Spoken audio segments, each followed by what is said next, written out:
If you are intelligent, then you know that freedom is inherent, cause it's evident. It doesn't come from government, it don't come from the president, it comes from the creator of all universal elements. Some people say it's God-given, others say it's heaven-sent. No matter what you call it, natural law sets the precedent. Subjective morality's a fallacy. There's laws that we cannot see, like gravity, that people accept happily, but tragically they believe that freedom has to be granted to them magically by royalty or majesty. It's sad to see people willingly give up their liberty, cause they don't really see the enemy that's on a killing spree. The state, it hates sovereign individuals, cause those who follow natural law and abide by all its principles are mentally invincible, immune to the brainwash. We liberate ourselves and then help others break the chains off. We ain't soft, we go hard, like when the thunder hits. Guns and clips ready in self-defense from the government and the elitists running it. Blast them all, claim our freedom standing under it. Natural law, the elitists running it. Blast them all, claim our freedom standing under it. Natural law, freedom under natural law for us all. Yeah, freedom under natural law for us all. Yeah, freedom under natural law for us all. What? For us all. What? Freedom for us all. What? You know what we do. Get big on FUNL.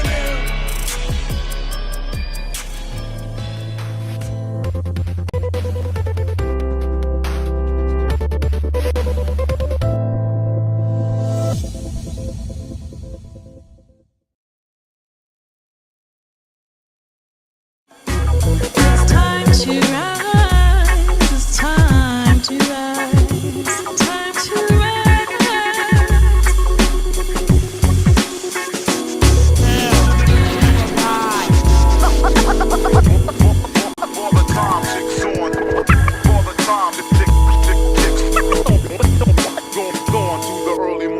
Rise up, rise up, rise up.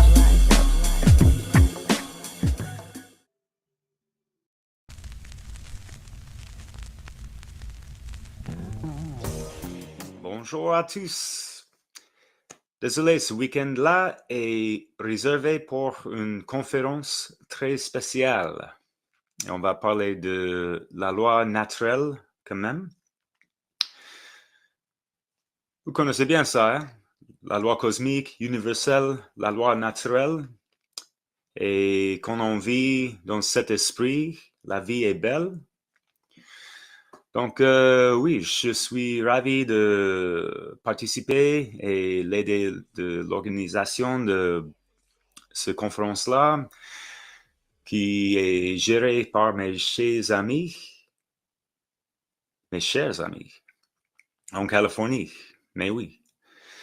Donc, préparez-vous et essayez de donner assez de temps que vous pouvez pour regarder les profs, les présentateurs et les musiciens. Tout va aller bien.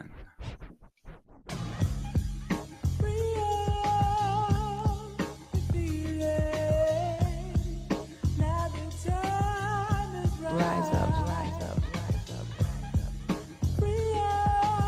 The force that governs it all. Natural law. Consciousness rises. Do you want to know how the world works? Do you want to understand more about reality and how things actually are, and gain a deeper understanding of what you need to do with your life in order to align yourself with reality? Well, you can. On the 22nd and 23rd of February, there's a free online conference all about natural law, which is basically understanding reality as it actually is, seeing through all of the delusion and getting to the root of the matter, and then aligning yourself with that so that you embody what you're actually supposed to be in this world and why you really came here. So I encourage you to check it out. FUNL, Freedom Under Natural Law. Look it up, or there's a link somewhere. Free, great information for you. Cheers. Open up their eyes up and wise up so we all can rise up. There guys, Europa Natural Law will not be going live this Sunday because most of us, if not all of us, are going to be tuning into the FUNL conference. If we go over the mantra that Nemo expresses every week on the Europa Natural Law show, which is dedicated to healing the madness, sadness and badness plaguing our beautiful, bountiful world, what the FUNL conference and all the content creators that have come together are going to be speaking about really does complement and I feel holds the keys to sustaining all that healing. So it's going out live on Saturday the 22nd and Sunday the 23rd of February, and it's going out at 9 AM Pacific time, Eastern time 12 PM and Greenwich time 5 PM. So those of you that can't watch it live, you can actually go to their website, which is freedomundernaturallaw.com, and there's links to Facebook, Twitter, Odyssey, and what's the other one? Twitch. So I'm sure on all those channels you can catch up later and watch it in your own time. So there will be a link below, so if you want to watch it live with everyone around the world, just click the link. If not, yeah, catch up later, and we'll see you next Sunday. Take care all. Bye. All the elders and the youth, it's time to expose the lies and uplift the truth. Come on. Know the state of the world. Understand, man, universal law.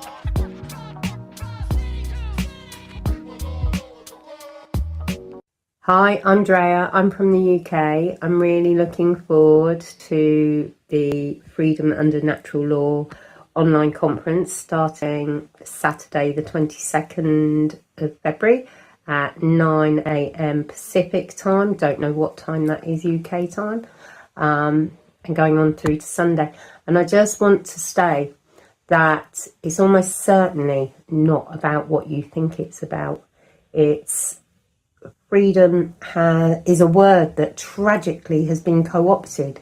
Truth seeking is a word tragically co-opted by the state to cause more division. And please come and check out what natural law actually is. It transcends all political viewpoints. It transcends all religions. And it is the path for all of our liberation and an opportunity for us to live in true freedom. Freedom Under Natural Law 4 is coming at us this weekend, 22nd, 23rd. It's going to be an explosive weekend full of incredible presentations by top-notch presenters in the natural law community. It's for everyone to join for free, and we're all expecting you there. Everyone from Europa Natural Law is going to be tuning in, and who knows, there might even be a few surprises. So join us, Freedom Under Natural Law on YouTube.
Rise up, rise up, rise up, rise up.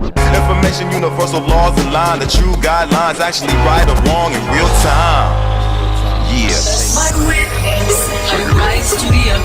education and help wake the nations. Change come with a swiftness to help shift us all back into natural law. With earth as my witness, I rise to the occasion and help wake the nations. Change come with a swiftness to heal and evolve. Freedom and justice for all. Protected by universal law, still intact. Are you inspired by some spirituality you heard? Let's have a conversation about the constellations, about sound and light and matter and vibrations. Well, I'm seeing the clear eyes, visualize the rise of the conscious.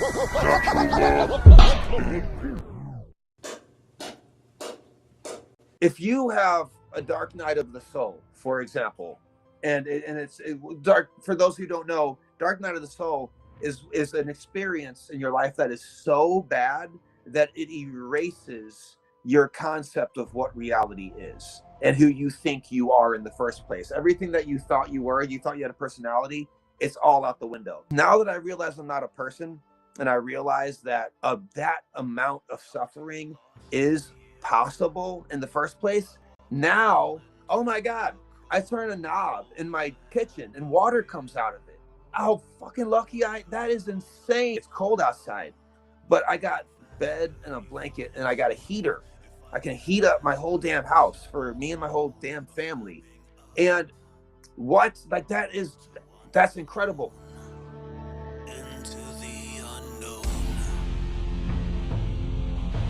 If you are intelligent, then you know that freedom is inherent, cause it's evident. It doesn't come from government, it don't come from the president, it comes from the creator of all universal elements. Some people say it's God-given, others say it's heaven-sent. No matter what you call it, natural law sets the precedent. Subjective morality's a fallacy. There's laws that we cannot see, like gravity, that people accept happily, but tragically they believe that freedom has to be granted to them magically by royalty or majesty. It's sad to see people willingly give up their liberty, cause they don't really see the enemy that's on a killing spree. The state, it hates sovereign individuals, cause those who follow natural law and abide by all its principles are mentally invincible, immune to the brainwash. We liberate ourselves and then help others break the chains off. We ain't soft, we go hard, like when the thunder hits. Guns and clips ready in self-defense from the government and the elitists running it. Blast them all, claim our freedom standing under it. Natural law, the elitists running it. Blast them all, claim our freedom standing under it. Natural law, freedom under natural law for us all. Yeah, freedom under natural law for us all. Yeah, freedom under natural law for us all. What? For us all. What? Freedom for us all. What? You know what we do. Get big on FUNL.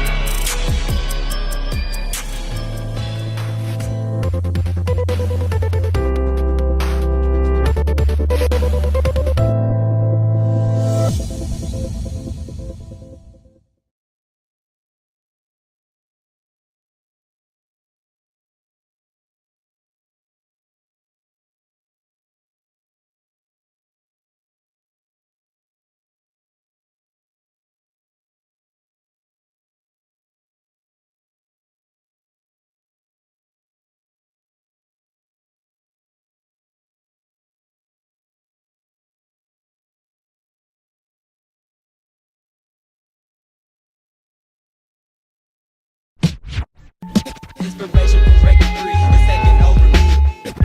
Break free, inspiration, break free, it's taking over me.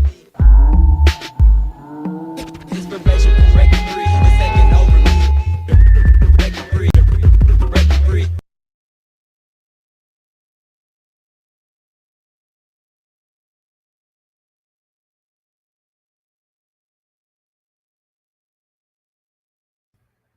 Hello, folks. Welcome. This is Kris Nelson. I got my friends with me, fellow funnel organizers. This is the day, February 22nd. Welcome all. We're coming before you today to talk about the most important thing about life on this planet, and that is natural law, and working towards freedom with the understanding of natural law. And every presenter and every song we're playing today are all on this topic.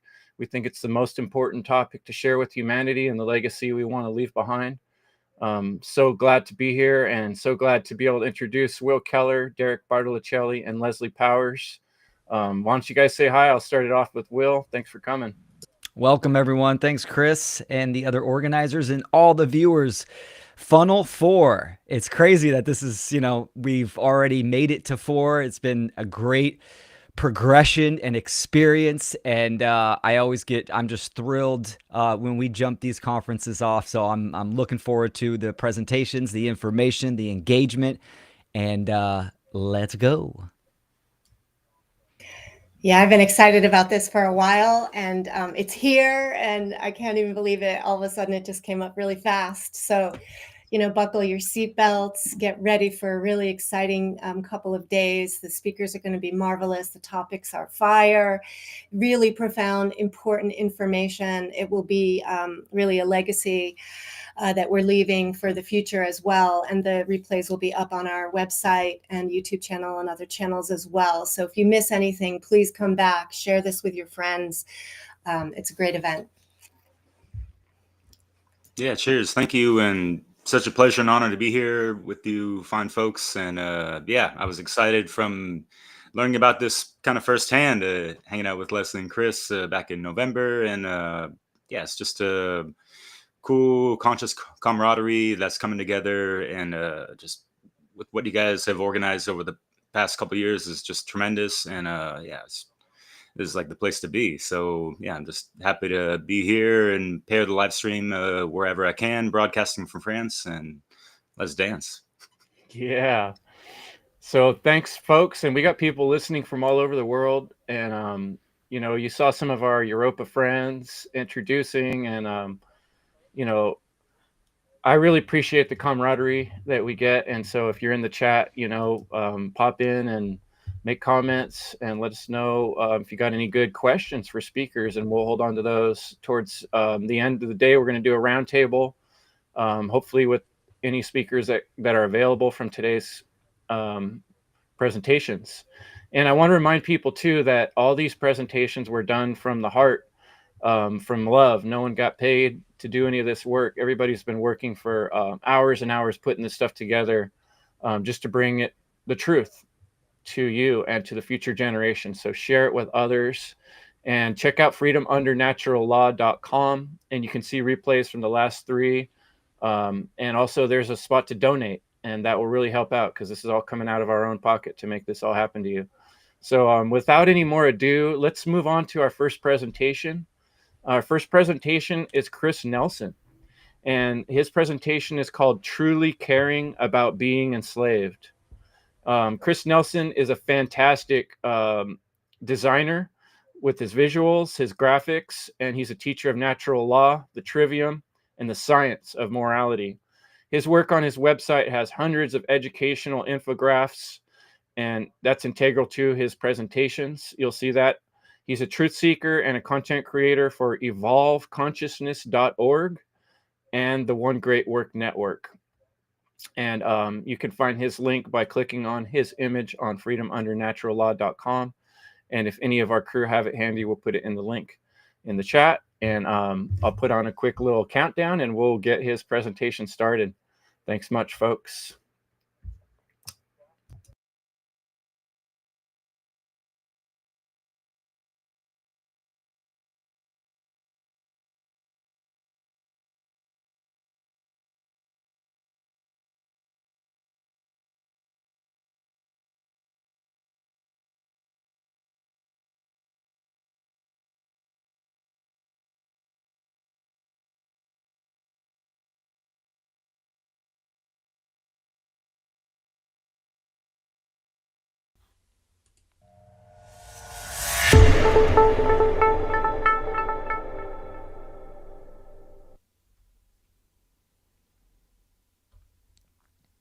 Hello, my name is Kris Nelson. My site is evolveconsciousness.org. This is a presentation for Freedom Under Natural Law 4 conference, Inspiring Care to Action. My presentation is titled Truly Caring About Being Enslaved. Let's get into it.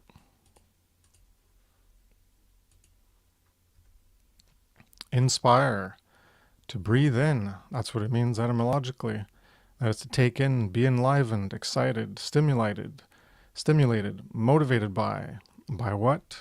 Many things. Anything that comes into our senses or we think of internally. Words, ideas, sounds, shapes, colors, actions, other people, etc.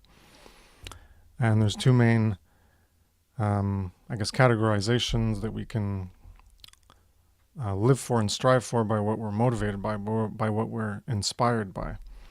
And that's things that go into categorization of lower living or higher living. And lower living, that's to be stimulated, motivated, excited, enlivened by pleasure and pain, personal gain, survival, or even worse, domination, immorality. In contrast, we're motivated and stimulated, excited and enlivened by and take in the truth, morality, and true care, and have and even develop true care ourselves. And that's higher living.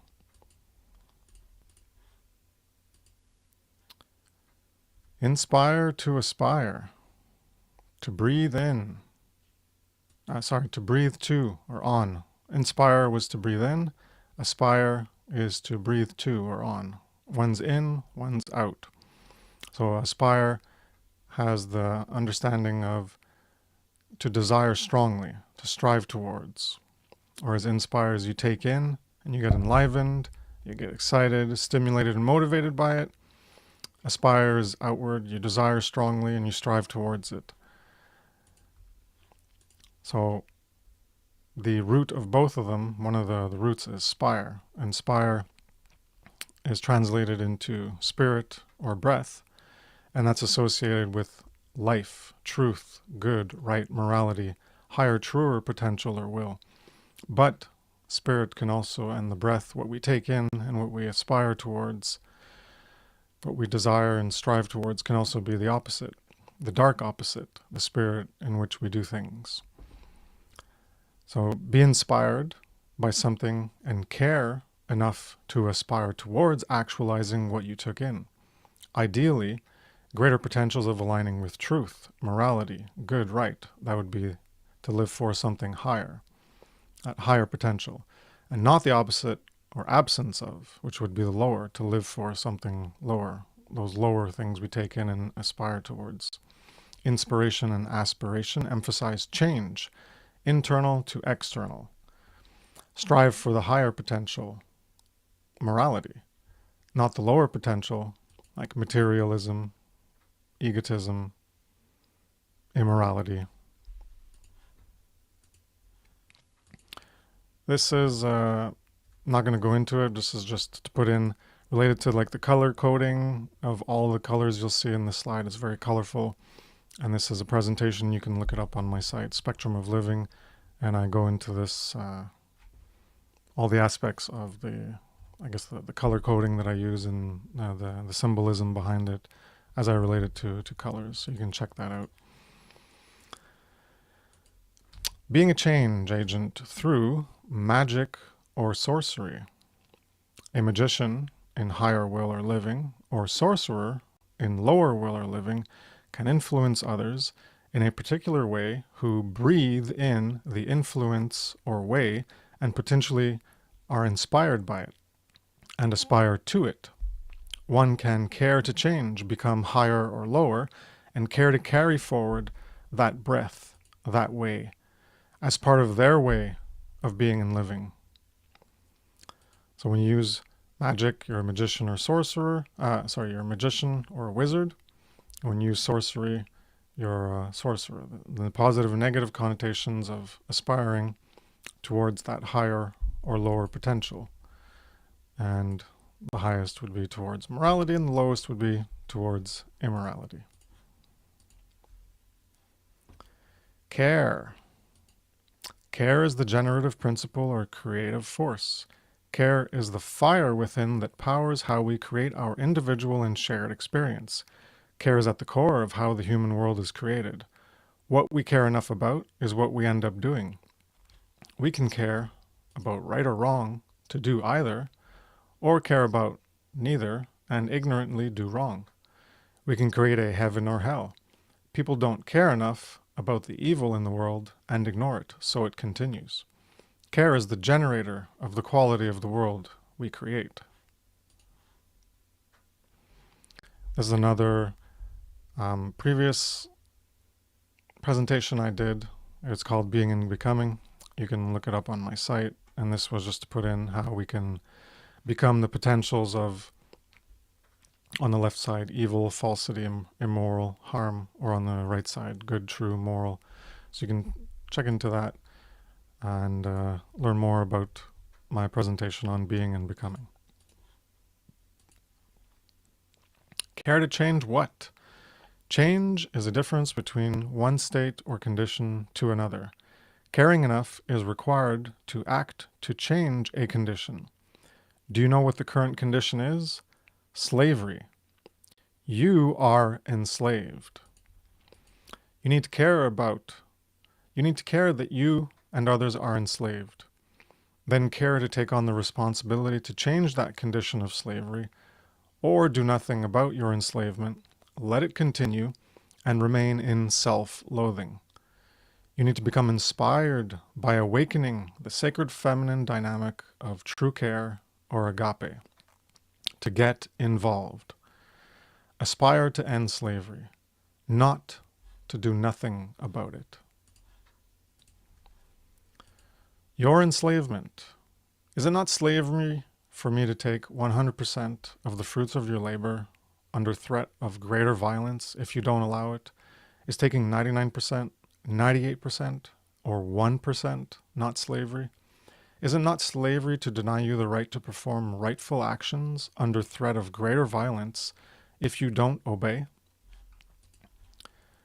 Taxation, licensure, and prohibition are making claims of ownership upon you. They demonstrate the condition of enslavement where we are living.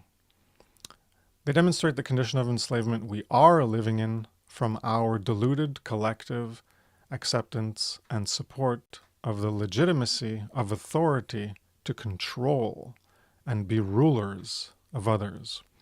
So you can look more into understanding this in my presentation, Natural Law, The Science of Morality, Part 2, Slavery.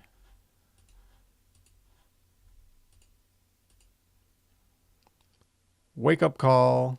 The world doesn't function the way most people think it does. There is a concerted effort to increase the control over your life, restricting your freedom, denying your natural rights. This is about increasing enslavement over everyone. It's been going on for centuries. Those who do this, those doing this, are so arrogant and view themselves as unstoppable that they talk about what they are doing in books and gatherings. But most people are not paying attention. You need to know there is a problem before you will care about a solution. Heed the call, wake up from apathy, care, and start your journey to learn about and end slavery. The call and awakening is ultimately to become a teacher. Awareness to care. Most people are uninformed, unaware, and spoon-fed what reality is from the media. Can you care about injustice, like ongoing plans to subjugate and enslave you and your children, if you don't even know because you can't see it? No. Knowledge of the current condition of humanity needs to be acquired. Caring to know comes before caring to do something about what you know. Do you truly want or care to know that you're enslaved and give a shit to do something about it? Caring about the problem. If you don't know about the problem, then you won't care about the problem or the solution. But there are other problems than slavery, some may retort and lament. Yes. But the most important are the result of immoral behavior. So the problems, the big problems, the major problems are slavery or control. Well, that's a harm. Government, well, that's the control, that's the slavery, that's the harm. Think tanks, they're all about control. Social engineering, they're about control. Pollution and toxins, there's more harm. And on and on and on we can talk about all the different harms. And the solution is the punchline. Learn about objective morality. Do alchemical shadow work to align with objective morality. Teach objective morality, otherwise known as natural law. And this quote from Dr. Seuss, unless someone like you cares a whole awful lot, nothing is going to get better. It's not. Time and attention. What are you trying to create? What do you care enough about to put your time into and attention on? What you spend time on and pay attention to influences how you behave, what you are, and what you become. Time and attention are the two metaphysical, spiritual currencies in contrast to the physical currency of digital, paper, plastic, or metal money we use to spend and pay for things. We get a return on our investment based on what we spend and pay with. The law of attraction. We will receive different results in our lives depending on what we spend time and pay attention to. If we pay attention to or spend time doing certain things, then we will get certain results in our lives. The investment of time and attention will influence our behavior. What we put into ourselves leads to what we put out as actions into reality, and what we get from reality. Thus, we attract what we put out. Ignore morality and get more of it. Spend time and attention on trivial things and let the dominators enslave you. And that's what the real law of attraction is about. It's about what you're putting your time and attention on in order to promote that continuing or not. So if you completely ignore the immorality, and that means, well, you're not going to do anything about it, well, certainly from your contribution to reality, co-creating reality with all the other behaviors of everyone else on the planet, you're not going to be doing anything about the immorality, and those doing the immorality are going to continue doing it. And that's being enslaved by the dominators. Light care or true care, agape, is represented by the dove. This is the sacred feminine, the goddess, positive care, the compassion of our emotional moral compass for other sentient beings suffering, not initiating harm, birthing true conscience. Higher moral living, care to seek, accept, use, and teach truth for good. And agape, light, true care, the sacred feminine, the goddess, positive care, gives birth to the sacred masculine child of right action, and that's what wisdom is. Caring for moral truth, to climb off the checkerboard floor, that's the initiation that we're in, to climb off the checkerboard floor of walking in the path of good and evil ignorant. That's what caring for truth leads you to, is to get off, to become initiated and get off that floor. Facing the shadow, to slay the dragons or demons within, for a true conscience to be born. And true conscience is the knowledge of objective morality, the definitive knowledge of what is right and wrong objectively. You can check out my presentations on Natural Law, the Science of Morality, especially part 4, morality specifically, to learn more about that. Dark and false care. This is symbolized by the owl because it's a predator and it goes out at night. I contrast with the dove and the light. Well, the owl is darkness and predation. So the owl is the symbolism for the unholy feminine, the dark goddess. Negative care instead of positive care. Instead of embodying true care, this is to burn away and kill true care of our emotional moral compass for other sentient beings' suffering. Ultimately, it leads to fostering and doing harm. This is lower immoral living. To care to seek, use, and invert truth rather than using truth for good. It's inverting the truth to manipulate. It gives birth to the predator of immoral actions. It doesn't give birth to the sacred masculine child of right action.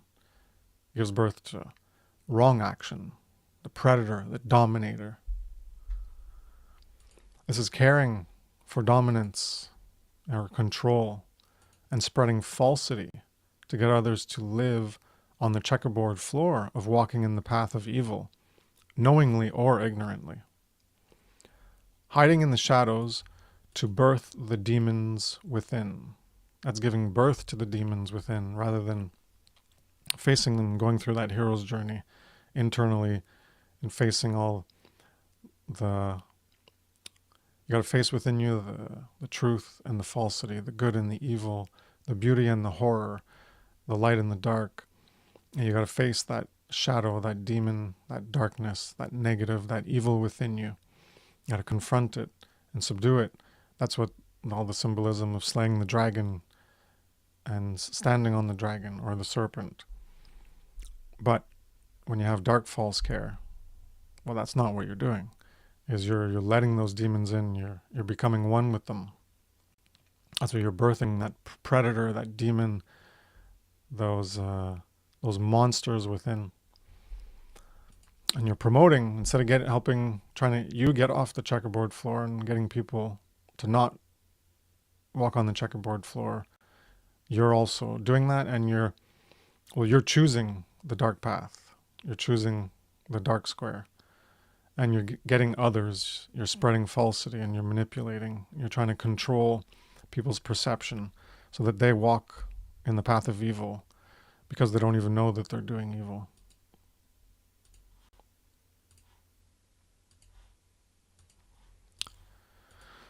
And we also have dead care. So on the positive right side, you have light care, true care. On the negative left side, you have false care or dark care. And in the middle, between the two, you'd have dead care or apathy. Apathy can be no care, as in, I don't care, or a lack of care to act. Either way, things don't change when you don't care enough to change them. When you don't know or care about how the world is, and let the dark carers drive it, your true care is dead. You're uninitiated. While they drive the evil control system, you're the gears, the energy that fuels and sustains it. Egotism holds you back. You can resurrect true care to do the great work and end evil. You might know about the true condition of the world, but if you want a moral world, yet aren't activated to create it, then you still have deadened care. Moral relativism is present when true conscience, birthed through true care, is absent.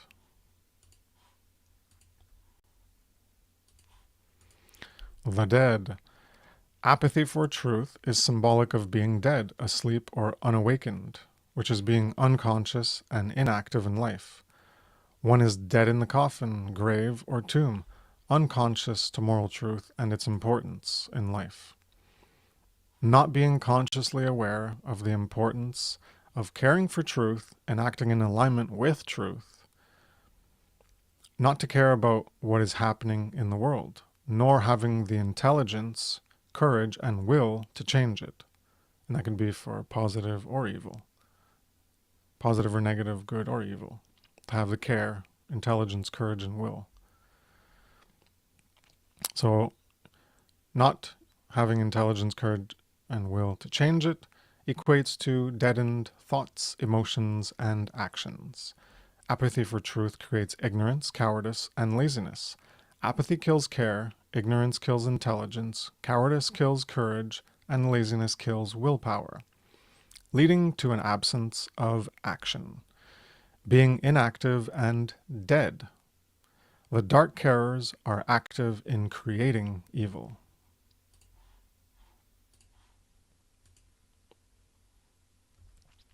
Resurrect true care. The dead symbolism is used to express the unrealized and unactualized potential to care for, seek, embrace, embody, and live aligned to moral truth. This is the way or the path. As a truer, realer, and higher version of ourselves, we become initiated, awake, aware, and begin to do the work of trying to end evil. We are resurrected, risen, rebirthed, reborn, and raised from a deadened lower state of consciousness. We rise to a higher, truer, and realer consciousness or life, and are now alive, born into a new life, a new world, an afterlife that is given to us by the light or life of moral truth in our lives.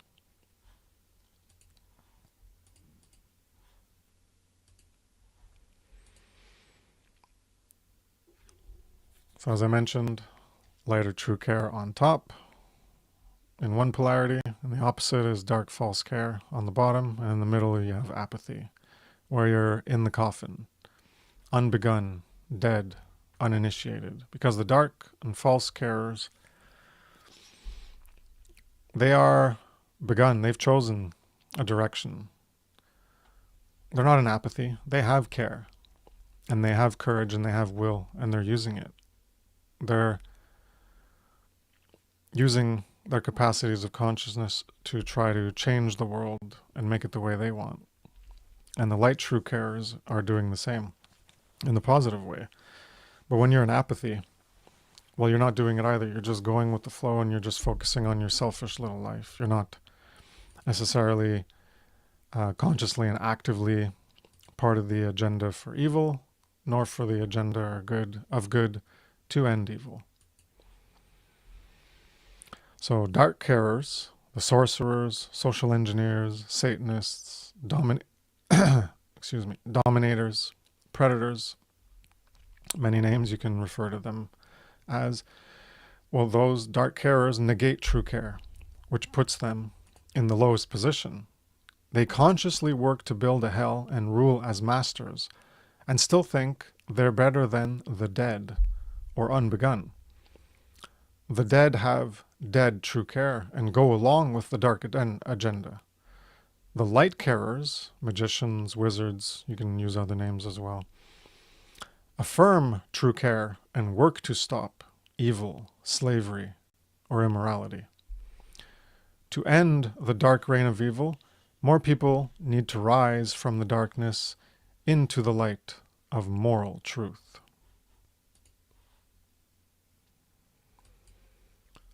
Levels of Satanism. And Satanism is the old religion. Say maybe before there were organized religions, there were always those who are on the dark path towards creating evil. And that was the false mindset, and that's what a religion is. Things that hold you back from your truer potential, from all of our truer potential for creating a heaven instead of a hell. And these are levels. Mark Passio refers to them as tenets. I chose to refer to them as levels because the way I look at it is you can go up in the levels, and when you're at the higher levels, well, those are, you have the lower levels as part of the higher levels. But you can have the lower levels without getting to the higher levels, and it's still a form of Satanism. So it doesn't mean that you have to have all four to have the mindset of Satanism. You can have any of the levels and the subsequent ones before them which lead to those higher levels. So the first level is egotism or selfishness, service to self as the highest goal. And that's me thinking. How does it relate to you? What can you gain from it? How does it promote your survival? And in the end, you end up having apathy for larger suffering. And larger, I mean things beyond yourself, your family, people close to you, your friends. You know, you'll care for them if they suffer. But beyond that, well, you don't care about larger suffering or on suffering on a larger scale that's happening to more people or larger people, in terms of contrasting to like what's just happening to you that personally affects you because you know them personally in your life. So you don't really care about the suffering in the world, the immorality going on. You're not concerned with it because it doesn't directly affect you. Second level is moral relativism. Right and wrong are what humans decide they are. And it's changing. It's contradictory. So egotism and selfishness will lead to moral relativism. Most people have egotism and selfishness, and they probably also have moral relativism. Most people do. Because they think right and wrong is what they decide or what humans overall decide. And that means we don't have rights. Because if you think that right and wrong come from humans, that means rights come from humans, and that means rights can be taken away by humans. Third level is social Darwinism. The most powerful, rich, dominant, etc., the most cruel, should be the rulers and masters of humanity. And because you get to make things up, and you just focus on how it affects you and what you can gain from it, well, then you're going to say, well, because you're in that powerful position, you get to decide what happens to people. And that invariably leads to eugenics, or more accurately called dysgenics as a negative form. Eugenics is trying to promote the good, and dysgenics is promoting bad, evil. So those masters of social Darwinism, well, they decide who lives or who dies. The Satanism of egotism. Most people are their own enemies or opposers, because that's what Satan means. In the Old Testament, the Hebrew word for Satan was shaitan, and that means opposer or adversary. So most people are their own enemies, they're opposers regarding slavery due to the mindset of egotism as Satanism. That would be the first level of Satanism. They only care if something is benefiting or harming them. If they benefit, then they don't really care about the cost to others. That's the game of politics. Vote to get what you want by stealing from others. That's what taxes are. Or foreign resources. Yeah, we want those resources. Or you support what your government does and you vote and they go steal resources and you're totally fine with it. So when you're in this mindset, well, the people, they don't see their own enslavement by their own hands.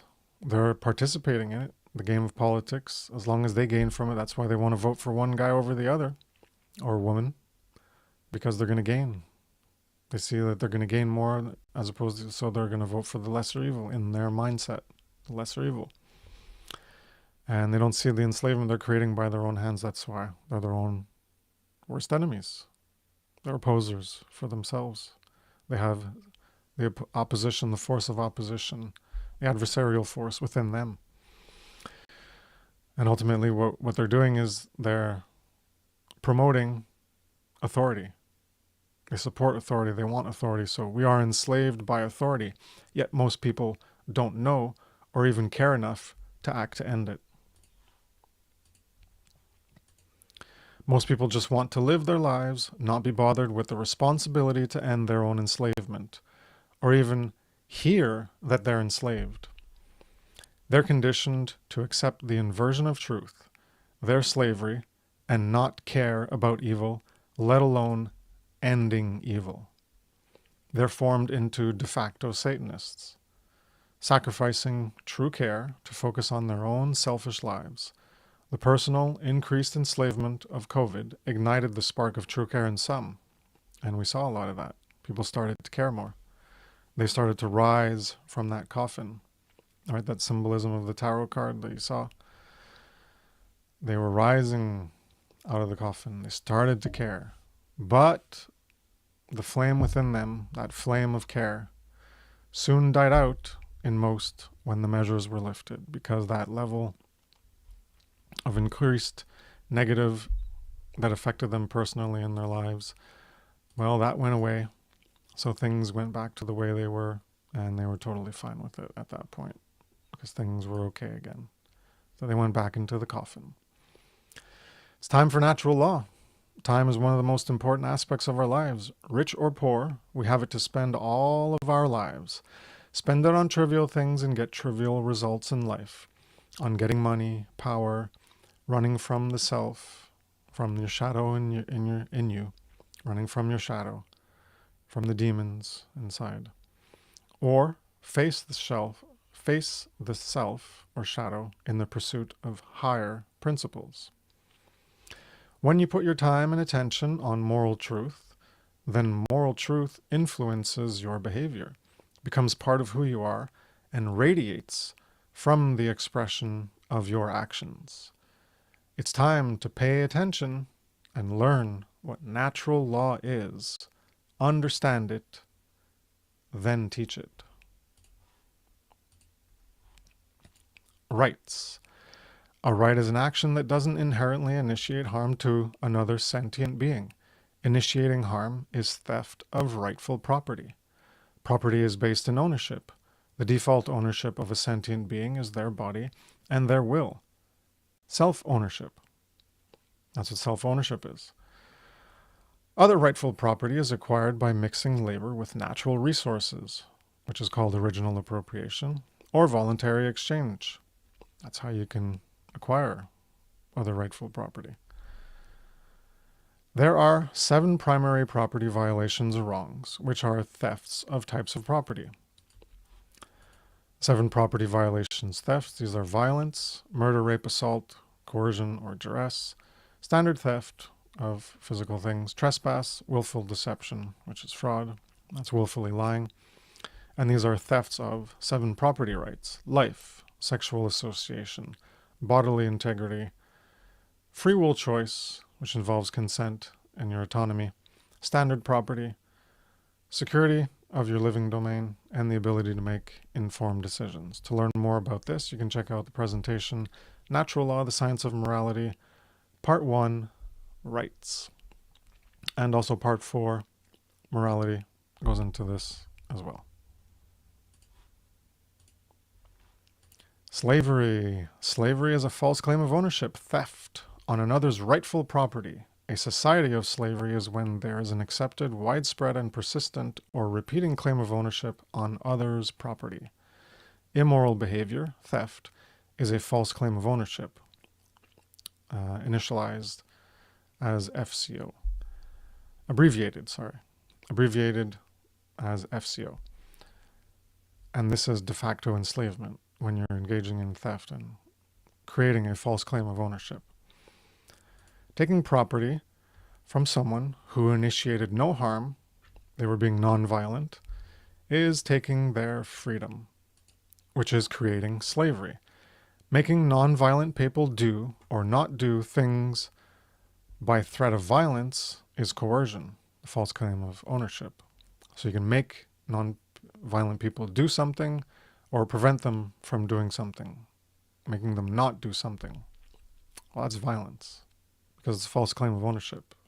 You're making a false claim of ownership upon them to own, ultimately, their body, because they're allowed to do it, and you're preventing them from doing it. A society that views some people, authorities, as having the moral right to issue commands that others have a moral obligation to obey under penalty of violence, that's the false claim of ownership, is a society of slavery where some are masters who have authority over others who are slaves. Slavery has to be created. It's not the default condition of a being. True freedom is the default and gets degraded by immoral behavior. You can learn more about this in Natural Law, The Science of Morality, Part 2, Slavery. True freedom. True freedom is the absence of persistent or repeating false claims of ownership, which is theft, or slavery in the aggregate, with the respect of everyone's rights and their defense when not respected. So you respect rights when they're not respected, and we got to come to the defense of those rights not being respected. Preserving and restoring freedom comes from free will. Free will has consent. Violating someone's consent for what they allow to be done with their rightful property is taking that property and freedom away from them. That's theft. And creating a temporary or persistent condition of the opposite of freedom, slavery. Everyone has the right to unimpeded use of their rightful property and to live by voluntary or consensual interactions with others. Those who initiate harm, theft, abandon their right to consent to harm and can have negative consequences applied to them. Morality. Oh yeah, by the way, the other one, you can find more information on true freedom, Natural Law, The Science of Morality, Part 3, True Freedom. This one's morality. Also, this one is Part 4, Morality. You can find more information on that presentation. Morality consists of objectively defined rules of right and wrong behavior.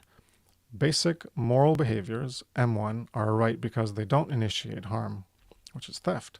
You don't have a right to do primary immoral behaviors, I1, because they initiate harm, which is a false claim of ownership, an act of enslavement, creating evil.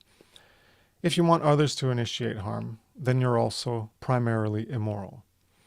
If you tolerate the persistent evil, which is persistent enslavement, by doing nothing to try to reverse it, then you're letting evil be, which isn't creating evil, a primary immorality, but is a secondary immorality, I2. The work to reverse conditions of enslavement and bring back true freedom is the great work and is accomplished through moral education. This is higher morality, M2. M1 is lower, basic, M2 is higher. I1 is a more primary, severe degree of immorality, and then I2 is a less severe degree of immorality. Respect the rights of others, the non-aggression principle, otherwise you engage in wrongful harm, theft, and others have the right to defend themselves against your violations of their rights, which will result in rightful harm to you through the self-defense principle. Physical defense against evil is also a higher morality, M2. There's a slide from my upcoming presentation on the law of freedom. The law of freedom is as morality increases or decreases, increases or declines, freedom increases or declines. And this is the equation that Mark Passio eloquently provided. And this is the sum or the total or the aggregate of freedom is proportional to the sum, the aggregate, or the total of individual moral behaviors.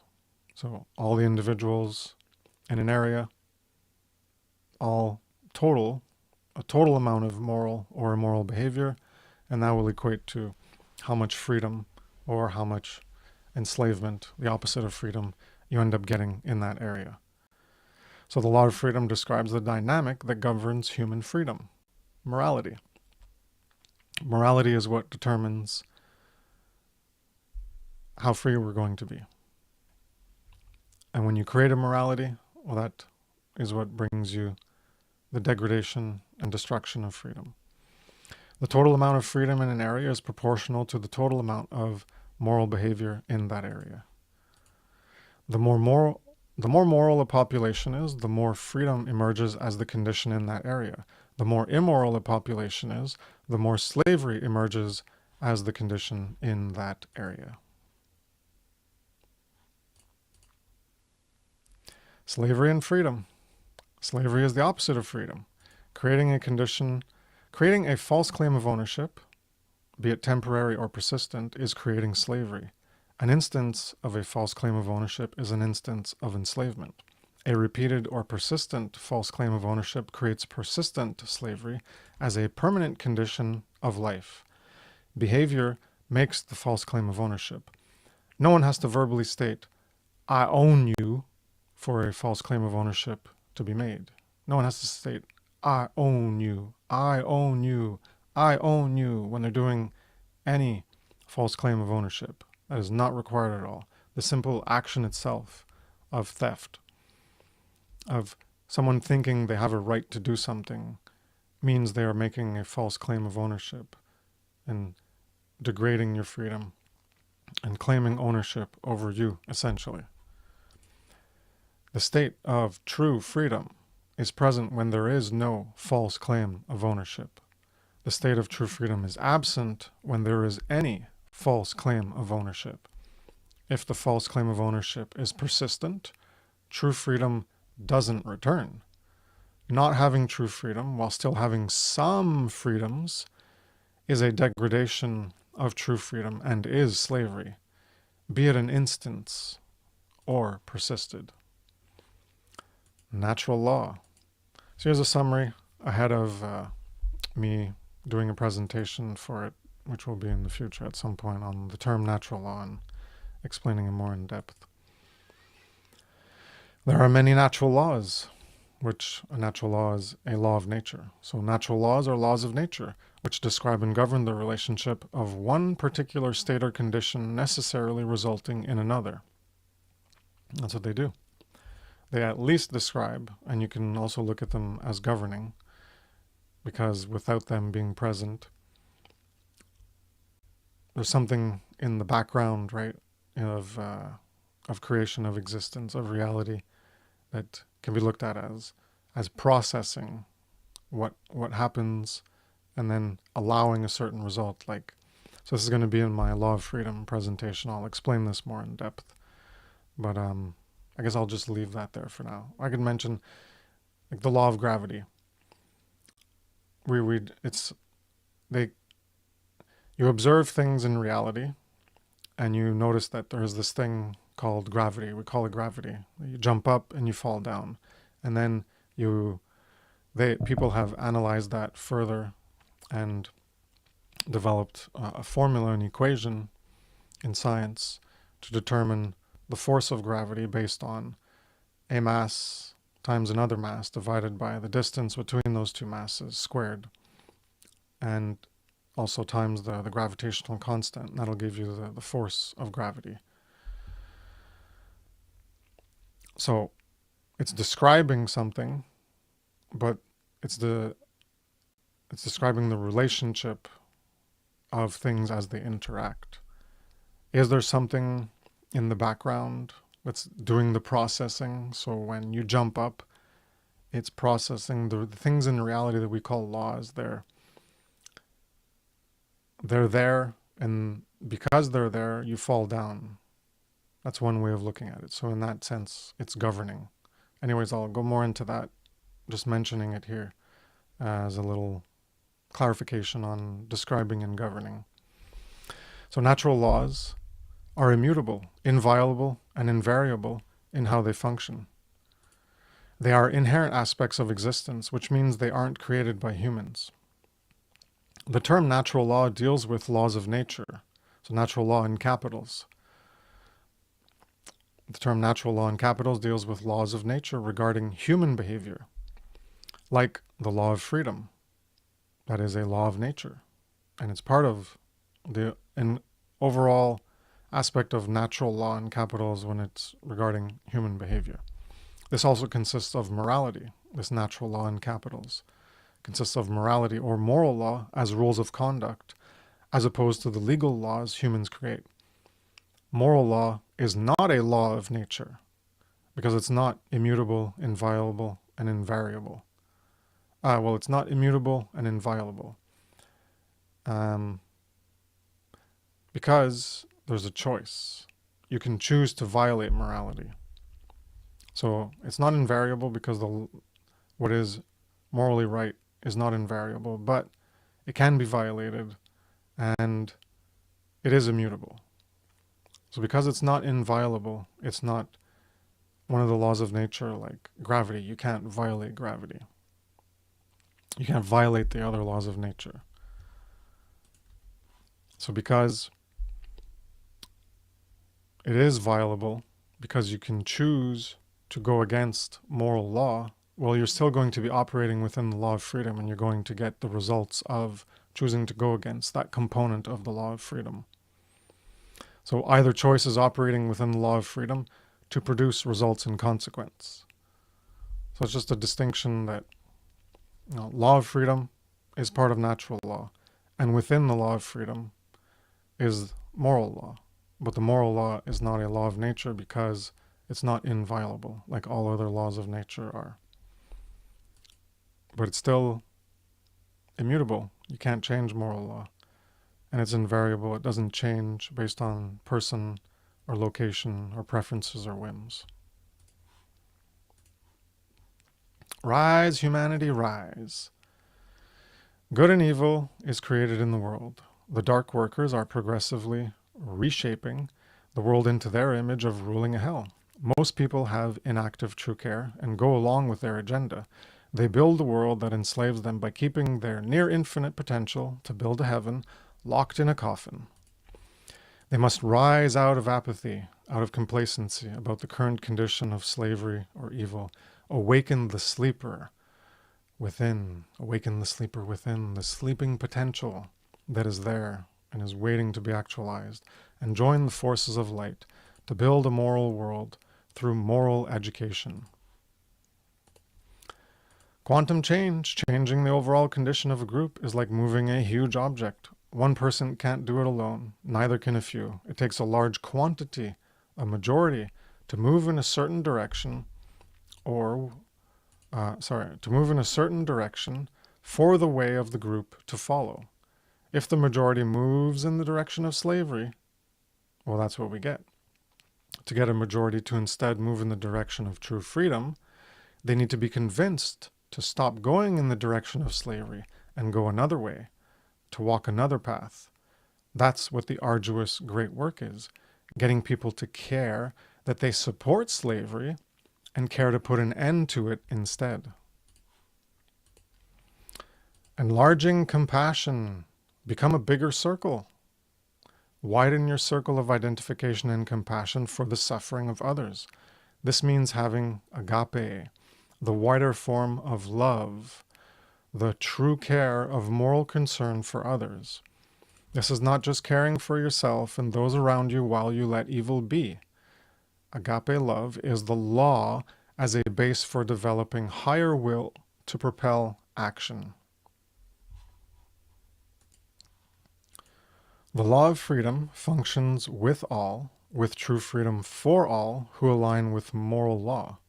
Everyone is going to the same future place or condition with you if you want to truly be free. So if you don't want to truly be free, well, I guess you don't care about moral education then. But if you do want to truly be free, well, then everyone's coming with you or you're not going there. So that's why moral education is required, because you're not going to get there on your own. Moral education. Humans are programmable beings. We're changeable beings. We're mutable beings. We're not fixed. We're not fixed beings. The resulting quality of the being is formed by the information taken in throughout life. Higher quality information, like moral truth, will form a higher quality being, whereas low quality information will form a low quality being. Moral embodiment is the main factor for determining the quality of life of a society, as its failure creates immorality, which is detrimental to life. Learning objective morality is the only way to become a moral being who is capable of restoring and maintaining true freedom. Motivating action. We're letting our potential go to waste. Of all the near infinite things we can do, the potential greatness, this is what we're choosing out of apathy, ignorance, fear, cowardice, and laziness. A system of control or enslavement. Knowing that the condition is slavery, you should be motivated to do something about it. Motivated by the incentive to get what you want, true freedom. Teaching moral truth needs to be done. Learn to truly care and get off your ass. Stop being black-pilled, hopeless, or fearful as an excuse to do nothing. A second birth or resurrection to care more doesn't mean you care enough, right? Getting out of that coffin initially, like I mentioned about COVID, people got out of that coffin, but they went back in. And some people can still be out of it, they can still be learning. But that doesn't mean you care enough. You can still have apathy, being partly dead inside, which is keeping you inactive. Because if you're not active and doing the great work, well, that means you don't care enough. So that means you still have some level of apathy. Carry the light. Carry the lantern light to seek, find, and learn natural law, and pass the light on to others so that they can carry it, find the path of morality, and repeat the process for us to co-create true freedom. This great work of influencing others to align with moral truth is to be a broken record of repeating moral truth and why or how to align to it, to enlarge the voice of truth for others to potentially come into contact with it. If you don't do this work that will get us out of the insanity of supporting our own enslavement, then you don't care enough to have activated true care. Because if you did care enough to have activated true care, then you would have already have done some great work, something, to try to get people to understand this stuff. Bear the responsibility. Are you going to leave the condition where it's at, make it worse, or change it to try to restore true freedom? Be part of building something you won't get to benefit from. Plant a tree that you won't ever sit under the shade of. That's caring enough, because you're not going to immediately benefit from it, but you're contributing towards that benefit eventually becoming manifest into reality, of manifesting that heaven instead of a hell, of manifesting a moral world. Be inspired, breathe in moral truth, evolve consciousness, and aspire to create a moral world that should be, not the immoral one we have. Breathe the moral truth back out. Bring out that which is within you. Bear the cross, carry the weight, take on the burden of responsibility. So as I mentioned earlier on, 3 steps, right, to the solution. These are like 3 levels of care. The fire that ignites within you. Figure out the problem. Care enough to go seek and learn that the immorality, evil of societies is due to moral ignorance. Next level, learn the solution. Care enough to find out the solution is education of morality, natural law. So you got to learn about it, right? Learn about natural law. And then you got to apply the solution. Care enough to alleviate the moral ignorance of the world by teaching natural law. Why to truly care? Develop true care to change the world for the better. Caring enough to act to make the world moral is self-love and self-respect. Otherwise, one is still in self-loathing. Stop thinking it's not worth it, that you're not worth fighting for your own freedom, or that it's too hard. Abandon self-loathing. Aspire to become better, to move towards being part of the solution. Otherwise, if only few employ that will and effort, nothing will change to that potential of becoming better, that thing we're aspiring to. To just want a better condition or quality of life for yourself while still being enslaved means you don't even love yourself enough to take on the responsibility to create a moral world.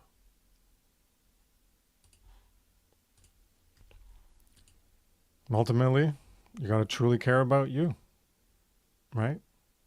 Even if you feel alone, standing at the edge of a cliff, aspire to higher morality, influence others to be more moral, develop the courage to stand for what's right, good, and true.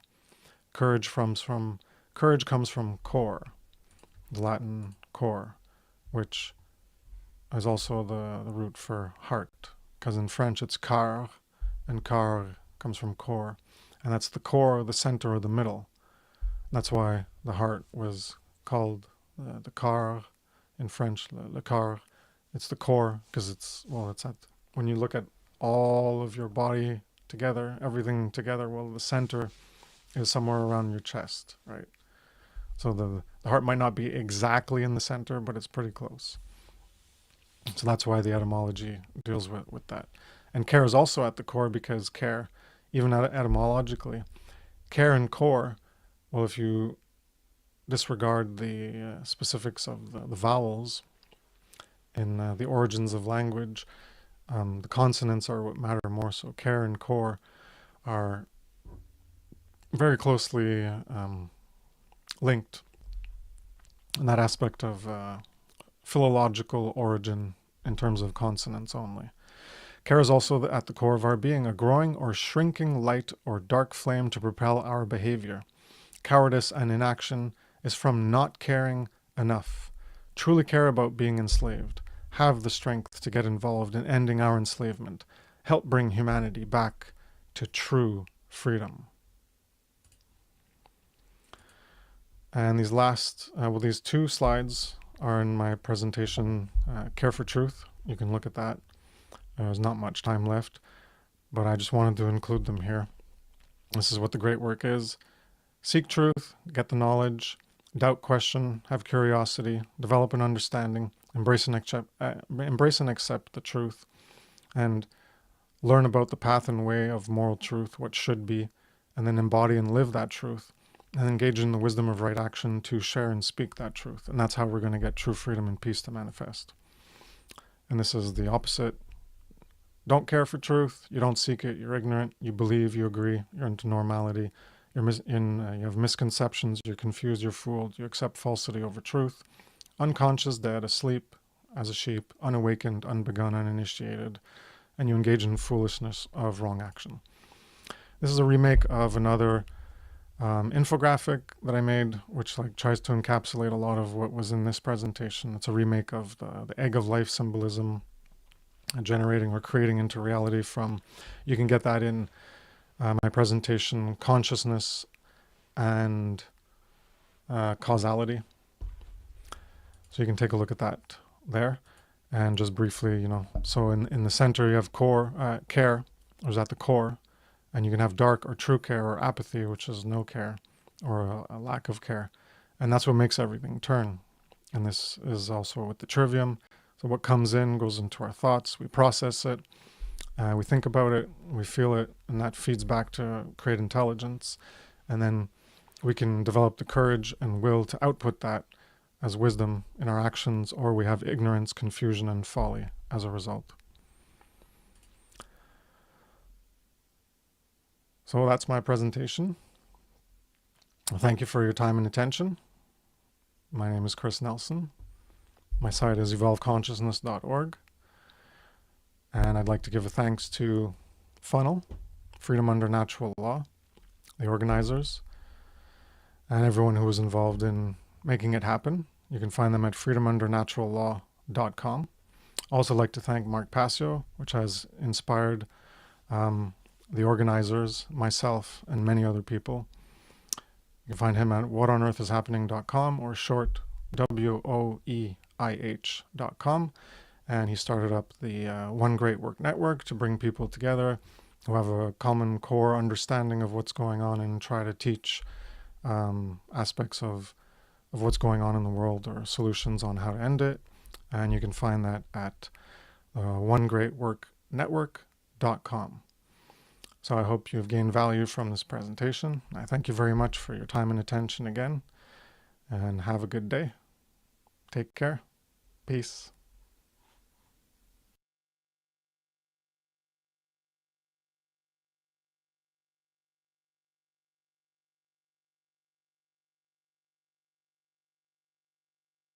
So natural law is a set of universal, inherent, objective, non-man-made, eternal, and immutable conditions which govern the consequences of behavior of beings with the capacity for understanding the difference between harmful and non-harmful behavior. We're talking about conscience. Fantastic definition. Natural law. The definitive knowledge between the difference between right and wrong. We really covered this extensively in the section where we covered natural law as what needs to be the ultimate foundation for enacting any solution in the world. You know, until we understand that knowledge, we really shouldn't be doing many actions at all. We should really be reserving our action until we really understand that with natural law. Natural law. In relationship to other people in the world, their actions will be in harmony with natural law. Natural law. We should really be reserving our action until we really understand that. That's why natural law should be the ultimate foundation for enacting any solution in the world. Natural law. Universal, inherent, objective, non-man-made, eternal, and immutable conditions which govern natural law. Universal, inherent, objective, non-man-made, eternal, and immutable conditions which govern the consequences of behavior of beings with the capacity for understanding the difference between harmful and non-harmful behavior.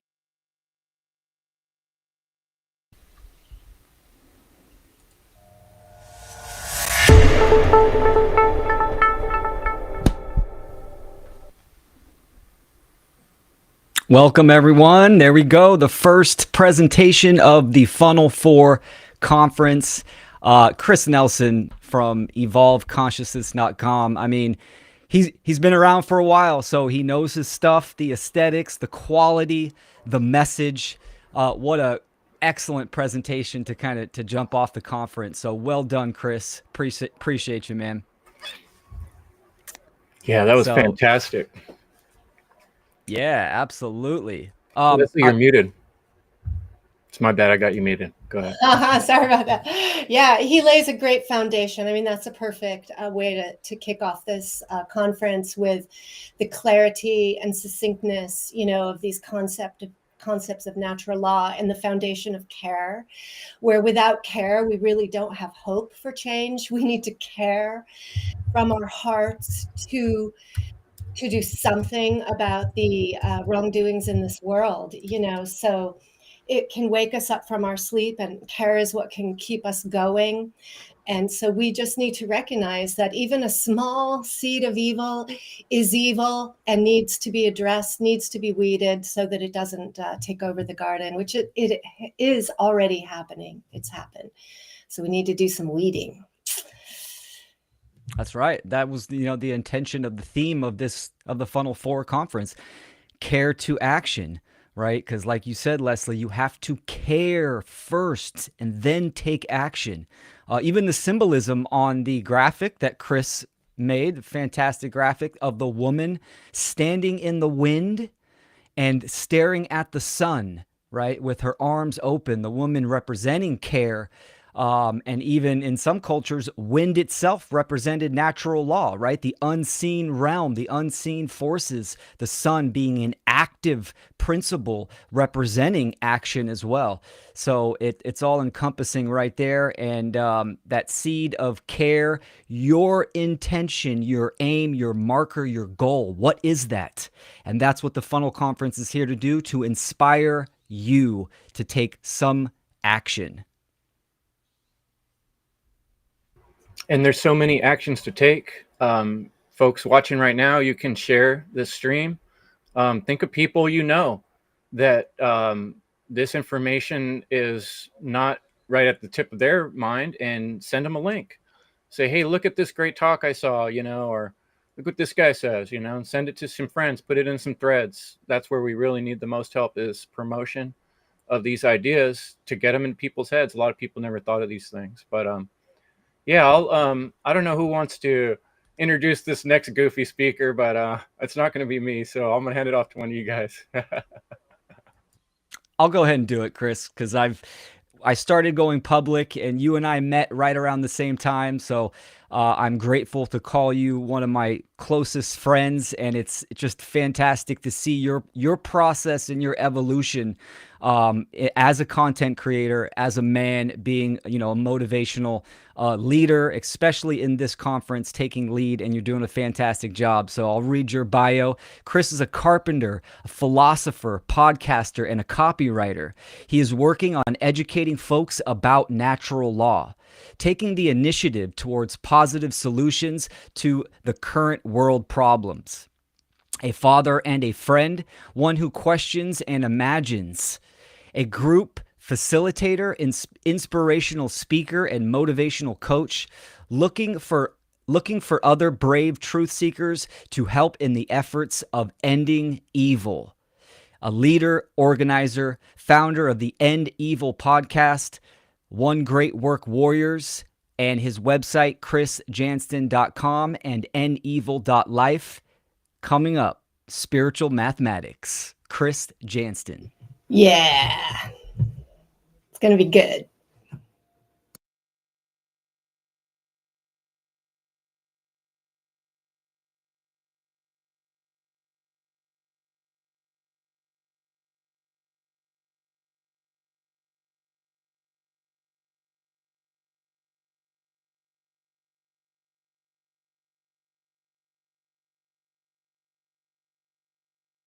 Once upon a time, in a quiet valley of West Virginia, two men named Jack Goldberg and Adam Silverton each bought a piece of land. Though they had never met before, their properties shared a boundary, and at the very center stood an old but sturdy cabin. Jack and Adam both had the same dream: to settle down, to start a family, and work the land.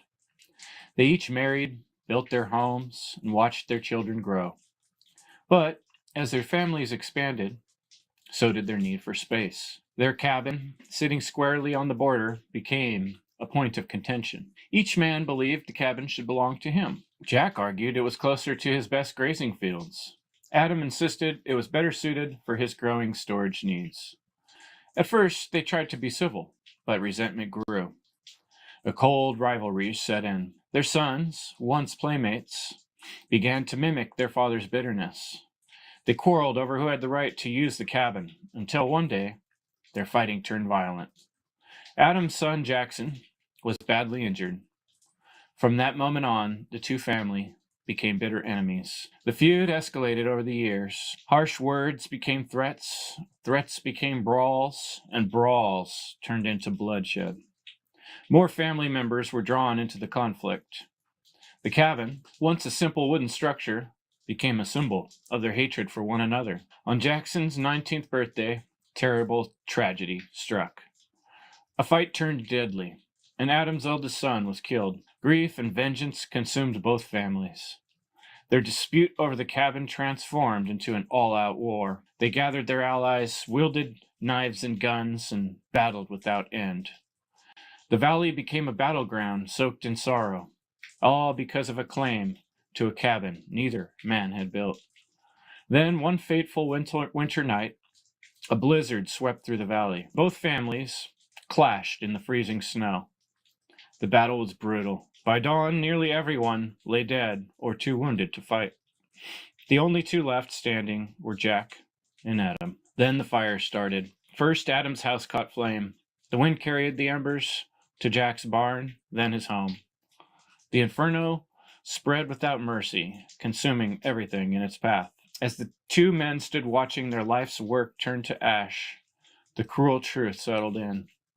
Their land was ruined, their families were nearly gone, and the cabin, their precious cabin, was nothing more than cinders in the snow. With nowhere to go and the storm still raging, Jack and Adam had only each other. Huddling together for warmth, they stripped off their pride, their grudges, and their illusions.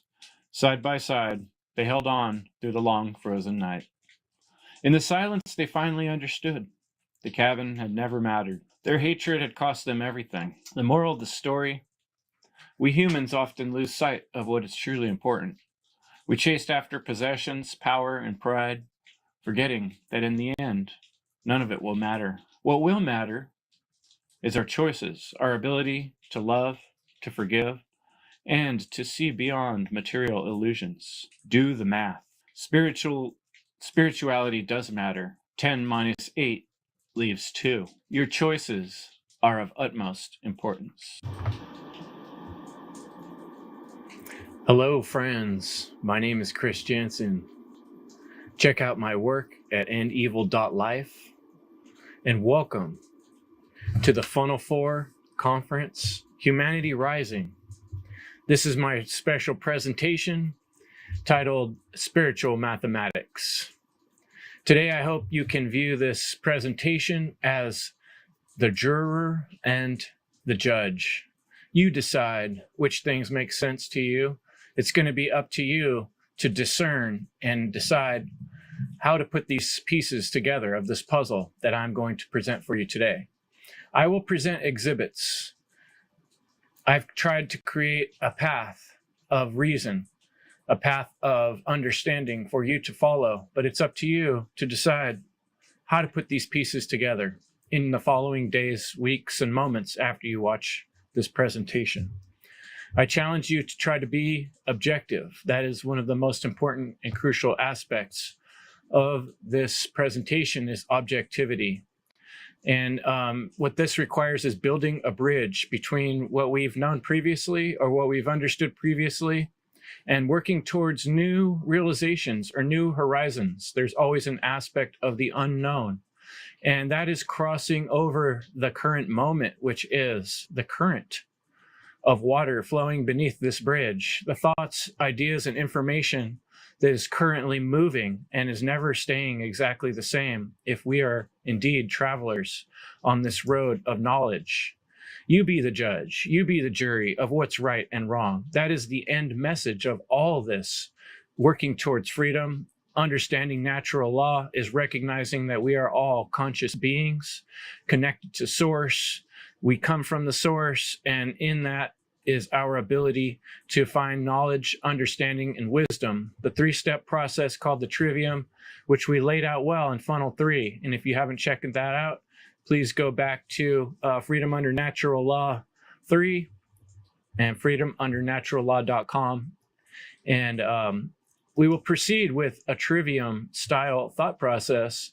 This presentation I especially made for those of you who tend to be a little more analytical, left brain thinkers, and I'm trying to set one stone in front of the other so we can build this stone bridge and then build a beautiful tapestry of knowledge on top of that. Let's start with some definitions. What am I talking about when I use the word spiritual? Any word we look up in the dictionary, we'll find 3 or 4 iterations of explanations, which are all slightly different. Here is a spattering of comparisons of different dictionaries and how they define the word spiritual. The Oxford, Merriam, Cambridge all have a little bit of different nuances, but I just kind of want to point out that the Cambridge is the most different here on this list. The Cambridge says relating to deep feelings and beliefs, especially religious beliefs. This is the most foreign. This is the most, the definition which I least would like to highlight in this presentation. We're talking to things that are related to the human spirit as opposed to material or physical things. Oxford I like much better. Incorporeal, affecting the spirit. Relating to the spirit or soul rather than the body or physical matters. This is the basic understanding of what the word spiritual means. It does not necessarily have to have a religious connotation. So if that's the way you think of the word, please, for the sake of this presentation, put that aside. Mathematics is the study of structure, quantity, and space, and change within those. The abstract science of number, quantity, and space. Recognize abstract concepts comes up a lot in this definition. When we think of mathematics as being a very objective, solid thing, we find that it actually is about shapes and space. And we have a way to reason and a special system of symbols we use to organize this type of reason. I like the systematic treatment of magnitude. Everything depends on context in mathematics, between figures and forms, relationships between quantities expressed symbolically. So we're not quite so boring here. Mathematics is the study of numbers, quantities, and measurements and shapes, relationships between them. So spiritual mathematics, what am I talking about? I'm creating my own compound word, just like the word magicians do in our society from their tower. Our physical body is indeed a spiritual connection because it comes from source, and it is our most should be our most treasured and prized gift. But the universe's most treasured and prized gift is the gift of life. The etymological meaning was also breathing. To breathe, you will find, if you spend some time looking into the word spirit, is a common etymological origin of that word. But what I'm talking about, to sort of sum it all up, the non-physical, right? The non-material connection with source. That is our divine connection. That's the way I like to explain what I'm really talking about when I'm using the word spiritual and when I'm calling it spiritual mathematics. And mathematics being a scientific process of discovery involving principles that exist inherently in reality. So to learn, we discover and learn things that are there. We don't necessarily need to make them up, but we do come up with tools, and we do make up tools to dissect reality. So mathematics is an objective measurements. It's an analytical tool to dissect reality. I'm trying to help humans that are attempting to avoid using their native default functions. I see this happening. I call it instinctual reluctance. We need to get back to our source, back to what's natural, back to what's inside of us. There's been a lot of failed experiments on this earth of human conditioning and trying to turn man and women into machines and to make them follow orders. All these types of nature avoidance theory experiments have failed miserably and led to trauma. This is where we're going right now in these pods, like we saw in the Matrix. It's humans attempting to replace natural functions with created technology. If we keep heading down that road, we end up exactly in those pods of the Matrix, like we're going to talk a little bit more about. I'd like to pause for a moment and send you to, after this presentation, take a note. When you get an opportunity, I'd like you to check out The Nature of Symbols and the Symbols of Nature, one of my favorite presentations I've created. It's on YouTube, and it really bridges a gap of why symbols are so important and why it's so important to look at things metaphorically. There's a lot of metaphor in this symbol I've created for this presentation, with the compass and the square and the king and in concentric circles and the different cardinal directions representing principles. But we'll get more into that. I'm asking you to recognize that we are all living in Plato's cave to some extent. The material reality is actually shadows that are cast on the wall of reality. The non-material reality is the source. That's where things come from, is the non-material reality. And it happens only in that order. It's very important to understand that. Deceivers don't want you to recognize that. They're the ones that are holding up odd shapes and signs and pictures and words to confuse you and mesmerize you, to keep you from recognizing that you're in a cycle of slavery. And the world is, for the most part, either sitting in that cave as a slave or being part of the deceiving process. And that cyclical process is reality right now. It doesn't have to be a reality we have for our future. And that's what we're working towards, ending evil. The reality is that reality is, by my definition, the world or the state of things as they actually exist, as opposed to an idealistic or notional idea of them. We're trying to bring that part of ourselves awake that wants to step out of this cave, that wants to see the reality for what it really is. Reality is indeed spirituality. Reality is indeed the emotions and the conscience that were given to us by the universe to not be trapped, to work towards freedom, to find freedom. And those of us that go through the agony of waking from the cave and pushing ourselves out of that sphincter of a problem that we're in here, a rock in a hard place, and having to rub our eyes the first time we've ever seen light and recognize that freedom would require that people do not rule over us, and would require that people could not tax us without us having a good reason for it, or us choosing that we were willing to give someone money, right? or time or energy or our life or our children's life. We need to learn as humanity that the future we're heading towards is the Neo from the Matrix. It is the machines owning us completely and us being batteries that run an endless clock that has no care or love. And this is not what we want, nor is it what nature will tolerate in the long term. Neo means new or young or recent when you look at the etymology, the origin of this word, from Greek neos, youthful, fresh, strange. We need a new paradigm. Awaken, friends. There is a new way of thinking that we need to work towards. The old routines are leading us in a dangerous path, and the equation is not working out.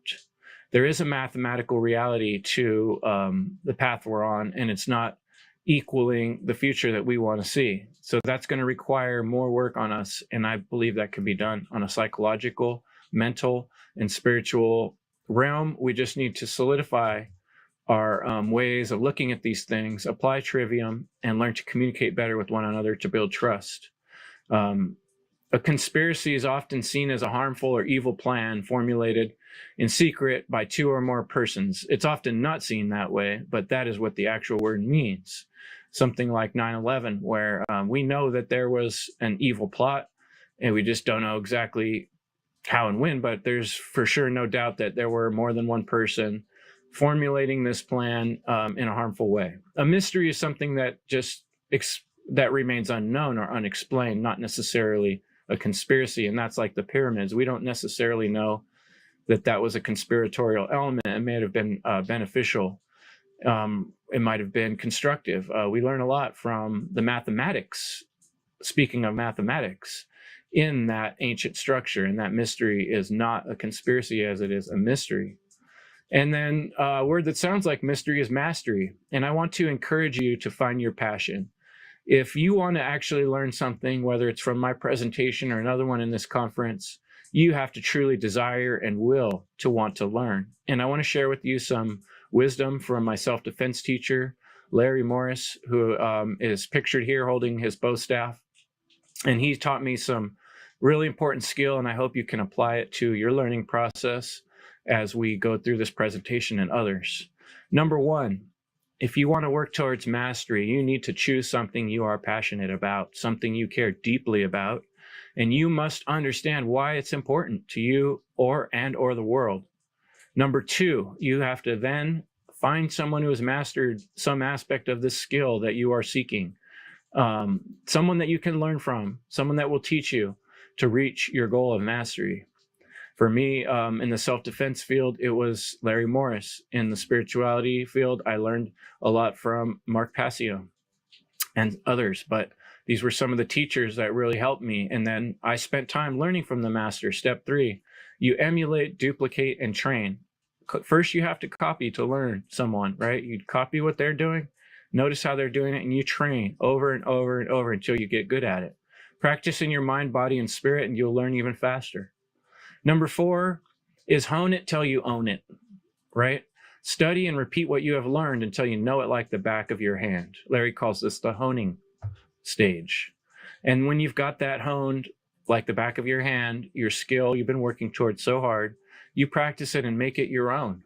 You make it art. That's what art is. When you learn to make it work for your own mind, body, and spirit, and you own that responsibility like you care about it, like it's the most valuable thing you ever earned because you did earn it the hard way.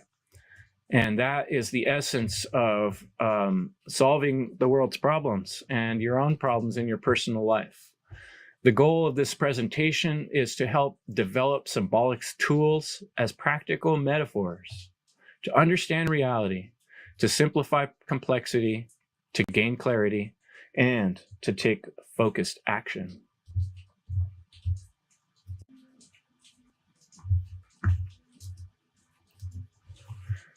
So I'm sharing with you today some tools. We talked about developing symbolic tools. I think these tools can be practical metaphors. I'm picking you some tools out of my very own toolbox. These symbolic tools, I hope you can use going forward, not only in my presentation, but how you think about things in the future. But I know they hold true because I hold them in the physical reality, just as I will hold them for you now in the mental space. The square, I would say, is one of the most important tools I carry when I'm at work in construction. It's right on my hip at all times, like I reach for it like you would a gun in war. It helps you clarify 2 points, and those same 2 points can be squared in anywhere in the world by someone who speaks any language, and we will get the same straight line. It is objective. The square is the objectivity tool. The square signifies objectivity and symmetry, creating structure and balance. It brings clarity to reasoning, enabling precision in distinguishing truth from falsehood. 2 points make a line. It represents the foundational geometry that differentiates 1 point, a singularity, from 2, duality. I take out my tape measure, I measure the point, I put the square on there, and it makes a line I can cut, and then it becomes something real in the world. It differentiates the 1 from the 2. It anchors reasoning with accuracy linked to geometric clarity and the creation of lines, that is, the relationship between points, which is also communication at its core. Objectivity is required for any type of true communication. However, communication can be cut apart. And the tool we use for this is the knife. I think almost all of you out there are fellow contrarians. We're the type of people that like to ask, but why? How come? How long? Don't take something as a whole. We don't just swallow a pill when someone says something. We ask why. The knife represents questioning and cutting things apart to understand their components. Slicing and dicing, it fragments and partitions ideas. It helps us to see the pieces of a larger puzzle. The knife is a neutral tool. It can prepare a loving meal or can stab somebody and cause great harm. Depends on how it's used, how it's welded. In discussions, it's the contrarian force that helps us dissect arguments. This is used early on in the trivium process, right? After we have the information, we start slicing it and dicing it. It's essential for breaking concepts into manageable parts. But you take it too far, you cut something into oblivion and it loses all meaning. So it's a tool that can be overdone very easily. The level is one of my favorite tools. It's the divine bubble of justice, the balance in this world. You can find it. It's discoverable, inherent, just like moral principles. We create this tool with a bubble in it so we can find that little bubble. And what's interesting too is if you shake your level, you can even get that bubble to split. But if you just let it calm for a minute, it turns back into one bubble, not even a minute, seconds, you know. Equilibrium and the ability to find harmony in oneself and in your community. This tool is necessary as you're drawing in information. It helps you to assess whether something is balanced, fair, or aligned with higher principles. It ensures that thoughts and actions are centered. Centered, right? That's what we call it. Find your center. How are you going to build if your level, if your foundation is not level? Everything's going to be crooked. If you try to do framing on a foundation that's not level, every single cut is different. If it's level, they're all the same. At least all certain pieces, right, of the wall. You use this to assess the fairness or alignment of an idea with moral or spiritual truths. It encourages the seeker to maintain harmony and integrity in their actions. If we were to all use these types of tools in conversations with others in person and online, we would have more effective communication. I want to challenge people in this presentation. I know that we are subjective beings. We'll talk about some of the philosophers who discuss this. I know that we are experiencing this from a subjective lens. However, we do have the ability to cognize, to think, to imagine, and we can see things outside of our own personal, just like watching a movie. We can recognize from using just a tiny bit of imagination or belief that takes just a little trust to use our logical thought and to correlate the most factual and corroborated evidence that's available. And that is the art of advanced objectivity, a small element of imagination with an emphasis on logical thought. We can correlate the most factual and corroborated evidence available. We can use this tool in everything we do. And combine it with the adjustable wrench. Things don't always fit perfect. Sometimes things aren't quite right. There's a way we've been thinking about it. We know we're close, we're onto something, but we're not quite there. The wrench represents adaptability and precision, the ability to tighten or loosen as needed. It's used to make adjustments, ensuring all parts of a system work together and in context. That's so important, the context, right? This tool, as you see the way it's sitting, the jaws are turned in this direction. It gets leverage by going, the handles would go not that direction, but that direction. You would pull the handles that way to get the most leverage because that's the fulcrum point of how the pliers work. I'm having a little trouble displaying it with my hands, but the two handles represent two pillars. How would you pull leverage with one handle, right? We have to use both sides of our brain. But there is a right way and a wrong way to turn a nut if you're trying to tighten it versus loosen it. And so we have to learn to put things into context and be intentional. The pliers have a strong side and a weak side. See the shorter jaw and the longer jaw. That is intentional. It highlights the importance of balance and correction. So adjusting your perspective, see, that way. Got it. Adjusting your perspective or modifying rigid beliefs to improve clarity and flow. Essential in fine-tuning logic or systems to enhance functionality. So you got to get the job done. You actually want to have a conversation. You actually want to create understanding with people. We have to adjust how we speak. We might have to adjust which words we use. We might have to adjust our own perspective and context out or in a little bit in order to find a happy medium in order to make our point. If we want to make a point, we kind of got to be on the same page with someone. So that bubble and adjustment and square, all that has to be out of the way. I purposely didn't bring the hammer tool in too soon. If you start trying to hammer your point home too soon, you make a mess of things. And that's true on the job site as well. Go too crazy with the hammer without getting all the pieces in place, you make a bloody mess of your hands and the project. This is the rhetoric tool. It represents focused force, the power to drive a point home with impact. It applies energy and finality to ideas, ensuring they land with conviction. It's comparable to nailing a concept perfectly. When someone nails it, they've effectively made their point. And so you don't want to, none of us want to start speaking too strongly until we know what we're talking about. That's important to save the rhetoric tool for when we have thought things out and then we can say them in an effective manner. This is for making powerful statements or applying the final touch to an argument. In teaching, the hammer delivers lessons that resonate deeply, which again, all about timing.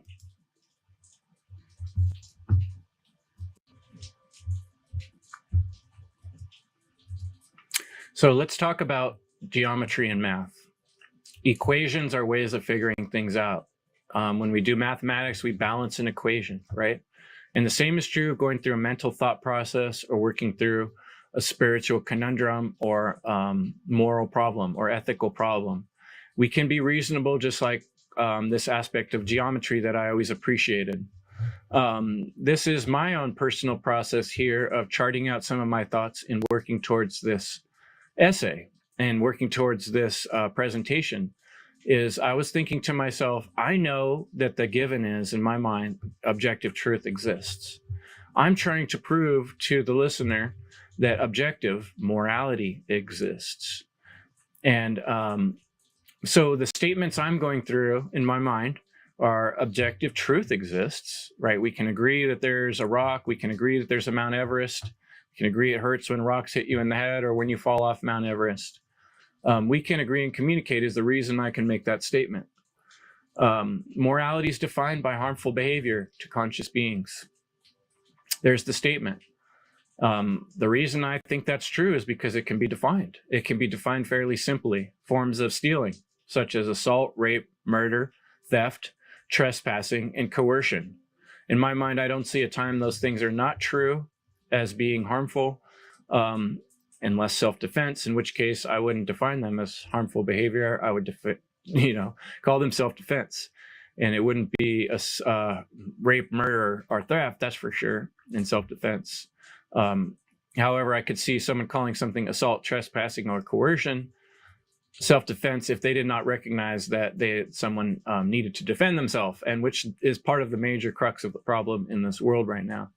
Suffering and slavery are defined by objective morality, and that's why people are confused about that. Because deep down, slavery is an immoral behavior. I'm sure of it. I think most people are sure of it deep down if they're honest.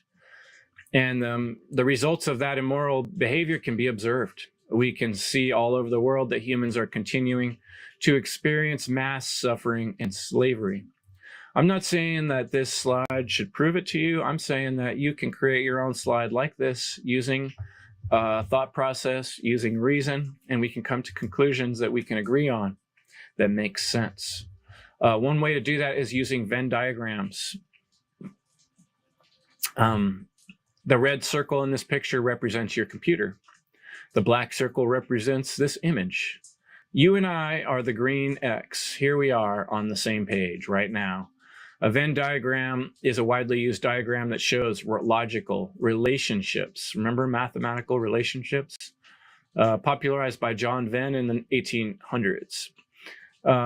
You used to teach elementary set theory, but I just noticed it works great for thinking in philosophy terms as well. Here's one example. I was playing with the idea of you and the universe. That could be me and the me-verse too. And the blue circle is kind of representing everything that exists, which is true. There is everything that exists, right? And it's true that you and I exist within that everything. However, what we think exists, there can also be things outside of that realm, and that's called imagination. I can imagine a pink dragon with purple polka dots on its toenails, and that never existed in reality before, and probably no one ever said it quite like that. I just created something that's outside of what exists, and that's a unique aspect of being a conscious, intelligent being. It's the ability to imagine things that are not real or do not exist, incorporeal, like we talked about. And that's why there's so much confusion about the spiritual world. But I think it's important to point out that the great all, everything, the source, we could not even have imagination if it were not for that. So this whole page fits, and this whole presentation and the realm of the imagination all fit within the bigger great all. So I should have made a bigger circle around everything for that. But that's an inherent truth that we can discover, right? Spiritual mathematics is simple. It's something anyone and everyone can come to understand. I would recommend work your way through philosophers over time to see the progression of thought, compare their different ideas, and work these processes in your mind. They're not all the same. Immanuel Kant, I found very difficult to read. He uses a lot of words that are foreign to me, and he puts a lot of big words together in sentences, and he goes back and forth and around and back and forth, and very amazingly intelligent. But even people at the time called him confusing to read. But his basic thoughts on ethics, morality is grounded in rationality and the categorical imperative. He did recognize universal moral laws that can be followed regardless of consequences, that must be followed, universal moral laws. Act only according to that maxim whereby you can, at the same time, will that it should become a universal law. So let's just kind of get a feeling for some different philosophers. David Hume, he was a proponent of empirical skepticism. He believed that morality was rooted in human emotions rather than reason. Moral judgments are based on sentiments shared among people. Morality is not a matter of reason, but of sentiment. I don't tend to agree with Hume's point of view, but it's important to take in all the different thinkers and compare them. Let's look at Friedrich Nietzsche. He's critiquing traditional morality. He says morality as a social construct. He recognizes that there's this master morality versus slave morality thing going on. Moral values are subjective and vary by culture. There are no moral phenomenon, but only a moral interpretation of phenomena. So these different thinkers have put things together in different ways. But it's important to take time and read somebody's work before we draw quick conclusions. These are sort of just like generalized statements about these characters that do not encompass their whole description. But I just wanted to point out that there has been a variety of thoughts on these topics. And we can see where some people have landed. They've stayed more with the Nietzschean Hume style of thinking, that this is all based on feelings. And Manly P. Hall says, emphasis on universal truths, moral principles from various spiritual traditions. True morality arises from a synthesis of wisdom across cultures and higher spiritual understanding. The greatest knowledge is to know that you do not know. So there's another take on it. Let's look at Rudolf Steiner's. He believes that moral principles evolve with spiritual development. Morality is holistic. We're working our way towards a better morality. True moral understanding comes from an inner development and spiritual awareness. The moral imperative is not an abstract principle. It is the living reality of the soul. I really like how he put that. That hits hard with me. I see a progression here of thinkers. I see thinkers that have gone through some pretty tough times in history and lived through socialism and difficult things and trying to figure out what's going on. And we're getting a better perspective as we move through different philosophers here. I think this is the way I see it. Mark Passio is a progression. He sees natural law as a universal moral code. He emphasizes personal responsibility. He emphasizes causality, the consequences of our actions. Objective morality is inherent. Natural law principle governs all human interaction. He says to be a spiritual moral being means to not believe in anything. It means to know the truth about morality. And that's where, that will really hit home with me. And that's why I'm sharing with you spiritual mathematics. I don't think it's anyone's guess. I think it's discernible, just like scientific process of mathematics. We can figure things out using the correct tools of thought. But we're going to have to stop for a minute in the world of quantum physics, because this is where many people get lost, confused, and circled back like Immanuel Kant's reasoning. The study of matter and energy at the most fundamental level, we got to know about Max Planck. Max concluded that energy comes in tiny chunks called quanta. This idea started the field of quantum mechanics. Max Planck is a big deal in that field. He was dedicated to discovering the absolute laws of nature through reasoning. Wow, that sounds spiritual. He had a strong belief in the first and second laws of thermodynamics as universal principles. Those are things which can be tested, corroborated, and confirmed. In the book, The End of All Evil by Jeremy Locke, he talks about thermodynamics as universal principles.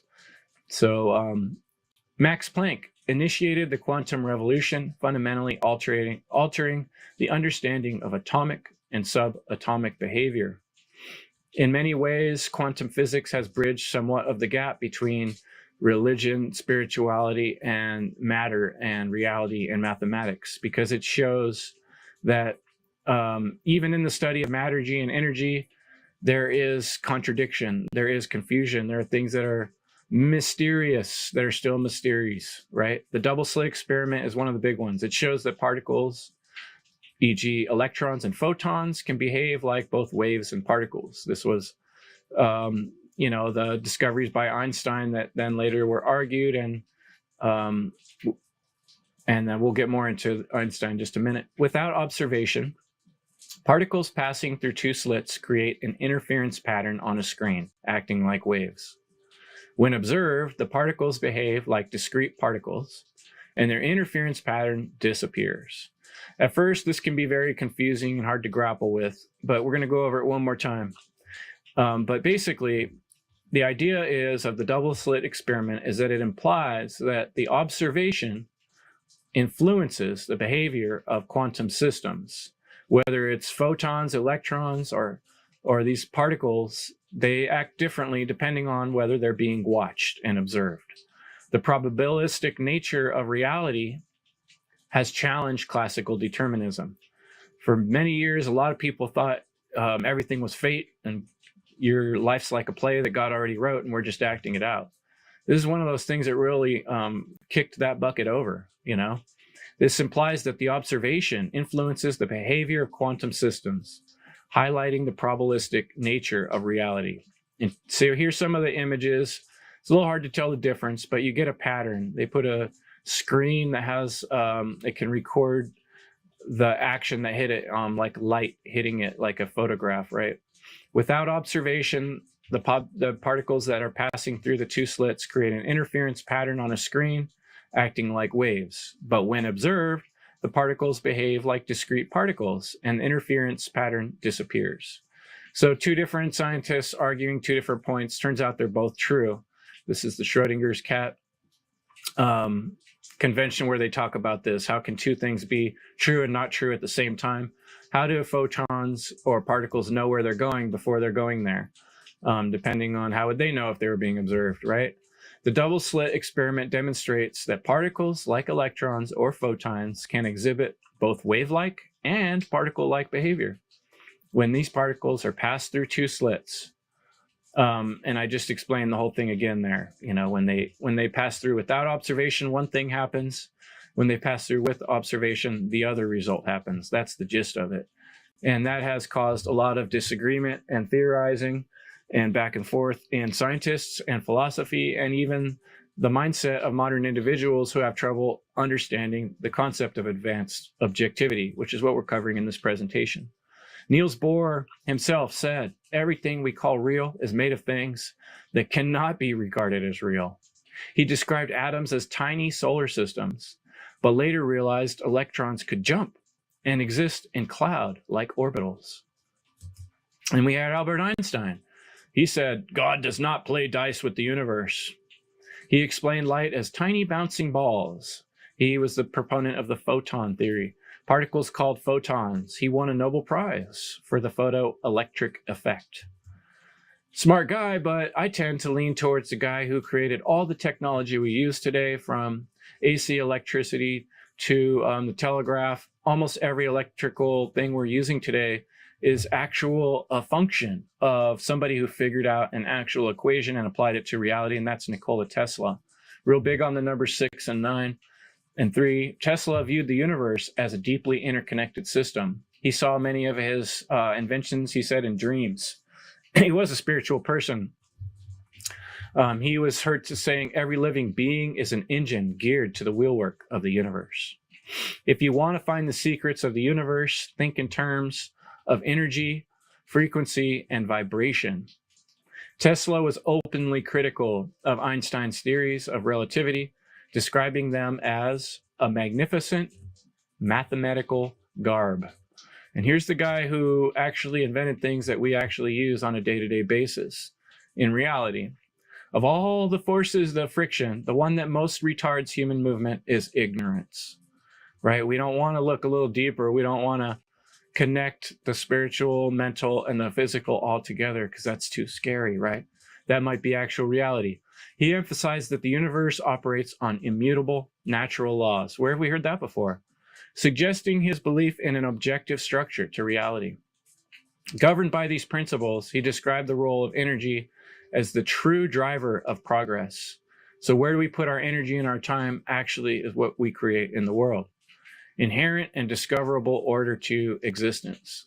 I just recognize a lot of spiritual facts in these mathematical concepts that create real world technologies. He said, if you want to find the secrets of the universe, think in terms of energy, frequency, and vibration. Sounds very much like what you read in the Hermetic principles, if you read the Kybalion, for instance.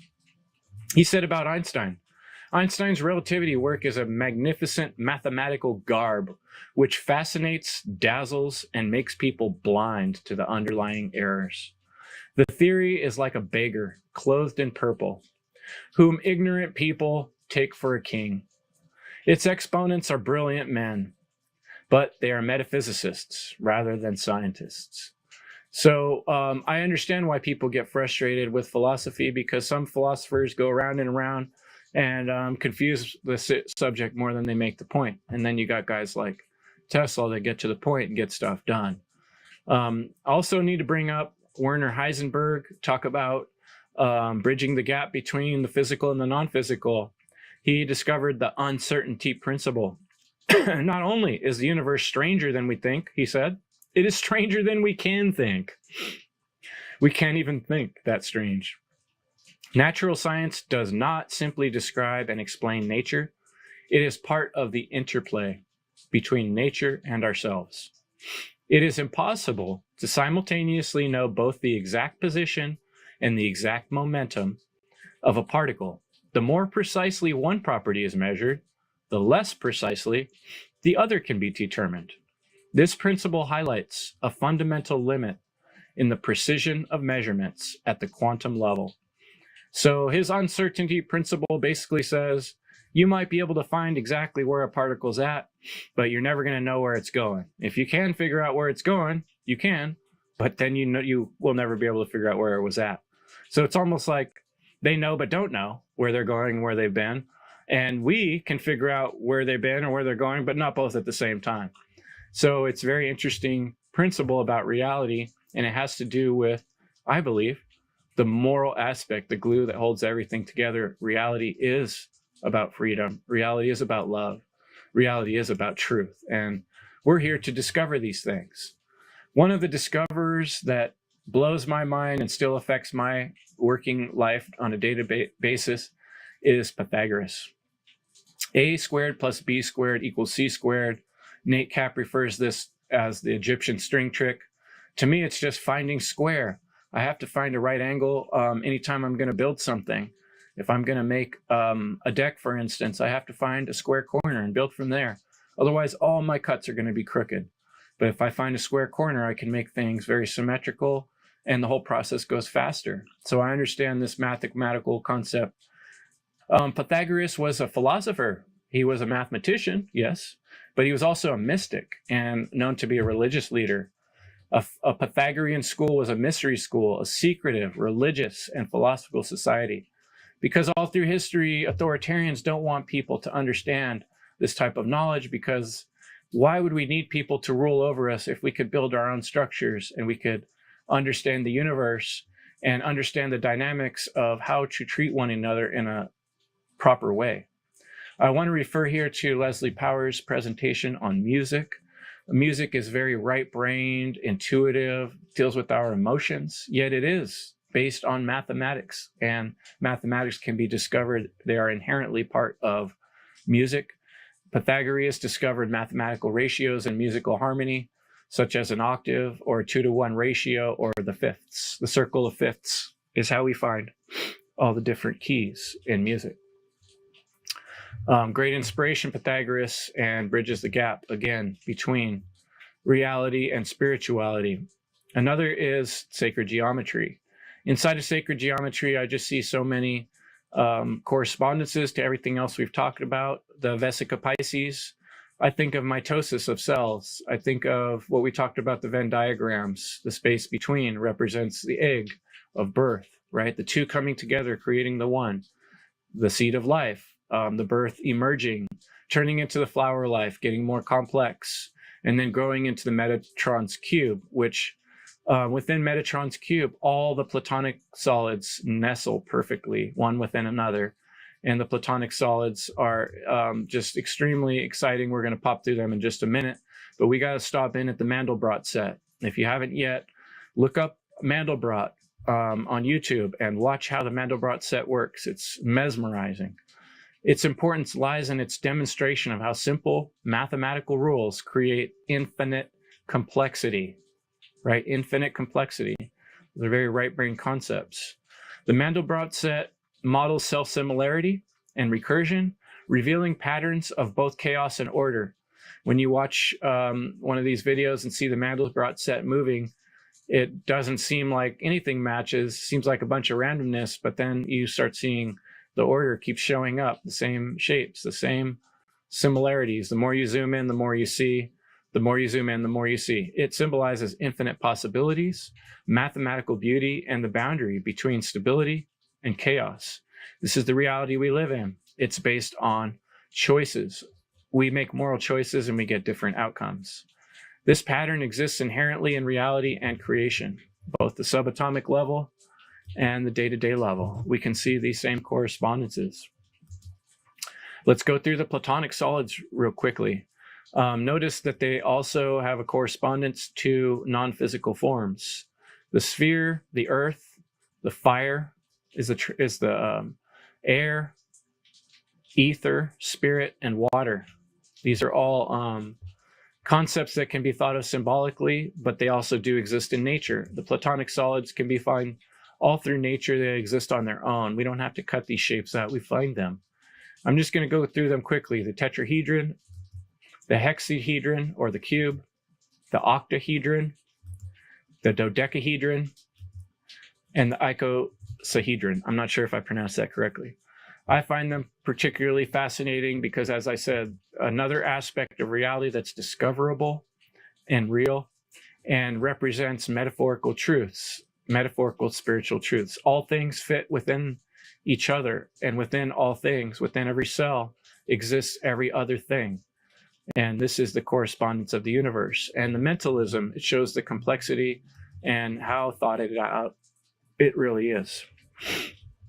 Another concept that came into my mind that's sort of a big exhibit in terms of bridging the gap between this mathematical reality, physical world reality that's so strange and has so many mysteries about it is the game of chess. A game that's been invented, created, and partially discovered. It requires tactics, which are short-term calculations, very analytical thinking, strategy, long-term planning. And yet it also involves an intuitive, right-brained understanding of the player you're against. The key principles involve controlling the center, finding the center, right? Like the bubble on the level, developing the pieces efficiently, right? Adjustable wrench, and protecting the king. That might be the hammer, and that might be the square. Players must anticipate opponents' moves and adapt to their strategy. This is so important to recognize the context of the world we're in. The king and pawn relationship tells us so much about the world we're in and the context of why this presentation is about objective morality. And what we need to learn is the balance of power in this world and in our own self is what's going to make all the difference. Think about the king in the game of chess. The king needs support. He can only move one square at a time. Everyone must sacrifice to save him. In a community, the king could represent freedom. Freedom for all, right? Freedom needs our support. Freedom is one step at a time, how it's gained and kept. And everyone must be willing to make a sacrifice in order to maintain freedom for all. Yet we do not want to be ruled. The king, we don't want to represent an external force. We want the king to represent our internal self force, right? Our ego. That is a balanced type of authority, is called responsibility. That's when we have self-discipline within ourselves to understand when things are right or understand when things are out of balance. If we put that job to someone else and let someone else be the king, then we become their pawn. And we only sacrifice for their rules.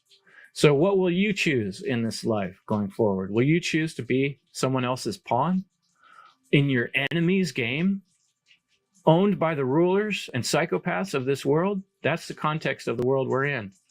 So if you want to find true authority, you need to find your own inner authority to understand the mathematical, objective, advanced objectivity, to be able to discern the difference between right and wrong, and not put yourself and the future of other people in the crosshairs of slavery. So we started out with the story of the Silvertons and the Goldmans, the all too familiar tale of an old family feud that refused to die because people couldn't let go of their hatred. It's really a simple matter of mathematical realization. A man and a woman come together, have children, growing into a larger family. Kind of like an equation, things are adding up. Perhaps a grandmother comes to say, and the family extends even more. But what happens when the leadership in that family, its mother and father, make terrible moral decisions? If they covet their neighbor's home or harbor hatred instead of seeking reconciliation, they pass down that resentment. What began as self-defense becomes retribution. The wounds are deepened instead of healing. Holding on to anger, hatred, and malice leads to subtraction, not addition. The family fractures, the community weakens, and the people become less whole.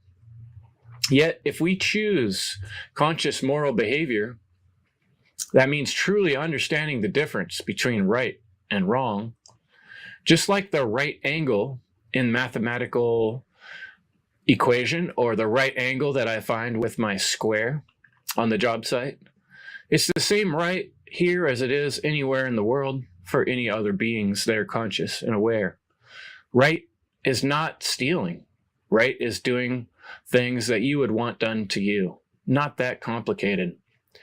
We can discern this rightness with a little bit of objectivity, as we talked about, advanced objectivity, and being able to communicate and corroborate with other beings. It's not that conflicts will never arise, but the mathematical outcome would be far less destructive. Instead of a tragic ending where two cold, shivering men stand alone with no families and no homes, the community could flourish, and there could be addition and growth. This pattern extends to the individual and to society as a whole. One person can do so much damage, whether through murder, theft, coercion, or deceit. But when a group of people form an organization, the potential for harm grows exponentially. When an organization calls itself a corporation or a government, the scale of destruction can reach historic levels: wars, genocides, and systematic oppression. It's the difference between math, addition, and multiplication, the amount of evil we bring into the world. What is the mathematical difference between one individual's immoral decision and a government controlling mass atrocities or committing genocide of a whole race? Unlike human beings, neither a government nor a corporation has a soul. They have no divine connection except that what they steal or borrow from the individuals who lend their belief and offer their participation to these artificial constructs. Anything that lacks a foundation in moral principles and with respect to objective reality is no more than a false religion. We can agree on this. We can see how things work out in the world. It's like an equation. Despite this, many still cling to the belief that objectivity does not exist. But if that were true, why does the word objective exist at all? While no single individual may ever be 100% objective, we have tools to help us. Just as a square or a level ensures precision in construction, we can check our own consciousness and collaborate with others and compare to get as close to the truth as we possibly can. Advanced objectivity. Reality is not as complicated as some would have us believe. The mathematics of the universe is discoverable, even though within each discovery, new mysteries arise. This is the beauty of life and the great mystery of the great all. Consider the double slit experiment, or quantum mechanics, where photons behave both as particles and waves, depending on observation. How do particles know where they're going? This paradox mirrors the mystery of the divine connection, the great all. There will always be an element of faith, a lingering uncertainty, just like the uncertainty principle. Yet this is precisely why we need each other. Relationships are our mirror to reality, to recognize how we're doing, how we reflect upon others. How did our actions work out, and what are we receiving for them? This is why particles and photons don't go there until we make the decisions of our moral decisions in this world. Then reality reacts based on natural law principles. That's what reality is made of. That's what's going on. So do the math. We need to work together to find the common denominator, which is morality and spirituality. If we fail to recognize objective morality, we risk living in a future like the Matrix, reduced to mere energy sources, slaves for a technological machine. Or we end up like the Silvertons and the Goldmans, annihilating each other over unresolved conflicts, lost in the material world, and failing to see the spiritual truth that underlies it. Plato's cave warns us of this blindness. If we want to help others break free from the chains, if we want to provide a future for people that come after us, we are the answers. We must inspire them to seek the light, no matter how painful it might be at first. Truth is about reality. Reality is about divine natural law order. Just as Platonic solids, geometric principles, and numbers have objective meaning, so too does morality. Communication itself is a language of symbols. It's our tool for recognizing and corroborating reality so we can strive towards truth. I call on you to make the choice, to cross the bridge of mental and spiritual realization, accept that we can find a common denominator and a common sense solution to moral and spiritual issues. As difficult as it may be, it's necessary. No one but you can determine your personal purpose. I can offer you the tools, I can draw maps, and I can point towards the bridge, but only you can walk across it. Only you can decide how to apply your purpose to solving the greatest problem of our time, human slavery. There's no issue more important than human freedom. Slavery is evil, and the destruction of freedom is the destruction of humanity itself. Let us work together towards true freedom through understanding and living in alignment with natural law. Evil is the destruction of freedom. Thanks for checking out my presentation. Check out endevil.life, freedomundernaturallaw.com. Take spiritual mathematics into your life and do the math. It's all about you.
time is right to follow my nose in the night. The fight or flight to realign, to stop jumping at shadows. Should I spend my time alive, hauling weight in the crowded hive, disabled of shedding light, or seek whispers of the truth? I'm gonna get lost out there. I walk tall into the cold, holding the hand of fear, battling hurdles of my own, but getting faster, forgotten soul. If I can master the simple toll of stepping up to wander alone, I'm gonna get lost out there. I walk tall into the cold, holding the hand of fear, battling hurdles of my own, but getting faster, evolving soul. If I could master the simple toll of stepping up to wander alone into the unknown, into the unknown, to wander into the unknown,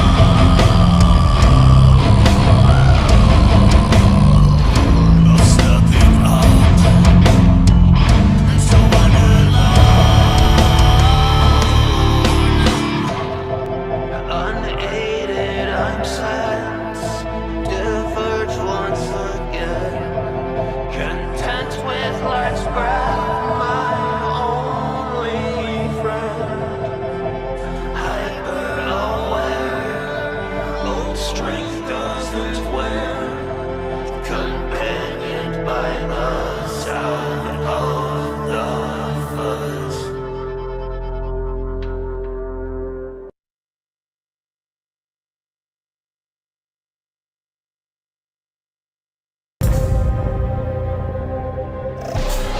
We are truly just now rediscovering the wisdom of the ancients, lest we forget. And it doesn't just stop with mythological parallels. This concept fires a straight shot right into religion concerning morality. Bentov's documents state that this creator utilizes the duality of good and evil as a catalyst to speed up the interactions of evolution. The term good represents the knowledge of its universal laws. The term evil represents the ignorance of those same laws. In other words, being in harmony with these natural laws help produce an escalation in evolution, and anything that slows down that process is considered to be evil. But you need both. Just like the Zen masters have maintained all along, the creator walks the middle path.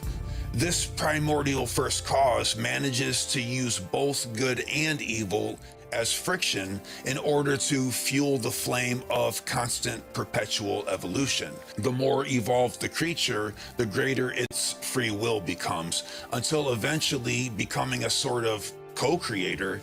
And I mean, go ahead and bust out any religious book that you got and tell me that this isn't the main theme. A frequent viewer of this channel is probably well aware of Carl Jung's great and highly misunderstood work entitled Answer to Job. Although impossible to summarize, it can be said that Carl wanted to indicate that the suffering of Job was meant to ignite and further along the consciousness of his creator. This notion was extremely controversial, especially at the time. But keeping that in mind, let's check out what Bentov has to say about what seems to be a very parallel notion here. At the beginning, the creator watches with aloof amusement as his creatures go through the events. However, somewhere down the path of evolution, consciousness will arise that will draw his attention. These will be creatures who not only contemplate themselves, but start contemplating him. When a creature has reached a level of development at which he understands his real makeup and perceives that thou art that, then he becomes self-realized. Henceforth, he will watch himself act within that scheme, but at the same time remain separate from his actions. This is analogous to the way that the creator operates, acting but at the same time remaining separate and uninvolved in the action. The creator will set aside such a unit of consciousness and say to him, "Here, do this." It may just be little chores at first, but sooner or later, such a unit of consciousness will start guiding the evolution of the other consciousnesses. Once he has duplicated himself, he knows himself. So he closes down his shop, absorbing into himself all his manifest creation, and returns into the void. We have to emphasize that the events described until now did not take place in objective space-time. In other words, they were only his thoughts and were not yet manifest. This sounds a lot like our Brahma in Hindu mythology, whereas we live within the dream of the Brahma. While the creator can take his time to contemplate, design, and construct his universe at leisure, to us it would appear in a Big Bang. Suddenly the whole thing would just be there. Again, with the concept of the Brahma, if everything is within a dream, it wouldn't be dissimilar to the way we dream. So whenever we dream, there's an entire reality, a place, characters, fictional or not, that just appear there all at once. They don't necessarily have to evolve into place because they are projections of our own psyche. And Jung has just entered the conversation. Speaking of which, wait till you guys get a load of what Jung has said about flying saucers. He was like a prophet of the psyche, comparing the weightlessness of saucers to the psyche. And I know there's a lot of videos online covering his take on it, but they never quite make the connection of what Jung said to what we have now by Jack Valais. I think I'm pronouncing his name wrong, but what he says about ultra-terrestrials and what Jung says about saucers is just peanut butter and jelly. I can't wait to get to it. Back on track here. After reading that, we now have to wonder what causes the event of this so-called Big Bang in the first place. This question has haunted humans ever since we first had the notion of it. But it might be helpful to go back to how we understand a normal bird's egg. Imagine that our said creator develops his own boundaries or real estate that will form his body or our world. This is like rippling the surface of water that was previously still, causing it to become manifest. If we apply our toroidal shape to the rippling of the water surface, we have our eggshell. Let's remember the magnetic north and south of a chicken's egg. Energy is being built up at each pole of the torus, just like the chicken's egg. The accumulation of this potential energy will ignite and zap between the two poles, just like negative ions unite the sky and earth in a lightning flash. And with lightning, of course, comes a thunderbolt. Therefore, we have sound. Many of you, I'm sure, see where this is going. We now have the sacred Om, A-U-M. In other words, the first act of fertilization has taken place within the egg. And now, hopefully, if you didn't get the omelet joke of the beginning of the video, that's become illustrated. Nah, you guys got it the first time, I know. The thunderbolt, of course, is enough to disrupt our unmanifest reality, that is the absolute, rippling the surface and creating physical matter. This discharge sets our proto-matter or pre-existence, as illustrated earlier in the cream of the donut metaphor, and it erects a great column from pole to pole, and it mushrooms out at the tip and runs down along the shell, hugging the walls as it goes back down to the bottom where it is reabsorbed. We have now developed the so-called seed needed to fertilize the egg. and the appearance of physical matter as we know it. Within the seed, just like the seed of a tree, is all the information is necessary to form the entirety of a habitat for many birds and other creatures, and in this case, us and our very consciousness. All of the information is already there and free to anyone. If the purpose of evolution is to produce consciousness of an increasingly high construct, then the universe is a teaching and learning machine simultaneously. Its purpose is to know itself, possibly through us. This is where Bentov drops us a little hint, when he says, study the micro and you'll find the macro reflected in it. In other words, if we study ourselves thoroughly, we will find the creator there waiting for us. I realize that theme is reoccurring on this channel, but it bears repeating. Probably the most important thing, period. The archetype of the cosmic egg is illustrated over and over again with a serpent coiled around it. This reminds me of the words of Christ, who encouraged his disciples to, quote, be wise as serpents. The serpent has enveloped the entire egg and now has two choices. It can crack the egg now and enjoy a minuscule meal. This is instant gratification. Or he can hold on for a moment and continue to warm the egg until it is ready to hatch on its own. And with a little patience and a lot of sacrifice, the reward of the latter is where we find the real fruit. You are this serpent. We are. And like I was saying before, you should bear the serpent with the fruit that you have won. Let me fade away. I know there's more than only black and space. Let me fade away. I am tired, flesh equals pain. Let me fade away. Disregard my body, let it go to waste. Set adrift in space. Let my mind go to a bigger place. Let me fade away. Inside this fragile body, trapped in flesh, in mind. Outside, a landscape is reduced to gray.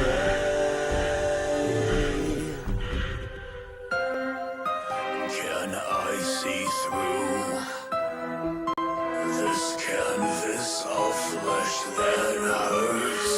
My ghost, I never have and never will. Ask myself why I paint a picture of you on me. I always have and always will. Don't understand this familiar place. Can you see me? You never have and never will. I am bleeding everywhere.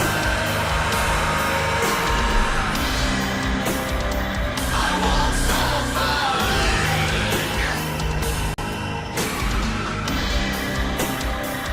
I wish death on you.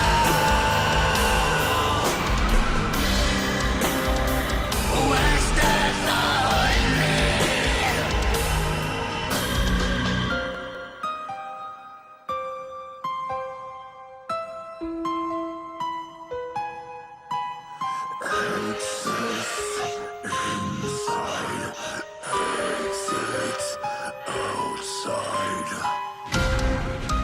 This man-made world, these man-made worlds are temporary.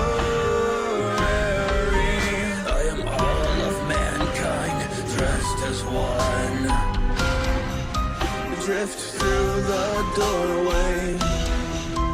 This priceless secret outshines the world's gold. Simultaneous gods and worms.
And we're back. See who we got here. Derek, Will, what do you guys think? That was a couple hard-hitting hours right there. I enjoyed watching my presentation again. Oh yeah, Kris, your presentation was fantastic, man. I love being in construction myself. I mean, having those allegories and the symbolism, and you just took it, above and beyond. So well done, man. Excellent. Thanks, Will. Appreciate it. Yeah, it was excellent. I loved it, Kris. And yes, the whole progression of it and your creativity and is just like mushroomed into big clouds. It's beautiful. Yeah. Joe Phipps with a great video and some of his music on there. And I mean, that's something we've kind of have pride in the Funnel Conference, is that we like to showcase all different types of forms of creative expression. So you'll hear more music, different types of music, art itself, and that's just a piece of what's to come. Yeah, we've really worked too on trying to find as much balance, try to find male and female voices and different types of music. You're going to hear some jazzy, fun stuff, some hard-hitting rap, some, real variety, emotional, different type stuff, because that's life and that's real. So, yeah, I was excited to make this connection with Joe Phipps. His channel, Library of the Untold. I feel like he talks about spiritual mathematics all the time, but he makes it fun. Mine's kind of a little bit textbook style, but I feel like I had to lay that stuff down because it's been in my head for a long time. So yeah, he brought us some fun about it. He built the foundation so I could start doing some framing. That's what I felt like, What were you say, Derek? Yeah, you definitely brought some fun elements into it too, and I appreciate you kind of bringing it down to the basic equations to avoid the abrasions of, hey, what's up with the lowest common denominator of just like human equality, morality, and all this stuff, and aligning to objective truth and morality, or in reality, of course, as if people thought that there wasn't such a thing, as you kind of pointed out in that. So yeah, it's like, how are you going to construct something if you're going to be so subjective to stuff? And like, hey, you got to follow the architecture and the formulas and all these things, right? So yeah, laying down the foundation, man. I appreciate that. For sure. Well, talk about appreciation, Derek. Thanks so much for all your help on this conference. You've been incredible, pulling all the strings together in the background of all the little things I wish I had time to do. And Jim Adams isn't here with us, but I want to shout out a big thanks to Jim Adams. And I'm thankful to all the people in our community and group who have reached out.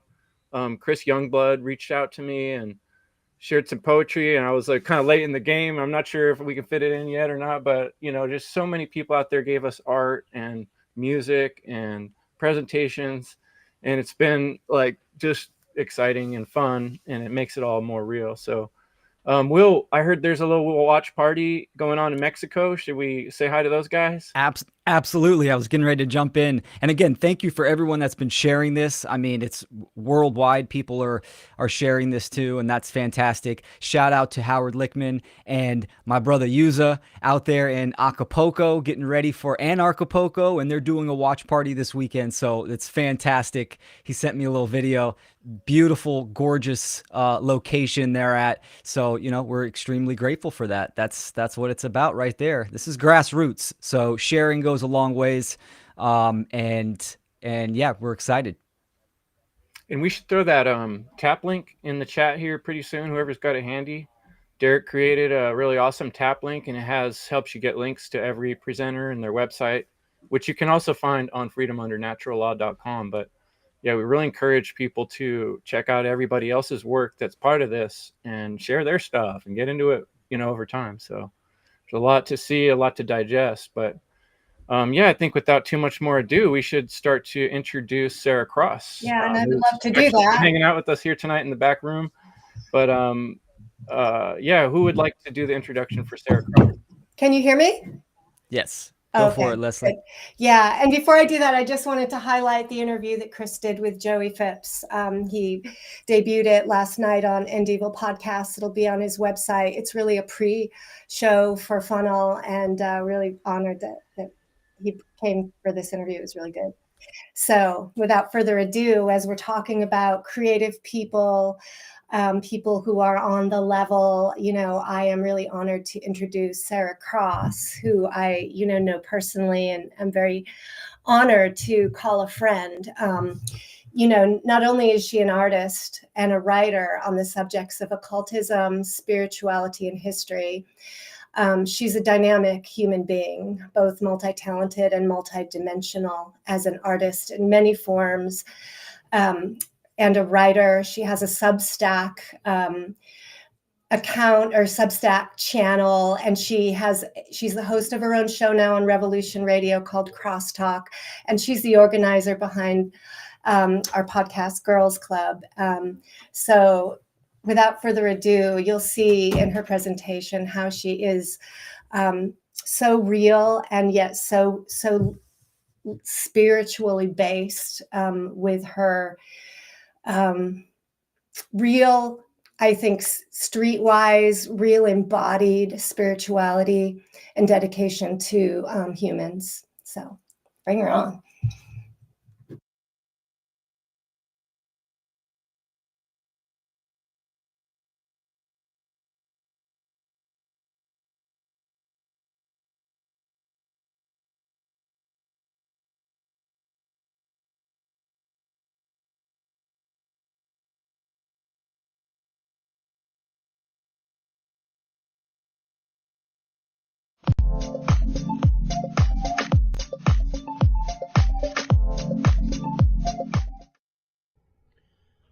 What a wonderful place to come together and find so much information from so many wonderful people.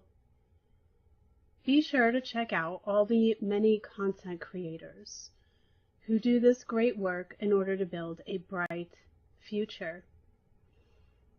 A special thanks to the event organizers, Will Keller, Leslie Powers, and Kris Nelson. It is an honor to add to such an event. And without further delay, please enjoy this presentation from CF Girl for your consideration.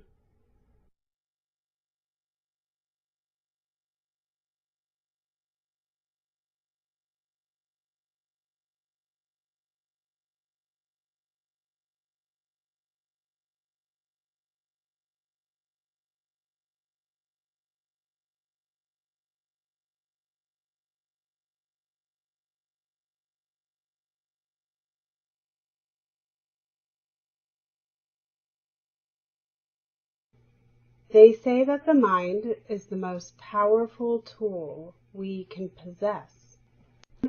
Unfortunately, when I say they, I mean the majority of the people on this planet, who are all trapped in ego identification and are addicted materialists. Even though they are correct in the statement, they really have no idea what it truly means. It is portrayed in a way that is to push people towards a physical-based material achievement.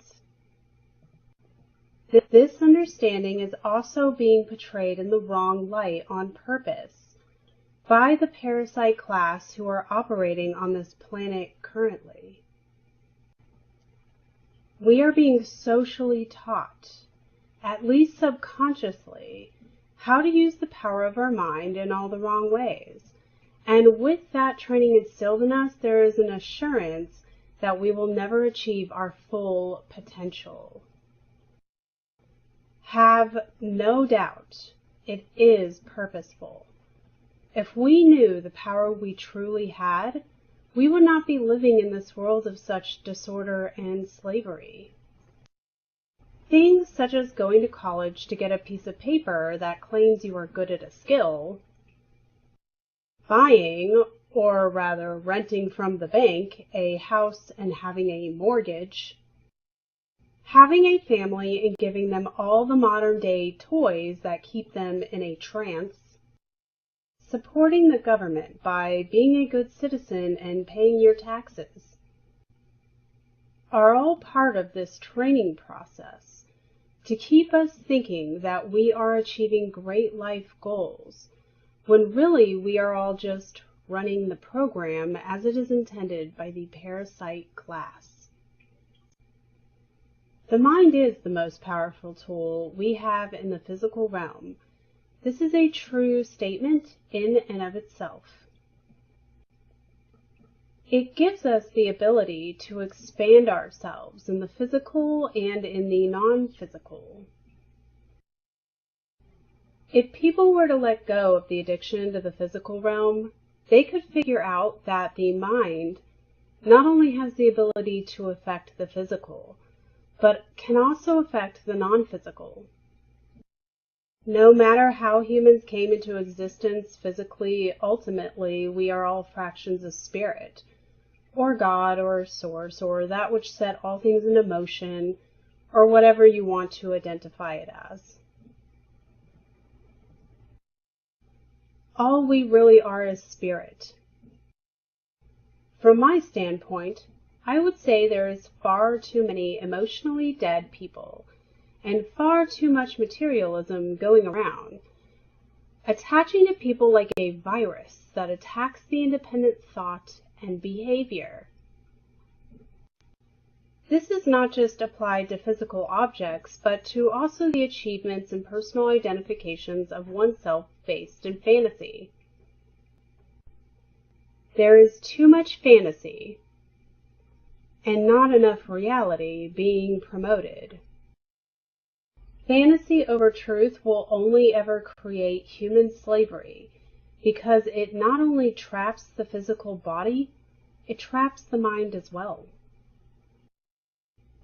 And in this particular era, we are being smothered with false over-identification of the physical perception.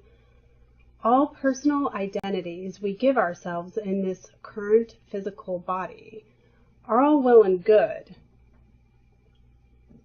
However, they are also beside the point and in the end are hardly relevant. Because these physical shells we find ourselves in are temporary, recyclable material. And one day in the future, we will just get another one, hopefully making better choices with the lessons we learn. What matters is the fraction of spirit that we are. This is a constant factor and can never not exist. Spirit connects to our highest self, and this connects to our mind. From this statement, you might think I am saying your mind is your brain. No, not exactly. Your brain is just what has the ability to house your mind. I would even include in this the heart. So I guess I would even rephrase that statement. The brain and heart are the temporary house for the mind while we are in a physical shell. For anyone wondering, I include the heart in this due to the heart having neurons, just like the brain. The brain thinks with thought. The heart thinks with emotion. The mind has the ability to manifest reality. This means when one has proper intention, a physical or non-physical result can occur. It does not matter whether it is small or large in regards to the situation. It could be about wanting a dog for your birthday, or wanting someone you love to recover from illness. The intention one puts into the thought is the force that creates the physical result. When one follows a path to bring something into physical reality and true intention is present, one will experience thought, emotion, and action in that order. One first has the thought that they require something to take place. Then one feels the emotion that one would have if this had happened. And then finally an action takes place to make it physically manifest. This is the natural progression of this. This is how spirit wants to operate in its natural state. This happens always, whether the individual is practicing this in a positive way or a negative way. Whether the result is good or bad, all people can have this effect. Intention is only a tool and can be used for whatever the individual desires. Here is the main issue as to why people do not understand or do not think that this sort of ability is real. Their ego is in the way. And it is entirely a fear-based response. People allow the ego to become and take over their entire self because it is easier than taking personal responsibility for oneself. People are afraid of the unknown and what they think they have no control over. There is nothing wrong with having a healthy ego. The problem is that the ego is in full command of the mind, so some training is required in order to maintain this balance. When one has their ego in check, they will finally be able to operate reality as spirit intends. Until then, the ego is at the wheel and is in full control of all situations. This is not something that can be proven to anyone outside of one's own personal experiences. We are meant to take these journeys through the physical realm alone so that we can reconnect spiritually. I could recount many stories now to try to convince you, but at the end of the day, you are the one who has to make the decision to take personal responsibility, do the inner work, and discover the truth. No one can tell you how to find that, and no one can force you to adventure into the dangerous unknown in order to find it. This is the gift of free will. And spirit has all the time in the world. It is ultimately up to you to make the choice on whether you are going to hide in the shadows and fear the unknown, or walk out into the light and choose to embrace the truth. No matter your decision and no matter what your beliefs are, you cannot change the truth of who and what you are. All we really are is spirit.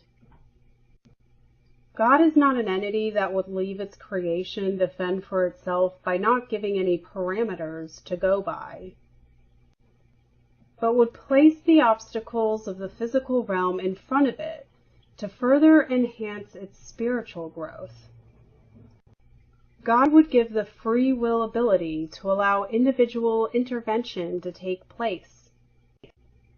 Spiritual growth is a private and personal matter, so the importance of experiencing this in the physical and individually is vital to progression. Freedom is the ultimate gift God gives its creation, and the goal is to achieve this through love, morality, and truth. All creation has the inherent right to live free. God's expression is always a form of love, truth, and ultimately of freedom. Principles exist in the unseen reality so that we as creatures of God have something to investigate, take into ourselves, and grow spiritually from. There is no requirement in regard to how smart someone is. To discover and understand this does not require vast amounts of formal education or even any past experiences in spirituality. All that is required is the personal care level put into this endeavor. The science of mind is really just the study of yourself, your highest self, and God. This is a definitive statement and will not ever work in any other way. Thought, emotion, and action creates all things. If you go searching for the truth, then the truth will step into your path, so that you won't be able to miss it even if you tried. Reality, as it is constructed, plays no favoritism with any of its creation. Reality must be approached fearlessly. The Bible says in Revelations 22:17, "The Spirit and the bride say, let anyone who is thirsty come. Let anyone who desires drink freely from the water of life." If I were to analyze this statement, I would say this simply means that God has given its creation the ability to align its thoughts, emotions, and actions in accordance with law, and that at any time one has the freedom to choose to accept reality and truth as it really is. The Spirit is God, or an understanding of the law, and the bride is the individual making that choice. God does not pick and choose who to pay attention to according to how much they pray or beg. God will respond to all thought, emotion, and action that takes place within reality regardless of behavior. God does not need the acknowledgement, approval, or acceptance of any of its own creation. God is simply the conscious spirit that is experiencing the physical reality of its creation.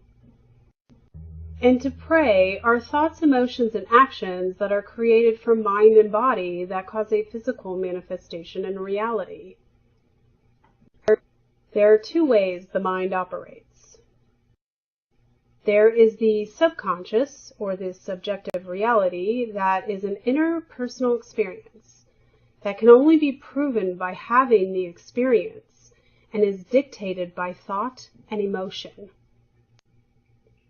And there is the state of consciousness, or the objective reality, that can be seen, felt, and experienced in the physical realm and is dictated by action.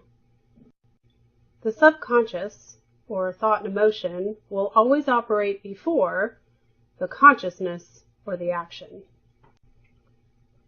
This is a creative process. This is how God created all that exists now.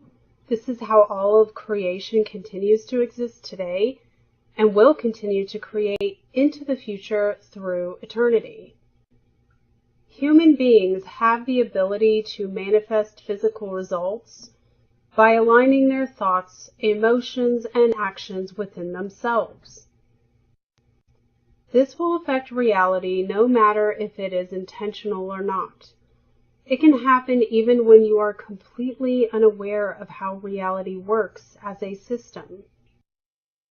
All thought is a creative force and is the jumping off point that starts the chain reaction that leads into the emotional intelligence and eventually into the physical realm.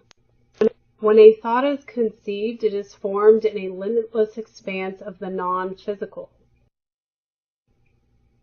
Once the thought is fully formed, it moves into the part of our bodies that can feel an emotional response from how this thought makes us feel about it. There is a level of visualization that takes place, and depending on how practiced one is in visualization, is how clear that emotion will be. Once the thought and emotion are fully formulated and operating in sync with each other, reality cannot help but respond by creating a physical reaction. No matter if that reaction is a negative or a positive one. This is where the free will of the individual has the power. Negative behavior will create negative reactions. Positive behavior will create positive reactions. This is cause and effect. Law is objective as this cannot be changed. Experience is subjective because this is spirit having a physical experience. We are unable to create law as these are already basic principles that operate within reality. We only have the ability to discover them and make use of them. Our thoughts, emotions, and actions are reflections of the fraction of the spirit within us. When our thoughts, emotions, and actions are all negative, this will create a life where all manifestation is negative in response. When our thoughts and emotions are ruled by fear, this will only ever manifest confusion, doubt, self-hate, conflict, denial, and delusion. And worst of all, slavery. When our thoughts, emotions, and actions are positive, this will create a life built around love, truth, and freedom. There is no trying. There is only doing. Thought and emotion mean nothing if action is not the ending conclusion to this creating process.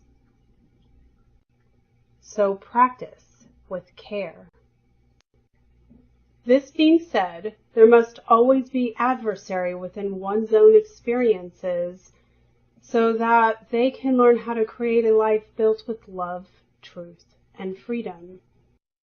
There is no light without the darkness. The key to creating is through the mind and working with law. The mind creates all and operates in accordance to law, no matter what. We are all fractions of the spirit that play temporary roles in the physical realm. Spirit has dropped parts of itself into our physical bodies as to have experiences and learn from this form of expression. Because we have never fully grasped this about reality, we have remained ignorant and have misused the law, which in this behavior has created hell on earth. We turned away from our inner voice and are now paying the consequences of it. Jesus said, "It is done unto you as you believe." This statement is really just saying that belief as a concept is subjective, and when you believe something rather than know something, the only result you will receive is the result of suffering and ultimately slavery. Spirit is with us always, and always works through our thoughts, emotions, and actions. When we use this formula with negative intention, the negative results will occur. Using this formula with positive intentions will result in positive results. It really is just that simple. This is not mystical information. It has only been occulted by the ruling parasite class in hopes that it will be forgotten by us forever.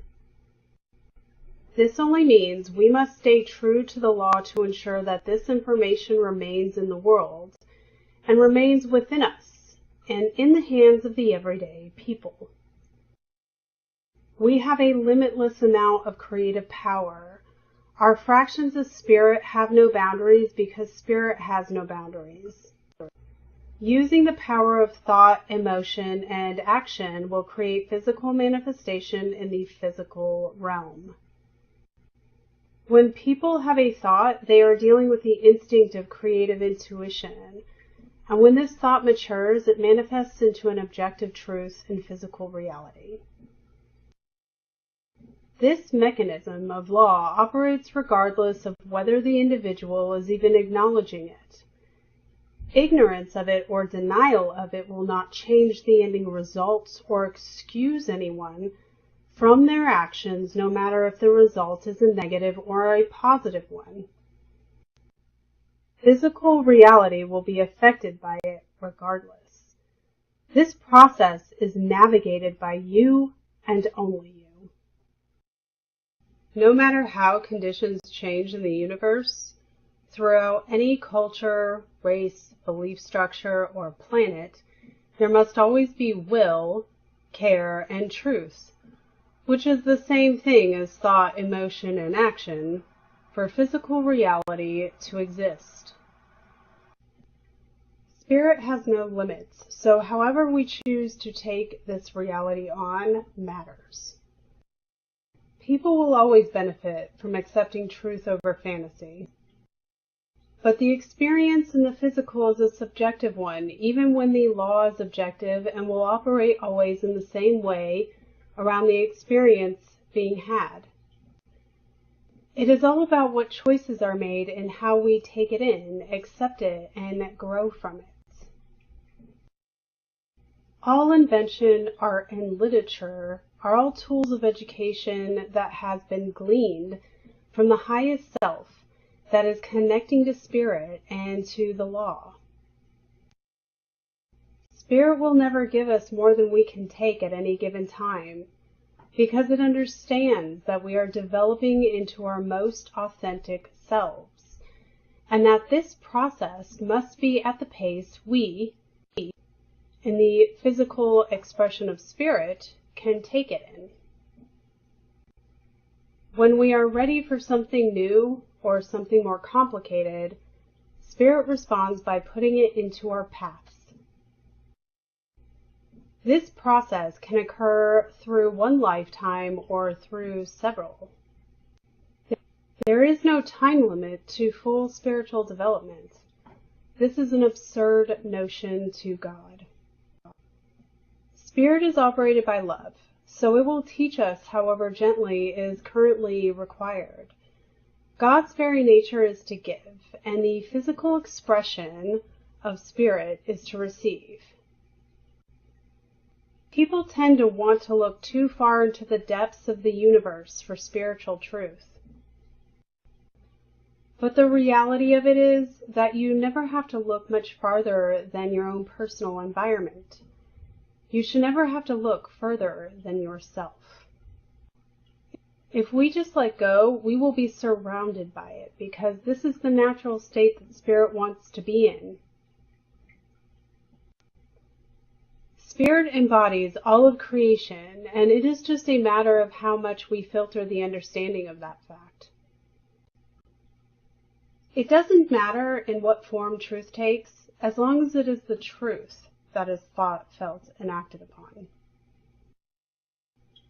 The law is a fixed mechanical network of tools that are used to conduct reality, and depending on how well we use those tools is how strong the impact will be in its end result. This is a responsibility to be trusted with. To misuse this information is what leads us down the paths to slavery. Even though the inspiration all comes from the same source, different expressions of spirit will take in the truth in all different and unique ways. It does not matter if it is a scientist discovering a new branch of physical reality, or an artist pulling from their inner selves to cover a new canvas, or a teacher of spirituality instructing on faith. If we have any definition on what diversity is, it should be how spirit brings us truth. Each expression is going to embrace truth only how it should, because this is the path that spirit wants to take. God's laws are objective in every sense. However, that being said, spirit wants to have subjective experiences. This is the element of spontaneous fun that all life craves to fill in the gaps that require joy within us.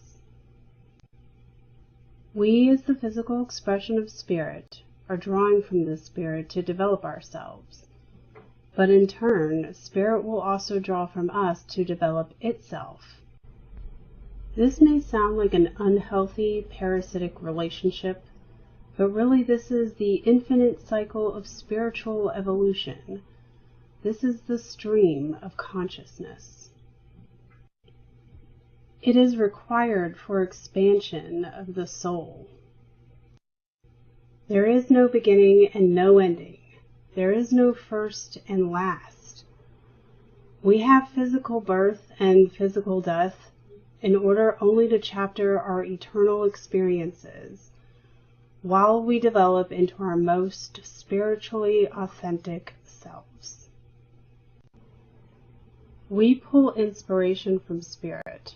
Spirit pulls inspiration from its physical expression. when people only halfway connect to spirit through half-committed activities, then there is no amount of practices that will ever lead you to this truth about reality. It is not how much you meditate or how much you practice this as a belief. It is about how well you accept truth. It is all about how you practice morality. And we need to be careful about how we go about this process of discovery. Just because we discover the truth and discover its power does not mean we have the right to misuse it to gain more over others, just because they have not reached where we are in knowledge. It should always be used to empower all of creation to become its most complete self, and not be hoarded or hidden from any who seek it. This is what the ruling parasite class actively does to the people here on Earth. And before anyone pauses in their listening here to go, all those damn blah blah blah doing blah blah blah, let me make this statement very clearly. We have been divided not by that which you perceive, but by the behaviors we have enacted upon each other. The ruling parasite class are the only enemy, and they knew and continue to know how to divide and conquer us. It is mainly by removing God out of sight and out of mind. They know and use the truth of reality, God's immutable laws, to create slavery for the majority, so that they can keep all this power for themselves and do whatever they want, no matter how depraved. They think this will somehow save them if they invert truth and manifest a hell world by creating practicing, participating, secondary psychopath Satanists, just like them. The ruling parasite class has infiltrated all parts of our physical experiences, and this cuts us off from our spiritual development on a grand scale. This being said, we all have the power to find spirit and reconnect with it, no matter who or what stands in our way. There is no mystery in truth. Truth is always simple. It's fantasy that is always complicated. This is why the ruling parasite class hates truth and loves fantasy. The problem is that the truth is also harsh. While fantasy is comfortable and full of feel-good expressions of it could be real fiction. So people tend to lean towards fantasy when they don't have any factors in their environments that correct the path that leads into fantasy. It is easy to get lost, and with realizing this, it is easy to conclude that finding yourself again is complicated.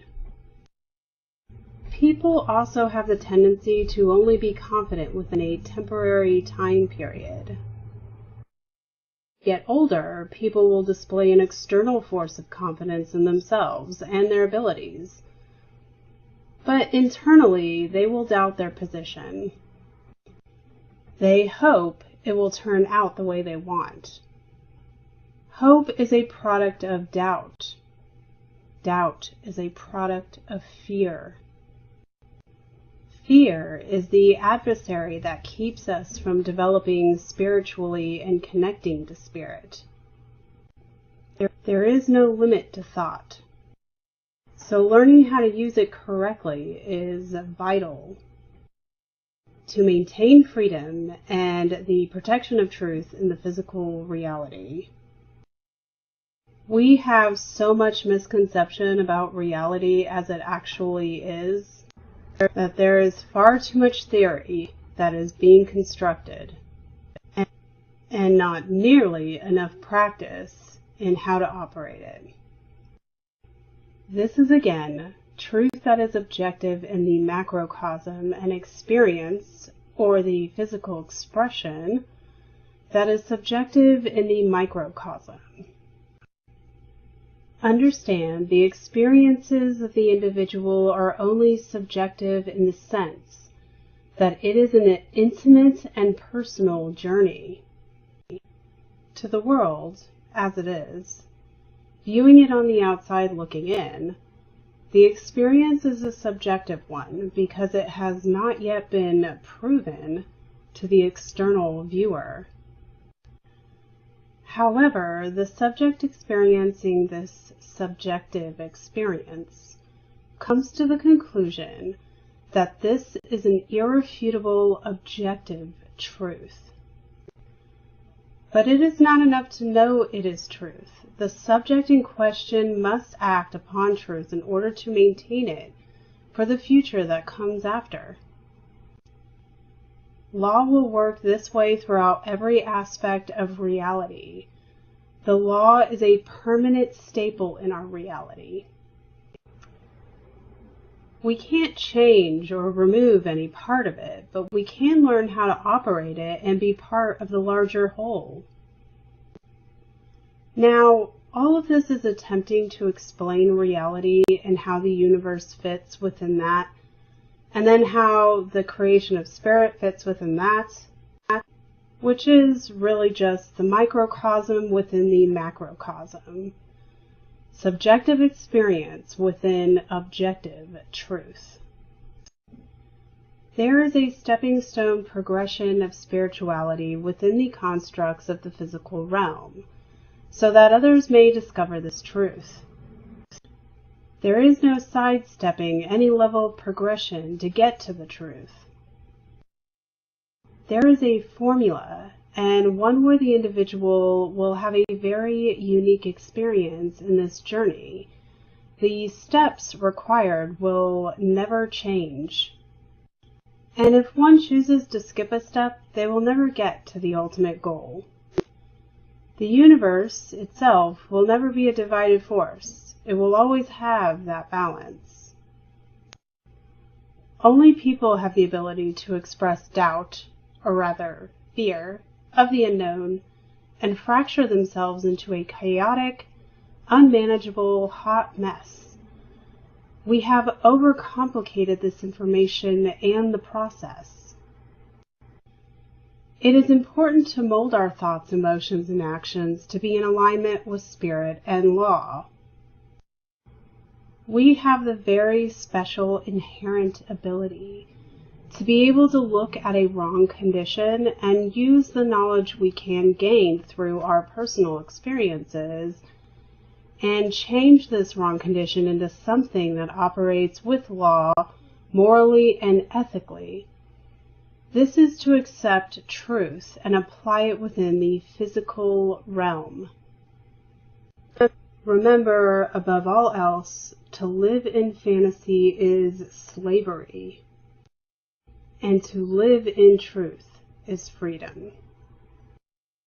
Freedom should always be the goal, but this is a choice that only the individual can make. It takes time and practice to develop the ins and outs of this process. It's not complicated or difficult to learn, but you do need to practice the skill just like any other skill, such as riding a bike without falling off. Most people are going to fall off that bike 1,000 times and then another 1,000 times before that aha moment comes, and the information collides in the way it should within your mind, heart, and body. You don't have to take this information as fact because I know that people need to experience what I have experienced in their own personal way. I say it so that this information can be taken in and in the very least be put into the consideration box in your head for further investigation. There is so much information out there in the world today, and it can be overwhelming. It takes time and practice to learn how to discern what is good information versus what is bad information. You must take in all the information from as many sources as you can, so that you can wade through the nonsense to get to the truth of the matter. This is a skill that takes time and practice to learn. You must also take the time to turn inwards and communicate with Spirit so you can really connect. Doing this will allow you to understand your rights and the principles that conduct reality. You will be free in mind and body. You will be able to steer the future as you desire. Beware, this is a two-way door. Practice with care. Everything you think, feel, and do will shape the person you turn into. Once we understand that we have this great ability to create in reality, that means that we can create all things, including love and fear, history and the future, art and knowledge. So behave with care.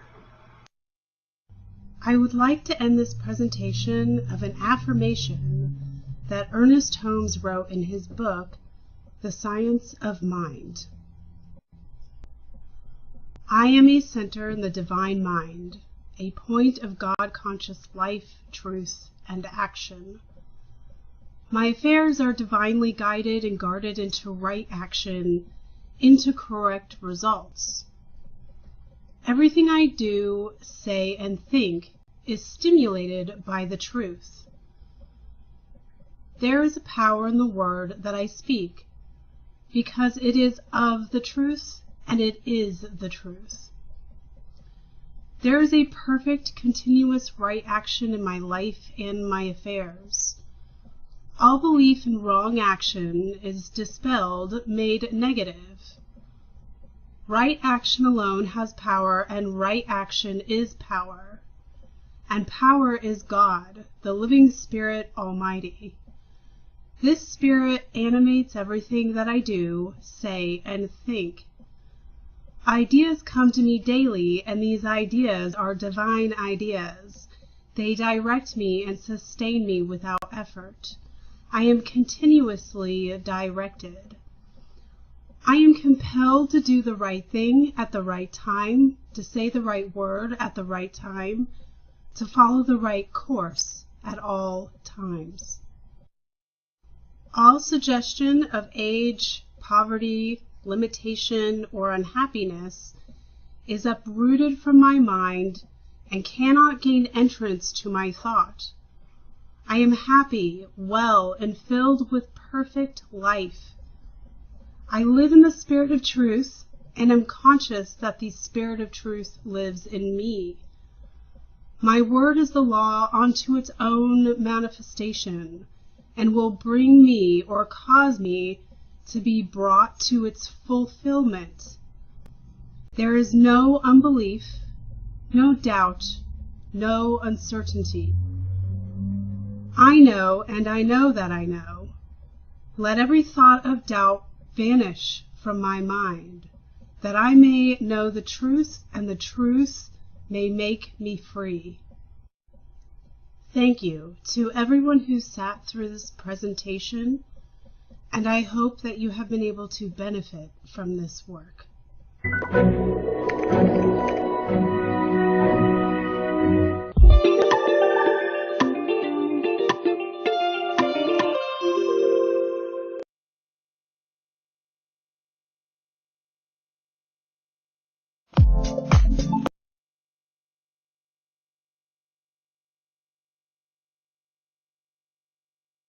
And there's Kris. Thank you, Sarah. That was beautiful. I think that was just such a nice balance. Cool. You know, we had like Kris, he's very like kind of left brain, and mine was a little bit more on the left brain side this time. And then Sarah kind of evened it out with the spirit and the more right brain emotional appeal to just took myself off there. Yeah, no worries. And I love those affirmations at the end, and it kind of reminds me of, you know, the the flip side of the positive affirmations of Mayat, you know, and Mayat being a feminine goddess, right? So yeah, it's kind of fitting with what you just said there. I got some cool art to share here.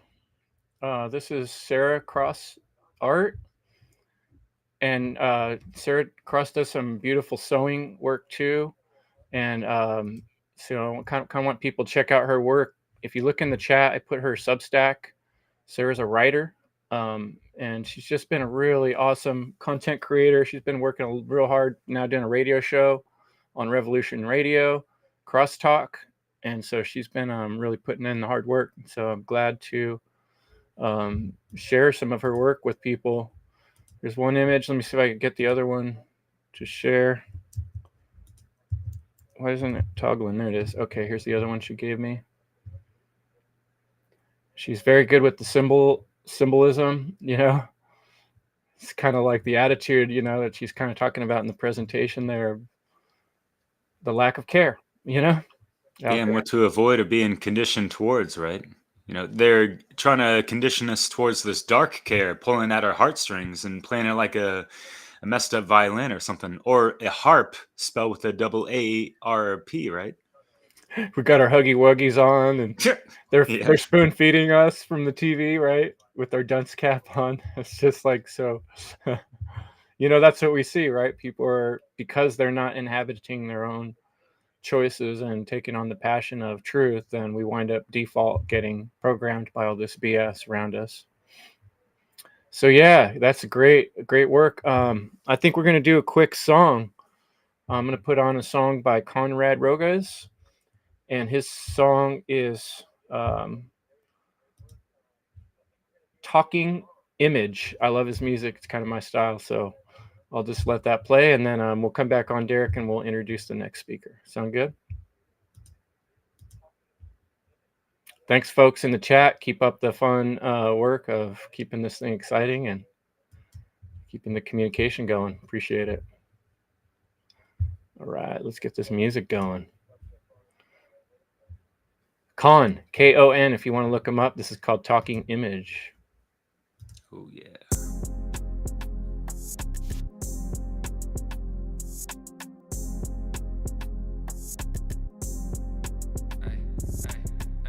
Making my selections at random, find a nice picture that I'm in it. Now we're talking image, how the mind translates feeling. Never been the one that I envisioned. Every song I write comes out different. No one that they bought dualism. Body mind split. I come to heal that division and break the whole world out the prison. Do it by example. I chose the life of a modern day Apollo. Will you light a candle? For the image of the last one, really need a heroic standard. If I say I'm a god, it's a scandal. Made on his image, it was not a whim. You could put away the scriptures. Like a cross on your back, your image will break you unless you really live it. Am I religious? The word relic means image. I do have visions of a better existence. I love a hero like Christ, and I'll do you one better, a real heroine. You'll never hear that from inside the system. To inspire you is my self-interest. You gotta take charge of what gets imprinted. The journey of your soul really has no limits. Institutions turn you to a victim. Everyday recital, venerate the idol. We don't craft characters or write our own story. We look outside and perpetuate the cycle. You can't try to live up to it. Infinite off-limit images, I just embrace. Own it all I got, plenty so I don't fake. Tears spilled on concrete foundation. I'll still go after it, don't get it twisted. Turn off the filters, I don't like the fiction. Reality hits and it's gone in an instant. Lust after images that never existed. Shatter the image, it never earned the spot in your mind. I'm never asking to serve nobody but myself. I'm like, when will they learn that your own view is the only one to concern yourself with? Welcome to my Olympic section. We all aim for heavens, no time to read the legend. Catch a false god and do a quick dissection. I'm somewhere between Poseidon and Elroy Jetson. Honey, where's Elroy? Oh, he's up at the playground, dear. Well, what took you so long? Well, we were playing, Dad. Playing what? Writing messages in secret code. See? Let me see this.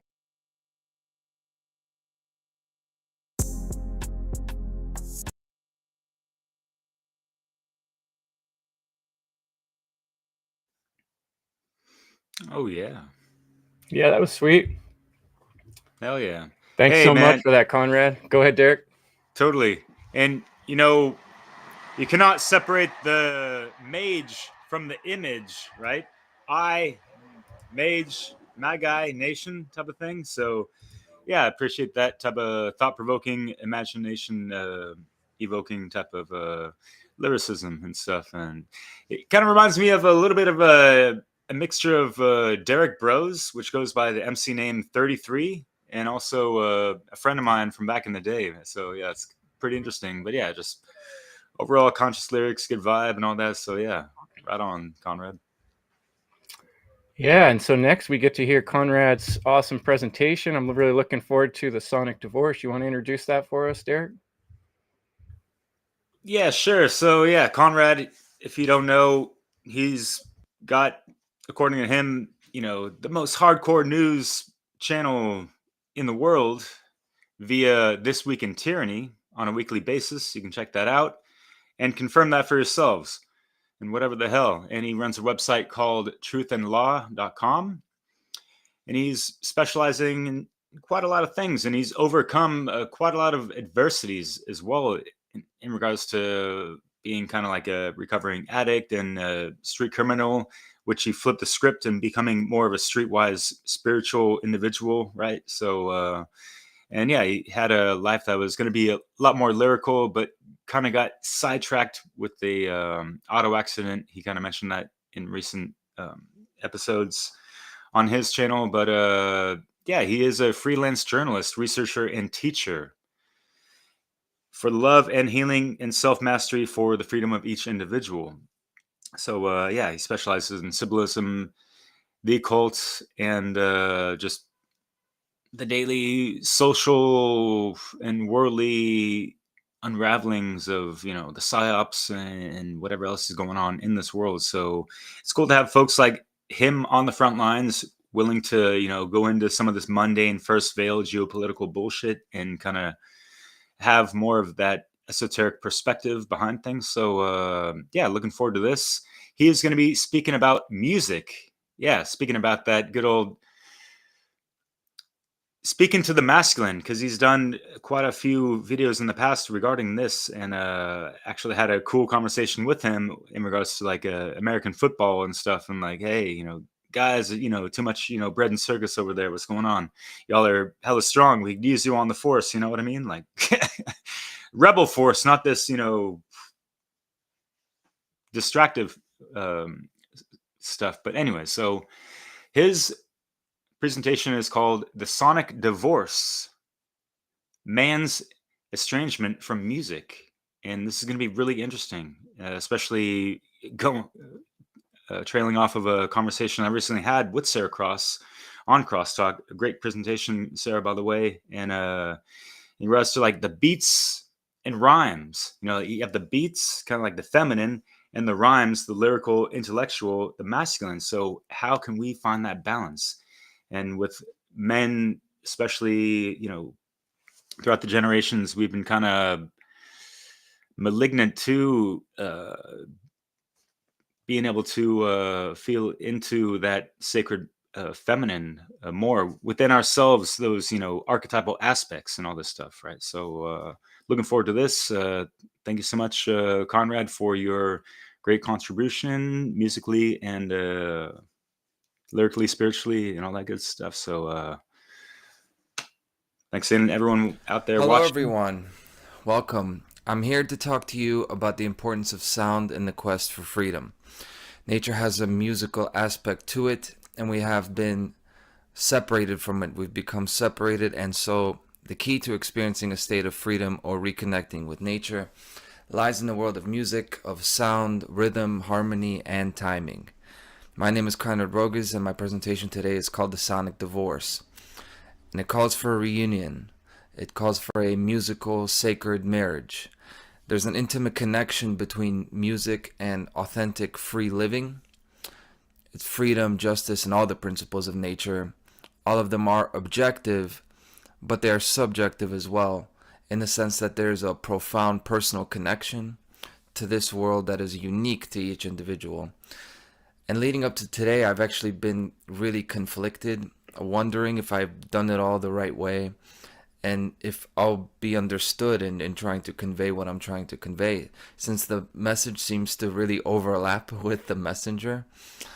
And anyway, music is the bridge that connects those two worlds. So, as I make that claim, I thought, well, I should back it up by putting my own neck out there and playing my own music for you. And I wanted to start out with a song right away, but then I thought, either it's going to break the ice and I'll grab your attention early and that's all good, but also I could turn people off and be misinterpreted, you know? And that's a risk I'm willing to take. So here's a minute or two from my song, Hard Labor.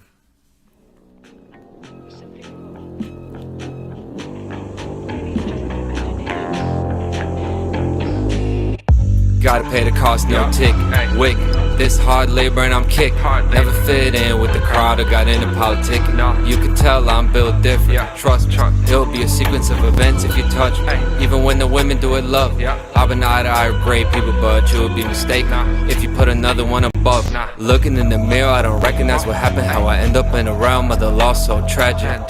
Yeah, we're all one in a sense, but where I come from ain't none like the rest. Ready for the moment, I can go out like a hero in a blaze of glory or on a cross torch. I ain't come here fuck around, be on posters. Far from the stars, I don't wanna get close. I'm not that good with talking about my feelings, but my thoughts I can make you feel it. I used to live in a vacuum, bring the bags, I seal them. Bring me all the packs, I seal them. Hey, hermetically sealed off, death on hold, my EMF field off. Airplane mode, I flow telepathic. Another close call, it's a habit. Feelings I can make you catch.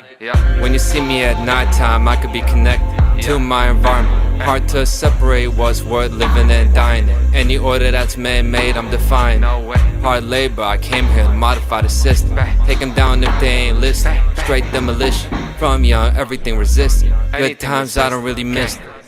Gotta pay the cost, no tick, wick. This hard labor and I'm kicked. Never fit in with the crowd or got into politics. You can tell. My only credentials that demonstrate my expertise in the topic, it's just my life experience and my love for music, both creating it and listening to it. And as you can see, my flavor of music is rap, which has just about as bad of a rap or connotation as the word anarchy, right? But what is rap actually? You know what I actually do? I rant, I chant, I do poetry to the tune of unrelenting drum rhythms mixed with all sorts of nocturnal melodies. And my subject matter is reality, but it's also romanticism. It's a truthful look at myself as well as analyzing the world around me, but also it's an emotion-filled testimony to the world that I want to live in, not just the world that I live in. And that's rap music to me. And to coincide with this presentation, I'm going to be releasing 5 songs exclusively to commemorate the FUNL conference. I'm not doing a presentation to promote my music, but I wanted to offer that to the conference because I'm very proud to be here. So you just heard one of those 5. It's going to be on my website, which is truthandlaw.com. And from there, I'm very easy to get in contact with. So now that we've got that out of the way, I'd like to begin by saying thank you to the FUNL organizers. Thank you to everybody who's involved in making it happen. And thank you to all the presenters who I am proud and happy to share the stage with. And really, that's where the presentation begins, because without the speakers, there is no show. And this is the whole point. This is what the world feels like to me in 2025. The sonic divorce, man's estrangement from nature's music. Estrangement is a reduction or cutting off of communication between people who were formerly close. In this case, man and nature. This is what we are all here to heal. It's the division from nature, from her gifts, freedom, her law, natural law, and her music. And to me, it's a relationship. It's give and take. It requires communication. And we have long now been living in a broken home. And more than what that looks or feels like, I'm going to attempt to bring attention to what it sounds like. And this is how it sounds like to me. It's a silent world where every venue and every instrument is here available for us to make concerts, but there's no artist to play the music. There's no one, and there's also no one filling the auditorium to hear it. And thus we've got the breakdown in communication. We have infinite information in the world, but we don't have the kind of communication that truly moves a person to make them want to take action and go into a single place to celebrate a shared idea and exchange information. And what results is a fracture, hence the title of my presentation, The Sonic Divorce. So the stage is set in the world for a transcendent, unforgettable experience, but the stage is dim. It's just like this. It's dim and hollow because it's missing the people. And I'll be presenting my claim that no other form of communication in the world is as connective as music. In other words, harmony, rhythm, and timing, they make up the main influential factor when it comes to what makes us relate to human beings and relating to our surroundings as well. It's music, and in fact, that's what connection is. Each relationship is a song, really, and that's one of the metaphors I'll expand on today. So, just the way I like my music, honest, upfront, and center, I'm going to do the same with my concepts or verses in what I'm doing today. These are the concepts that I'm going to hinge on in order to convince you of my thesis. Starting with the balance of perception in the world. Left brain, right brain. Do we see the world in a lunar, right-brained, sound-based way, or in a solar, left-brained, visual way? Next, I'll talk about the observation that music itself, it has an element of weight to it. It's corporeal, meaning it's connected to the body, to the physical world. There's a physicality to sound itself. You can feel it. Then in the middle will really be the heart of my argument, which is that timing and rhythm is the crucial element to manifesting results. Meaning that if we want love and we want freedom, we need to be tapped into a rhythm that helps us move smoothly and doesn't hold us back in a way that produces dissonance. Then I'll stress a much neglected but known fact that historically the musician was a key cultural profession, not just an entertainer in society, but a fixture in society, because the musician has the responsibility of being a teacher, a historian, a cultural interpreter. By cultural interpreter, I mean like an analyst who can make sense of current events. And then on top of all that, of course, musicians were the warriors for freedom, the actual warriors. And then finally, my conclusion is my call to action. Music inspires action, it inspires strong emotion, and that's our goal, the way I see it. This is why we're all here at the FUNL conference, to inspire care to action. But before I take you on that deep dive with me, I thought I'd break the ice.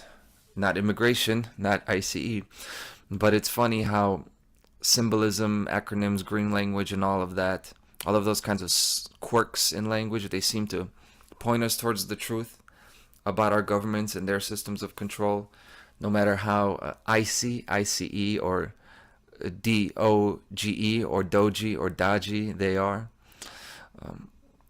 I thought that was funny. Etymology can tell you about a lot of it, and this is where the subjective plays into it, because you could write a book about it and you can read it after 500 years. It may not have that much significance, but as you're breaking it down in real time, you'll be pointed towards connections.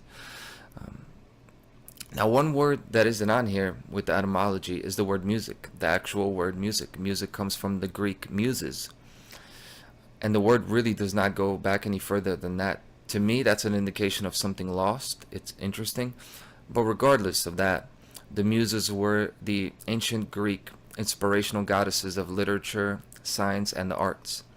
And the number of them varies. 9 is the commonly accepted number. There were 9 muses, with alternative research saying that there were only 3. I think there are 9, and I think the 9 muses are actually the 8 notes of the octave.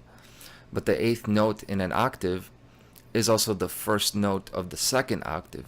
So in an octave there are actually 7 notes. There are 7 different resonances, with the number 8 being a mirror image of the number 1.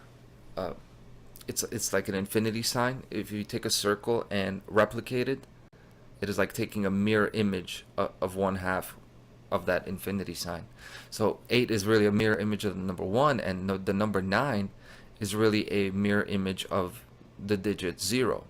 And so, something that those of you familiar with gematria should recognize, but those details are really outside of the scope of that presentation. But it's worth mentioning, as I'll be talking about that in the future, but more about the octave relationship, and the number 7 will be in the next slide. Here, starting with sons and sens. Sound, the word sound comes from the Latin word sonus. That's where we get the word sonic. Sonic means relating to sound. Resonance, dissonance, all these words that have to do with vibrations. And the core of it is literally son, S-O-N. The word son means offspring, or source. It means source. Like father, like son. Think of like concentric circles, and a son would be the outer circle of that inner circle, the father, the one that came before it. Now, when you talk about what actually sound is, the etymology kind of gets circular. Like, what the word sound, where do we get it? Sound is sound. But what sound actually is, in describing it, not just its definition, it's the tangible effect of an event occurring. Think about like echolocation and a drop of water causing ripples in the sea. That's what sound is. It's the effects of an action taken. And S-E-N is now a different word, but it's really not different. Sound is one of the 5 senses. Sense comes from the Latin sentire, meaning to feel. This foreshadows the physical aspect of sound that I'll talk about. But when you talk about these S-E-N words, a consensus here, it's a dominant feeling. It's something that everybody feels. But sensory does not just mean feeling, it also means perception. When you S-E-N-S-E, sense something, you're perceiving an incoming signal. So S-E-N is referring to perception, while S-O-N is referring to the source or the origin of that signal. But the two of those, they go together and signify the law of cause and effect. This is the way the universe is fractal. So if we want our actions to reverberate, we have to receive and transmit the right kind of signal. And then it reverberates. So we go to reverberate with the root word verb, which means word literally, but it also means sound. And a verb is also an action word. A verb is an action word. It's action taken. And it's the same thing as we just talked about. Sounds are consequences of actions taken. And then if we pull on that string a little bit, it takes us to vowels and consonants, which is interesting, the way that vowels are formed by the vocal cords only. They're like openings of the mouth. And consonants are formed through friction and contact of the mouth. And there's that interplay of S-O-N and S-E-N. Again, it's cause and effect. It's the actual event or collision that created the noise, and then the interaction of the sound with the physical world. A vowel, a vocal or vowel is an action, or it's an act of will, and then you get the word volition, V-O-L. V-O-L also means to turn, interestingly, to turn like a wheel. Evolution, revolution. A revolution is a turning of the wheel. And there's a lot more to it. I don't want to spend too much time on the etymology because you can dig and find so much more. But speaking of the wheel, here it is, okay? It's time to get into the heart of the presentation, and it's also the dreaded moment when I pull out the wheel. Still, it's the point at which the conversation comes back to earth, but I laugh because usually when I draw the wheel and start talking about the origins of the universe, I start to lose people. And I'll do my best to be concise here with the wheel. You know, I've investigated the mechanisms and workings of the universe as my personal passion and hobby for like 10-15 years now. Intermittently, of course, you know. But essentially, as soon as I became a teenager, I've pursued this with a wonder and curiosity. And I've learned a lot. I keep learning a lot. One of the foundational axioms that I've learned, that I hold to, it's that time is both circular and linear. It's both. And space is actually the same. Things are actually separate from one another in space, yet it is all part of a living system. And there absolutely is quantum entanglement, there's synchronicity, there are all these connections. We are all separate, but we are all one. Both of these things are true. And in that world, somehow astrology works with the whole zodiac wheel. We live in a world where we have the zodiac wheel, and your name and your birthday and the time and place that you were born, it somehow all synchronizes with a general pattern that applies unfailingly. It just happens to apply. How can that be? And why does it work? More importantly, and what does it have to do with music? So the fractal nature of the universe is due to it following the same law across all scales. All representations of the universe, they follow the same law. They're juxtaposed on top of each other. And the circle is the shape through which we currently make sense of it. And this is why it is such a all-encompassing symbol, omnipresent seemingly. Now, this circle, each individual quality or frequency of life, each soul to speak, or each essence, it has its own place on the outside of that wheel, its own angle. If you think about the 360 degrees in a circle, there's only 1 degree out of the 360 at which that angle aligns fully. Because this isn't just a circle, it's a rolling wheel. It's a rolling wheel of time. If you can see the actual mechanics playing out, this is the way it works. And as it rolls, it leaves a trail. And that trail is objective, and it is linear time. Linear time is irreversible. It's very real. That's not to say there could never be time travel, but once something is done, you cannot undo it. This is that kind of, again, this coincides with the Hermetic principles. Once something happens, it's happened, and it is linear. But of course, along that line, since it's the same wheel rolling and rolling again and again, there's a pattern, because the same degrees, the same angles will repeat. And this way we find the golden ratio and the Fibonacci spiral in nature. The spiral is a combination of circular and upward forward motion. And this is where we get the spiral in all these natural, anywhere in nature. And that's also where you get the shape of the bell from, and the cone, which amplifies sound. So each degree on this wheel has its own turn, so to speak, to manifest fully. And it has times that are worse or better, or almost impossible to manifest during. Action is never really impossible in the world, but the cycle of nature, or the turning of the wheel, it determines how easy or difficult it is. And that is why it seems like sometimes you can do no wrong, and it seems like sometimes you can't do something no matter how hard you try. And if you're still with me, this is like the beat of a song. Each note has a uniqueness in its placement. It can never really be repeated. It's played its part, but there's a similarity in its sound, one note to another. And there's this repetition in music. Now, what are these 4 wheels at the bottom? Those, I've taken them directly from the work of Robert Edward Grant. This is from his course, Language of Light. One of the things that course focuses on is this idea of counting on a wheel as opposed to the way we count, which is on a straight line. So we start with 0, and the wheel of the universe turns.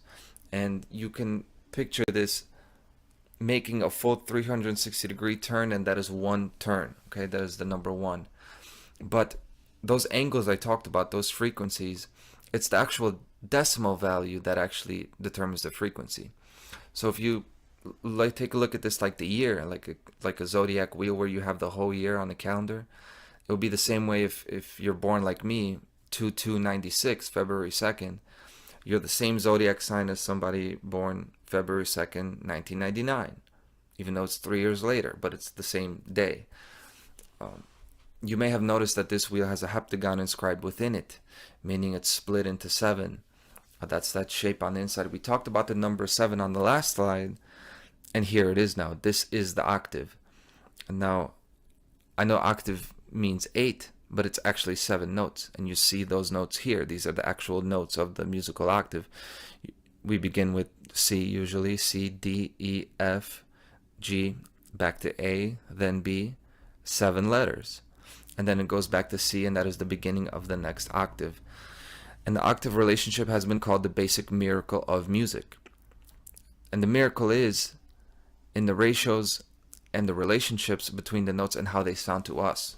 So a given note, like the A note of a higher octave, is going to be exactly double the frequency of the octave below it. But yet it sounds the same to us. It makes the same sound in relation to the other notes. And this is really kind of a wonder, a mystery of science. It's been observed in adults, infants, and even other mammals. And again, mainstream science doesn't have a great explanation for that, why that is the case. Well, music just confirms this idea of this universal wheel turning with each unique cycle. The same kind of stories will be told, but it is a unique sound each time because of the spiral nature of everything. It's like no two snowflakes are alike, but it will always be a familiar. And this is why the saying, there's nothing new under the sun. It's true. And here's something fun. Each movement from one note to the next on that heptagon, it's 1/7. And 1/7 is, the decimal is 0.1428. 0.14 should be familiar. It's because 3.14 is pi.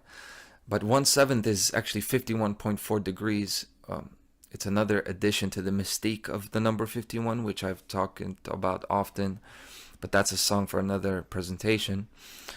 But when you take that 1/7 and you go up one octave, say 0.14, turn the wheel 1.14, 2.14, turn it again, you get 3.14, which is pi, or 22/7. 22/7 is the Archimedean pi.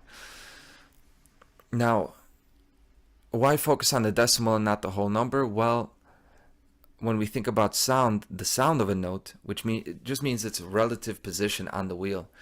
It's the decimal that matters. It's like 9 a.m., again, looking at it like a clock, 9 a.m. 2 weeks ago would be similar to 9 a.m. today, but it would be completely different from 2 a.m. on the same day.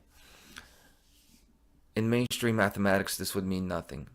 And I think that's one of the reasons the sonic divorce has taken place, because it's too easy to drift away from noticing and appreciating the connections and relations in the universe. So 3 turns plus 51 degrees, we get that transcendent number 3.14. Why is it relevant? It's especially relevant when it comes to the circle in mathematics, because it's the relationship of a circle's circumference to its diameter, right? And in my view, that's the relationship between space and time. 3 turns plus 1 note, it's like the 3 spatial dimensions plus time. This is the 3D, 4D world we live in. And here we are at the FUNL conference. There were 3 of them, and now here's the 4th. But let me reel it all in. What does this tell us about music and how it relates to our freedom and well-being? Well, everyone is a unique note or sound or frequency. In music, there's no such thing as a superior or inferior sound. There's no better or worse note to play. It's when to play that note and how to play it. It's all a combination lock. The universe is like a combination lock, and timing is the key to opening it. And the octave relationship is showing us that that's what it's all about. It's about ratios. It's about relationships. It's about harmony, connections. When I decided that I wanted to make music the topic of my presentation here about 2 months ago, it wasn't to share my findings related to fascination about number codes and patterns of the universe. It was just to share with you what I've learned is the key in life, and it's timing. And you can observe sometimes everything goes your way and you can do no wrong, but other times it's like no matter how much you desire something and how hard you drive for it, you get nowhere close. You could be working a dead-end job for 10 years with no prospect of change, but then you meet someone one day and they follow a hunch about you for any reason, and through that partnership your life could change just like that. And that's just a very brief surface level example, because there are actually so many of these types of stories. It's just another instance of timing. And again, life is a combination lock, and time and place is the key. And that comes to us in so many ways. Being in the zone, the flow state, confidence, muscle memory, charisma, that kind of magnetic personality, having an aura, having a presence. When you're prepared to the point of being an autopilot, just in the zone and simply just being present in the moment, what all of those truly are, it's all music.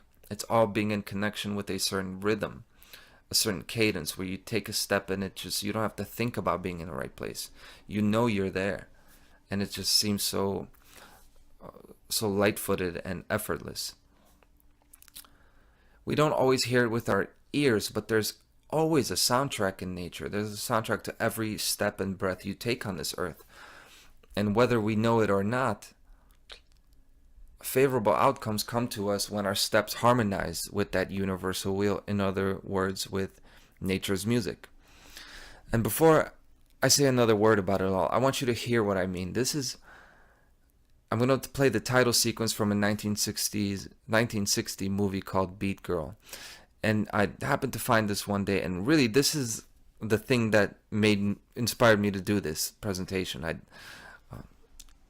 This is when I said, that's it. This is it. So let's hear it.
Is the sound of rebellion. To me, it's the sound of freedom.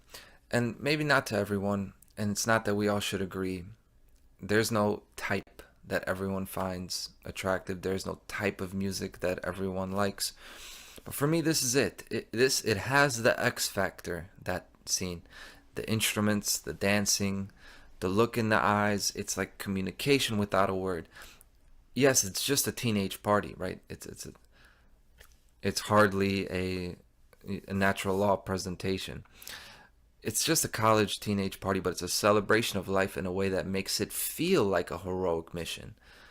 And because it is heroic to truly enjoy yourself and express yourself.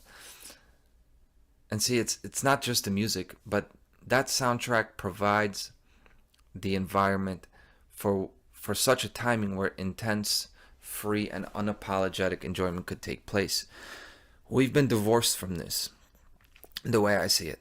The way I see it, everything that feels right is the things that feel right to people, especially young people, but everyone's fallen into this. The things we resonate with are the kind of things that build the prison around us. The most popular music, the popular movies, all of those things that feel fun, they're those things that actually are tightening the shackles and building the walls around us. And it's been constructed that way intentionally, of course. And this is why we need a sound. We need something like this. We need this underground sound that has this kind of vibe and aura that connects us. It's It needs to be a vocal and sonic presence that makes you want to be there. See, enjoyment is a huge part of freedom in my view. In my personal view, we're not going to bring freedom and morality to the world until we make it fun. And, you know, people used to say, feel the groove. A groove is like an indentation, right? A groove is like the grooves in a tire. And again, you have the wheel again. And then when it falls into place and hits that groove, that's when you just feel it. And people want to be around that kind of an energy that matches their own. It matches their groove, right? That's what it's all about. A shared groove, so that they can experience their journey through time together. Because, again, what is music? Sound, they're the effects of an action taken through time. It's very much intimately connected to time. So, as we're kind of thrown onto this roller coaster of life, we want to find someone where we can be there at the same time together. And that comes from having the same groove or energy. And if you've made it this far, you've survived the wheel. Okay, the trial is over and we can have some fun with the presentation now and relax a little bit, right? No more talking about the wheel. What could be more fun than a wheel anyway? Of course, two wheels, namely the sun and moon. No, not really, but in essence, yes. I'm using solar and lunar really as symbols here to bring attention to the imbalanced way that we perceive reality. This is the left and right hemispheres of the brain. It's our innate polarity, and you'll see that polarity reflected through any lens that you choose to view the world through. You're going to see this polarity. We live in a left brain dominant solar world. We live in a solar world. It's not a patriarchy, but the reason the word patriarchy applies is because it's this solar world. It's just the way it is, which means we live in a light dominant world, increasingly so. It's continuing to increase. Generation by generation, the visual aspect seems to be more important. Everything is now about the look. Seeing is believing, right? And if seeing with our eyes isn't enough, then we can magnify our eyes to see really, really, really small, and we call it a microscope. We can, of course, discover technologies to see the things that we can't see, to increase our visual powers. It's all very solar, the way we do things, conquering nature as opposed to interacting with it and being in a symbiotic relationship with it. Now the sun, of course, gives us daylight, and this is when every morning we leave the bed and we spring into action, right? And we work. But what kind of work do people do? There are a million jobs or careers out there, or studies that people can do in the daytime. But, and albeit I am generalizing a bit, I think you can essentially sum them all up by saying, what we do in the daylight, we do what needs to be done. It's necessity based. That's what we pay money for, right? We pay money for necessities and needs to be taken care of. And I say that to make the point that it is a materialistic way to live. It's very objective. It's very matter of fact. Now, compare that, contrast it with what happens when the sun goes down and the moon comes out. The pace of the entire world slows down. The emotions seem to awaken. We see less, but we feel more. How many times has that happened to you where you've told someone something at night and then you think about it the next day and you're like, man, I never ever would have said something like that. What got into me? There's something about that moonlight. And we absolutely do not do what needs to be done. Quite the opposite. It's all subjective at nighttime. We're so concerned about our personal wants, wishes, and more open-ended endeavors that are motivated not so much by a set goal, but by the pursuit of experiences and exploration, right? Dreams. You know, mainstream academic solar thinking doesn't even have a great explanation for why we even have dreams. Why do we have them? It's not a biological accident. When you fall asleep with your headphones in and you hear something that wakes you up, you know, you were clearly aware when you were sleeping. You heard that and it woke you up. It's just a different realm you go into. It's very real. And it's, of course, neglected in the way we see this in a very solar way. But the nighttime, it's when creativity comes out. And that's when rulership over the earth, seems to give way just a little bit. And you can see that in the light of the moon. It's not as perfect and overbearing. It has the spots. The moon phases itself. It shows you that it is not as indestructible as the sun, so to speak. It's not as dominant.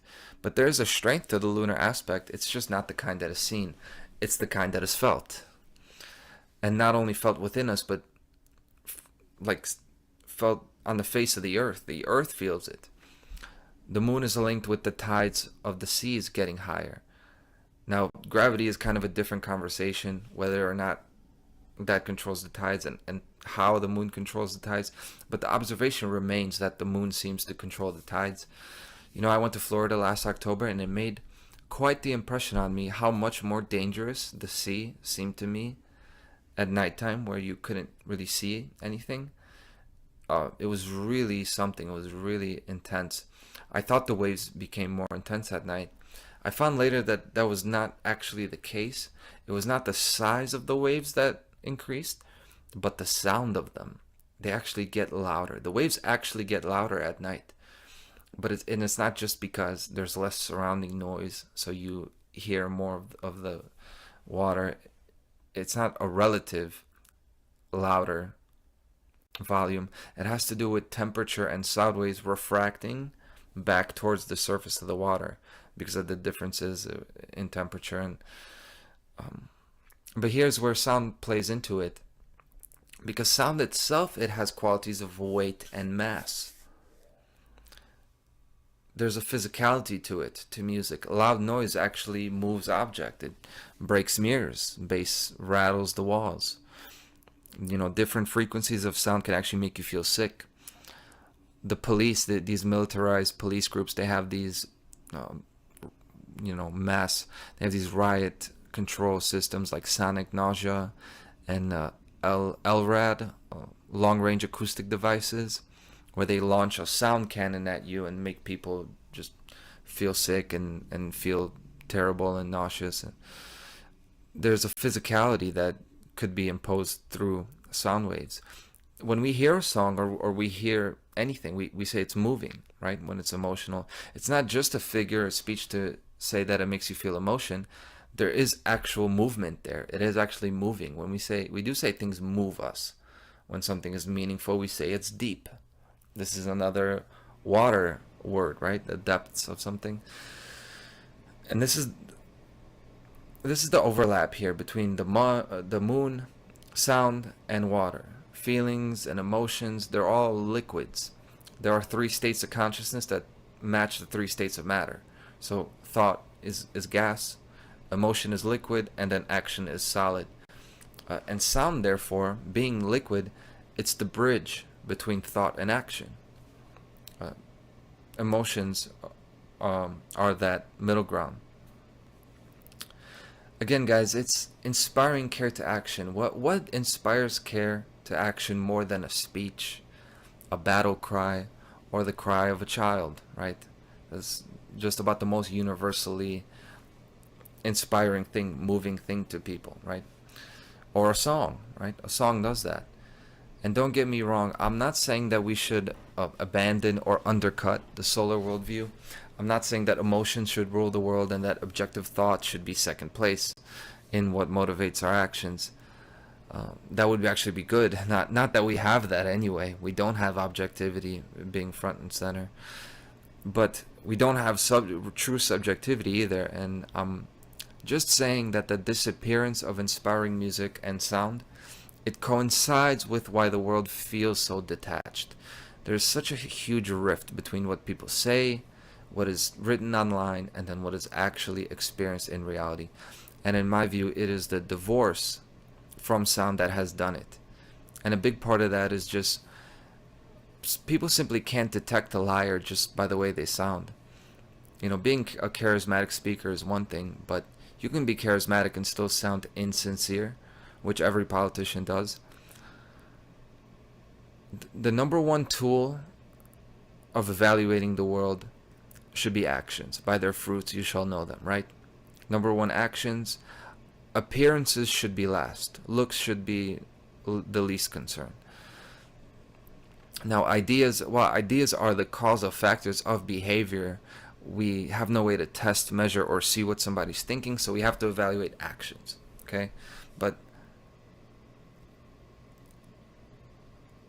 other than that, the second most important tool that we have through which we evaluate the world is what we call intuition. It is that important. It's second only to evaluating actions. Intuition is really a mix of emotion, feeling, but it's also a subtle physical detection. And that's what hearing is. It's an actual detection of movements. Hearing is the picking up of motions inside of a medium. That's literally what it is. And when we talk about light versus sound, this is another way that sound does something that light cannot. Light waves are transverse waves, which means they're transverse, and sound waves are longitudinal, in other words, standing waves. Light waves are horizontal, they're transverse, which means the light requires a direct line of sight. It's very straight. Sound is more wave-like, circular, and it dissipates. And that's why I put the double slit experiment here. The solar-lunar worldview balance, it is the wave-particle duality. It's both. And you can set up the experiment and test that and see it with your own eyes like we did. It was a very solar thing to do. Or you can study the relationships between all things in the universe and find the underlying connections like I'm doing in this presentation. And they saw when they did the experiment, it is both. It is a wave and it is a particle. In fact, it's the one that you're not expecting. Again, this is the interplay. The universe is a dynamic, living entity. And light and sound are not opposites. They're not. They're the same universal force, just a different form of it. And light slices its way through a medium, like air, like water. It cuts through it. But sound, it actually travels through the medium and deforms it. It changes its shape. It actually affects the shape of the medium and distorts it. It bends the actual air or water it travels through. Sound actually does that, and that's why sound cannot travel in a vacuum. It's actually impossible to hear in a vacuum. Think about that. Like, it's crazy. No matter how loud the sound is, if there is no medium, if there's no actual connection, no connecting thing connecting those two things, then no sound is heard. And when you think about things this way, that's natural law. It's this invisible thing, like oxygen, like water. There's a universal medium connecting everyone and everything. Every thought, every action, it reverberates. It's heard. And there is no vacuum in nature. Nature does not form a vacuum. There's no place to hide. And if you contemplate this, I hope you will see that music is so much more than just another quirk, some fun pastime. It's a testimony to truth itself. It's a manifesto of an irreplaceable, priceless, conscious being. And I think that's as much as I can say about sound without starting to get circular. And manifesto of my own that has to do with nighttime and the moonlight. It is my favorite song that I ever did to this day. It's really the only song out of the 100 that I made that I really, really like. And I'll play it because it relates here. And it is also a bit of a love song, so why not? I record this, it's a pre-recorded presentation on Valentine's Day. So might as well. Let's go for it. I see life different, authentic, so magnetic. I'm out for connection. The world seems fake, but life is just so damn alive. This is no depression. If I'm cryptic, it's for your own protection, no secrets. I can tell you about the hidden message. A master teacher, don't want you on your knee. How you gonna fly unless you wanna touch the heaven? Eye to eye, sightseeing, and I want your reflection. I want the wonder and amazement. All of it, I wanna be the cause of Renaissance phrase. Can I be an inspiration? Will you indulge my fantasy? The world is ours, let's take it. You know how long I waited. How do you think the universe was created? It had to be mutual adoration. But I know where the ego lives, just like the ghetto. I never really left it. I know damn well where anxiety and stress is. Teacher and a student, I still repeat the lesson. And the further that you are on your progression, the more hurts to go back where your first step. The beauty As we lies in get natural. to the end of this presentation, let's talk about the oral tradition. Oral tradition is very important, and guys, we cannot spell moral without oral. All right, so it's very important. This is for all my speakers and those awakening their voice who will speak in the future. I want to highlight the link between musician and modern day freedom fighter or natural law content creator. Guys, this is why there's so many of us. I'm talking to a bunch of musicians, you know, the other presenters that are here, and likely the people listening as well. It's just the way it seems to be. And while this information, it is for everyone, specifically it's for the inner circle. And this is who needs to hear it, who I personally need to hear it the most. Like, we need each other's help in this movement. It's not just supposed to be another video, another drop in the ocean, or a tree that falls in the forest and no one hears it. I intend this presentation to be like the first domino to set a chain of events into motion. That is what I endeavor to do. And in order for that to happen, people need to remember their historical calling. We have a whole historical tradition and basis for what we do here as natural law content creators. There's a thousands of years old tradition of musician that involved much, much more than just singing and dancing. It involved preserving the cultural medium, maintaining the connection between people, their history, and their way of life. This is who we are, guys. It's really just a forgotten, really not royal, but truly elite lineage. Not by blood, but by craft. We are connected by our craft, what we choose to do. This natural community is cut from that cloth, right here, from this cloth. The Feely in Ireland. It is said that these are the descendants of the Druids. The Feely, about them, praise poetry, satire, and the legitimization of land ownership were only a few of the arrows in the quiver of the multi-talented Feely. They had to be a master of cuivna, that's how you say it in Gaelic. Cuivna, which involved historical knowledge, advanced memory skills, and the construction of genealogy. Even though they were typically employed by a single ruling family, they were one of the few people in society that had freedom of movement, which allowed them to travel freely between kingdoms. In other words, they kind of transcended the master-slave dynamic of the time because their craft made them nearly magical in what they could do, because their ability was not just in entertaining people or connecting to them, but it is deep in the amount of information they held and the way they communicated that information. And while you had an absolute monarch in those times, the Feely, just like with the Druids and these mystery traditions through time, their level of information and their ability to communicate it, their understanding of principles, it made them transcend even the slavery dynamic that we are in generation after generation. And this is the same for us. This is where freedom starts now. For me, is to embody that tradition and then share it with people so they can become more like us, and we can reach out to people, and then we transcend this master-slave dynamic together.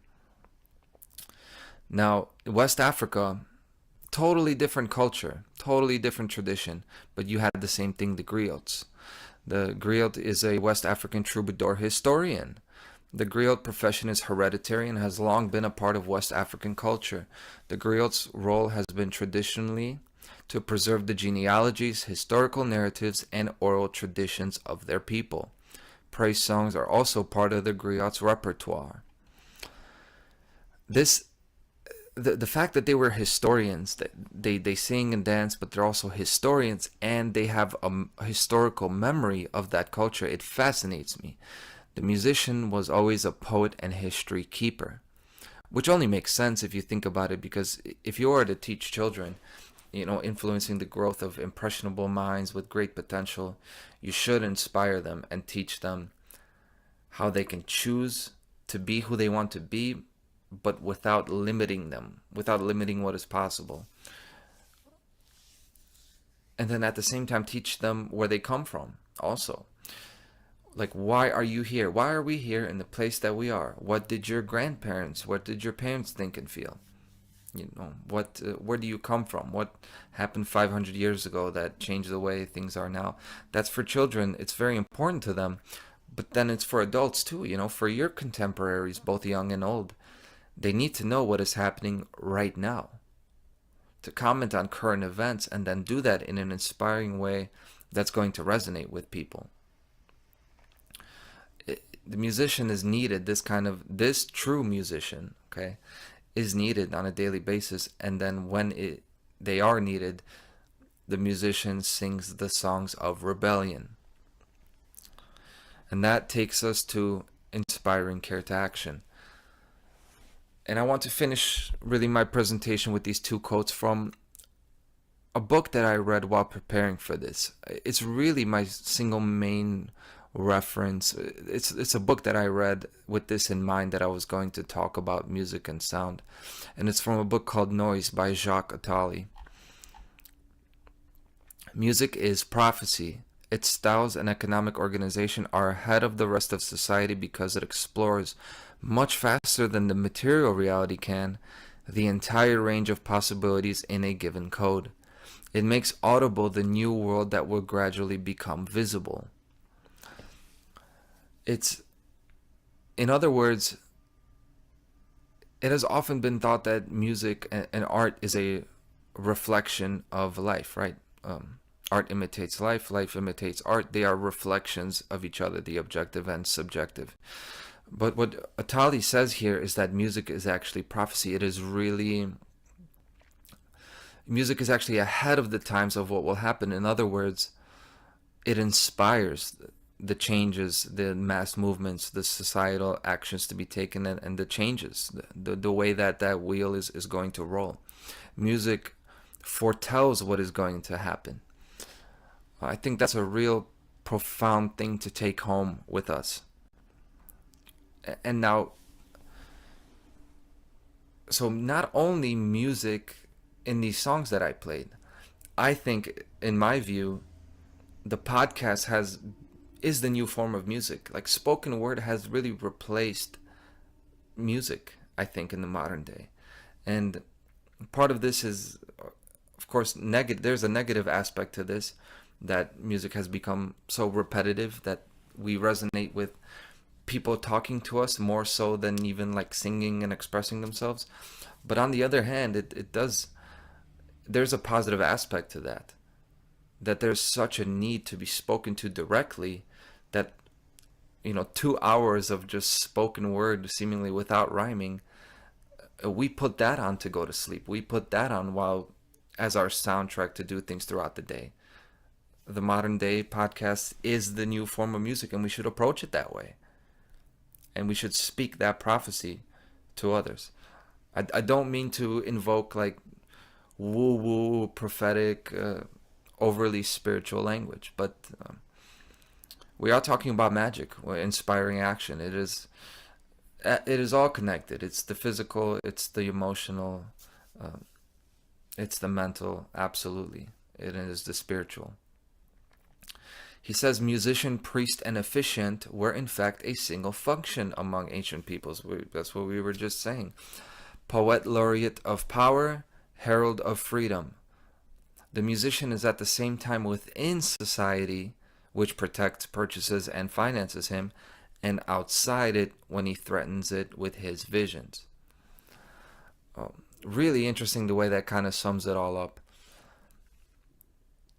He's paid by these monarchs, right, to entertain, to sing and dance, and to even sing songs of praise, right, like the national anthems and things like that. But there's this power of rebellion that is held within to inspire people to change. And there's a lot of power, there's a lot of responsibility here. And this is what it's all about. A musician is connected to society intimately. We're all connected to this society, yet we can never be loyal to a society that has forsaken itself. So when it's time to sing the songs of rebellion. And this is where we are now. And this is who we are. It's time for us now to sing songs of love and war. And thank you very much. And that was my song. And it was 7 slides. Those were 7 slides of the octave. Now, I said it was a song, so if it was the octave, in order for me to complete the octave, I would have to go back to the title slide. But that wouldn't work because we've already done it, right? It can't just be circular. So the only way this works now, you having heard this song, the only way that's going to work is if you play the first note of your next song. It's time for your title slide now. I don't want any more grand pianos in empty auditoriums. We already had a sonic divorce. We don't need any more divorces. And don't be another sonic divorce. Be there. Be present. That's where you're needed. And thank you very much for your time.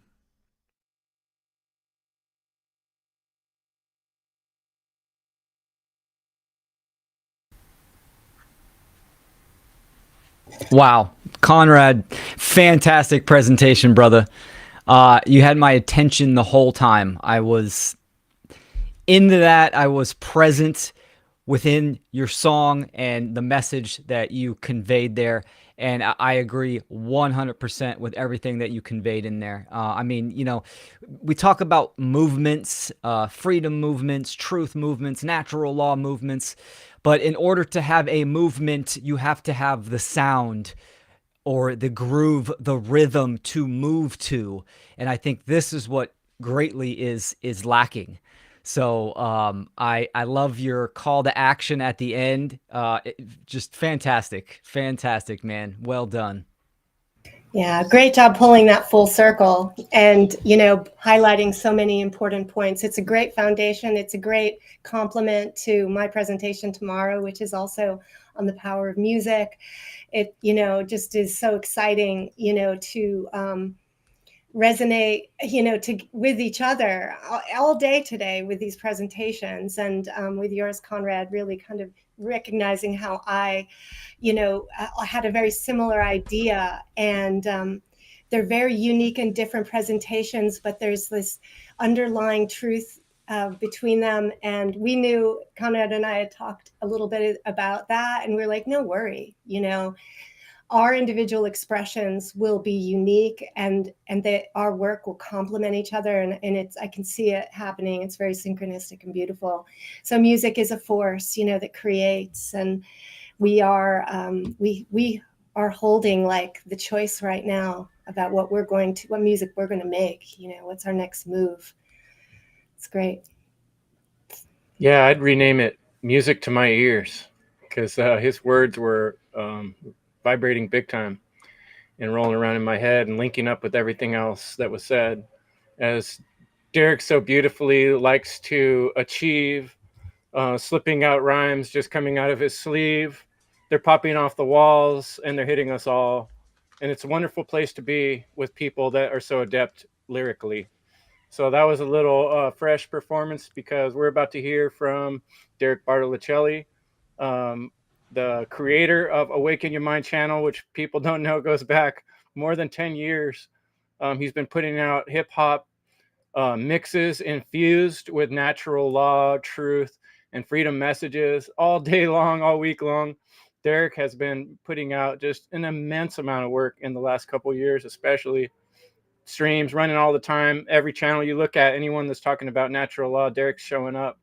All hours of the night, he wakes up. He's been a faithful member of the One Great Work Warriors for the last 2 years. And for him working from France, that means he gets up at like 3 a.m. to join us. And he's just a warrior, a true warrior in this in this project that we're doing of the One Great Work. So I have so much thanks for Derek, and he's been helping me a lot with not only my show, the podcast, making his little cool beginning and ending mixes, but preparing for this very conference a lot of the cool little ads you've seen, and that Europa Natural Law and the fades. That's Derek's cool work. So I really appreciate Derek's work in a lot of ways, and I'm looking forward to checking out his presentation here. Can I add real fast before you click that over that, I just want to recognize Derek as a wonderful, collaborator in dissolving the divide, and it's been solid and reliable and wonderful. So I want to thank you for that personally, and just thank you for being a really good friend and a great human, making, impressions on my own children, in very positive ways, just from floating in our world for a few days. And just want to validate the integrity and realness of who you are. Yeah. And we've actually get to meet Derek multiple times in person, thanks to his ability to travel to us, which was incredible and fun, and got to show him, my little Endivo clubhouse here, and we had a lot of fun. So yeah. So Derek's presentation, and I think this is your first formal presentation, right? For a conference. Yeah, it could have been a lot more formal than what it made out to. I had excuses, and I kind of ran too much. I didn't spend the quality time on what I needed to emphasize more on, and more on the caveat type of stuff. But it kind of all unravels and stuff. And I have a extended version, as I mentioned. But yeah, it's gonna throw you in a roller coaster of emotions and things like that. So yeah. Brace yourselves, and thank you for tuning in. The two sides of AI humanity needs to know. Let's check it out.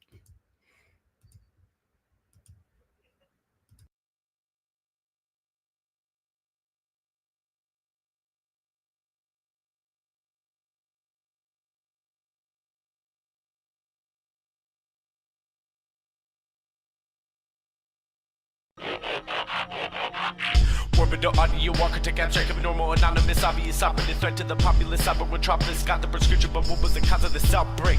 Artificial automated societies now wait. Eager retrievers, consumers believe in the heat of destruction. Disorder, dishonor, corruption. Capitalized consumption. Categorized circumference. You couldn't compute this data. Matter of fact, what is this NASA at a master that spit it that abstract attack? Attacking your government staff. Coding, chemical carbonation, smoking, cynical suffocation. Trapped in a world of abomination. Nobody's safe when the mobs are waiting to chaos. What are they on? Artificial enhancement. Intoxicated by static. The murder within the madness.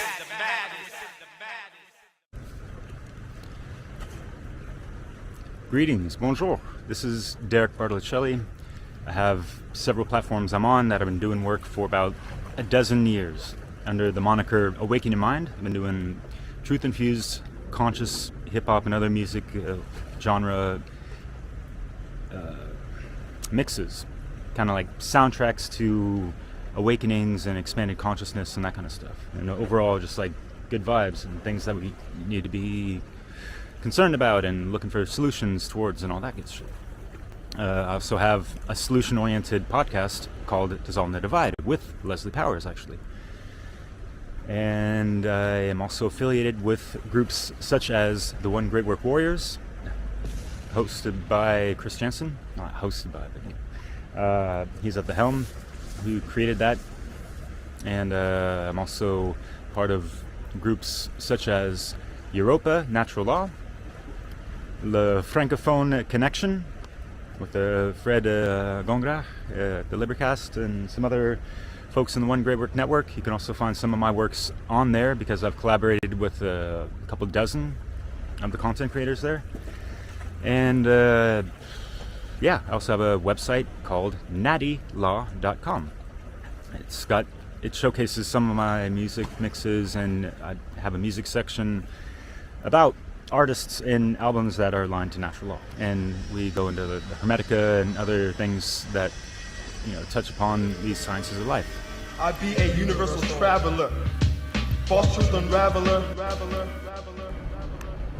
So let's get this straight out the way. What does humanity really need to know in regards to AI? It's artificial intellect. There's no intelligence in there. There's no generative principle, all right? And that's the acronym that I'm going to be talking down upon and, just trying to hammer the idea and possible verbal practice for people to refrain from using the word or intelligence in regards to AI, and switch it with something that I'll speak from my own experience a little bit in regards to being an activated individual, having an activated intuition, if you will, as well. To really have that activated intelligence from the heart core center is what is really going to ignite the true awakening, I feel. And even sometimes it's like, you know, that people are awake to what exactly? You know, like people have expanded their awareness and this and that, but are they really awakened within themselves? That's the heart of the matter that I'm going to bring forth with this. And I'm going to be speaking from experience because I've had a type of heart explosive awakening myself. It's like a frequency shift. Like the universe literally was zapped me. That's how I felt, and I was never the same since then. Okay? So as you can see, I'm in a wonderful, beautiful place. This is the Mediterranean Sea. Les amis, my friends, as the translation goes. And I won't be trying to mingle in a whole bunch of Frenchy words and stuff. And people need to know that I'm not French. I've lived here for 15 years. And you know, I still get the feeling like people are giving me these stereotypes as if, you know, I'm French and they think I'm some kind of arrogant fucking prick. Like the Merovingian. That, you know, that stingy man? Remember that guy? Oh, yes, it is true. The question is, do you know why you are here? And why, oh why, is that three-letter word that important? Like in the movies, you know? So, yeah, I'm going to be mentioning the Matrix a little bit because it does make sense, and bringing it back to basics in regards to some of this machina muerte fuckery with the transhumanist AI agenda shit that they spoke about this, you know, that was like the main crux of why the Matrix was actually fucking made to begin with, you know? Remember that? We marveled at our own magnificence as we gave birth to AI. AI? You mean artificial intelligence? A singular consciousness that spawned an entire race of machines. Yeah, for folks that don't really know me all that well, that's fine. Just to let you know, I am your Americano Italiano ambassador out here in France, at your door, with raps galore, talking that natural law, holding a fucking full metal Athanor. That's a alchemical furnace. Envelop you with development kits to help me to embellish the elements, dynamic into intelligence. You know, as an expat, I've noticed also that people, when they learn a different language, you know, one of the first things they get to learn is like all the curse words. You know, why? You know? Just like the good old Merv, right? I have sampled every language. French is my favorite. Fantastic language. Especially to curse with. I got this, you know. Nom de Dieu de putain de merde, saloperie de enculer ta mère. Mais fuck that shit. It's like wiping your ass with silk. I love it. I don't know about all that, and I don't know who the hell has even wiped their ass with silk. Suck my silky ass thing! Yeah, that last part, it's like... I'm not a big fan of that, but, you know, to flip it towards, you know, this Matrix miasma shit, it's like, fuck the inverted feminine womb gate of the Matrix. That's what Matrix means, womb, right? And so they've been birthing this fucking, you know, these overlays and simulacra simulations of things within this reality that is fucking real. We're not living in a fucking simulation, alright? Fuck those fucking theories. Let's keep it fucking real and right. Are you righteous? Are you lying to natural law and all that shit, right? Universal morality. Oh, and by the way, doing this video was quite challenging, to say the least. Even just boiling down everything I wanted to say into 30 minutes. Yeah, with that being said, I have spent a couple years and many hours researching and making videos in regards to the whole transhumanist takeover and that kind of stuff. I'm from the Bay Area. I noticed and witnessed the fucking techie town takeover, a la Silicon Valley effect type of shit. Alright? I was disgusted for a long time. That was a catalyst for me to look into these things deeper beneath the surface, especially when you are kind of esoterically astute, if you will, and you are a student of these things, right? Esoteric, occult, hidden information, voila, it's not that complicated, right? Hello, it is quite complicated for a lot of people. I'm just talking about simple words, you know, the definition and etymology of the word occult and esoteric. And hey, guess what? It rhymes with Derek. Oh, and how is your rhetoric as well? Got to build up that grammar and all that shit, filter out the distortions, whatnot. So what is really important is to study the hidden laws of nature and the hidden and dormant aspects within ourselves as well. You know, take it to the law of correspondence, as above, so below, as the universe, so the soul, which is right here, right? And really understand that none of this machinery, AI, does not fucking possess that. And we have some of these, you know, human transhumanist enthusiasts that that literally having wet dreams over the ideas of being able to transfer their consciousness into some robotic bullshit, whatever the fuck, cybernetic, yeah, whatever, you know what I mean? So this has been, you know, stated in countless stories and dystopian fucking movies and whatever the fuck, and like, you know, like, what are we being conditioned to? Accepting and just coexisting with, exactly, and just letting things just roll the fuck out and being complicit towards. You understand how these games are being played on us, right? It's not just for fucking entertainment purposes, and people need to get the fuck over just like being conditioned to be entertained all the fucking time. Think about our ancestors. They didn't have time for that shit. They were trying to learn it and survive. And what are we doing?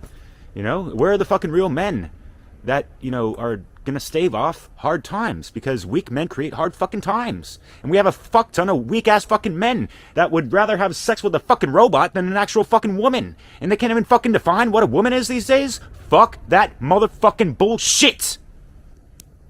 Alright? We have to anchor in and just keep the humanity as much as fucking possible. Right?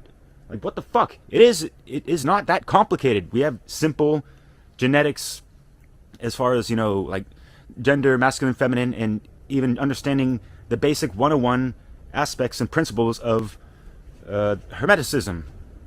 Right? Cosmic law, universal law. And with that said, holy smokes, my tech is a little bit limited. I'm not going to be able to put the same amount of slides as I would because my neighbor's caught fire and I don't have all the electricity and stuff. I've been delayed for over a week with these things, so bear that in mind.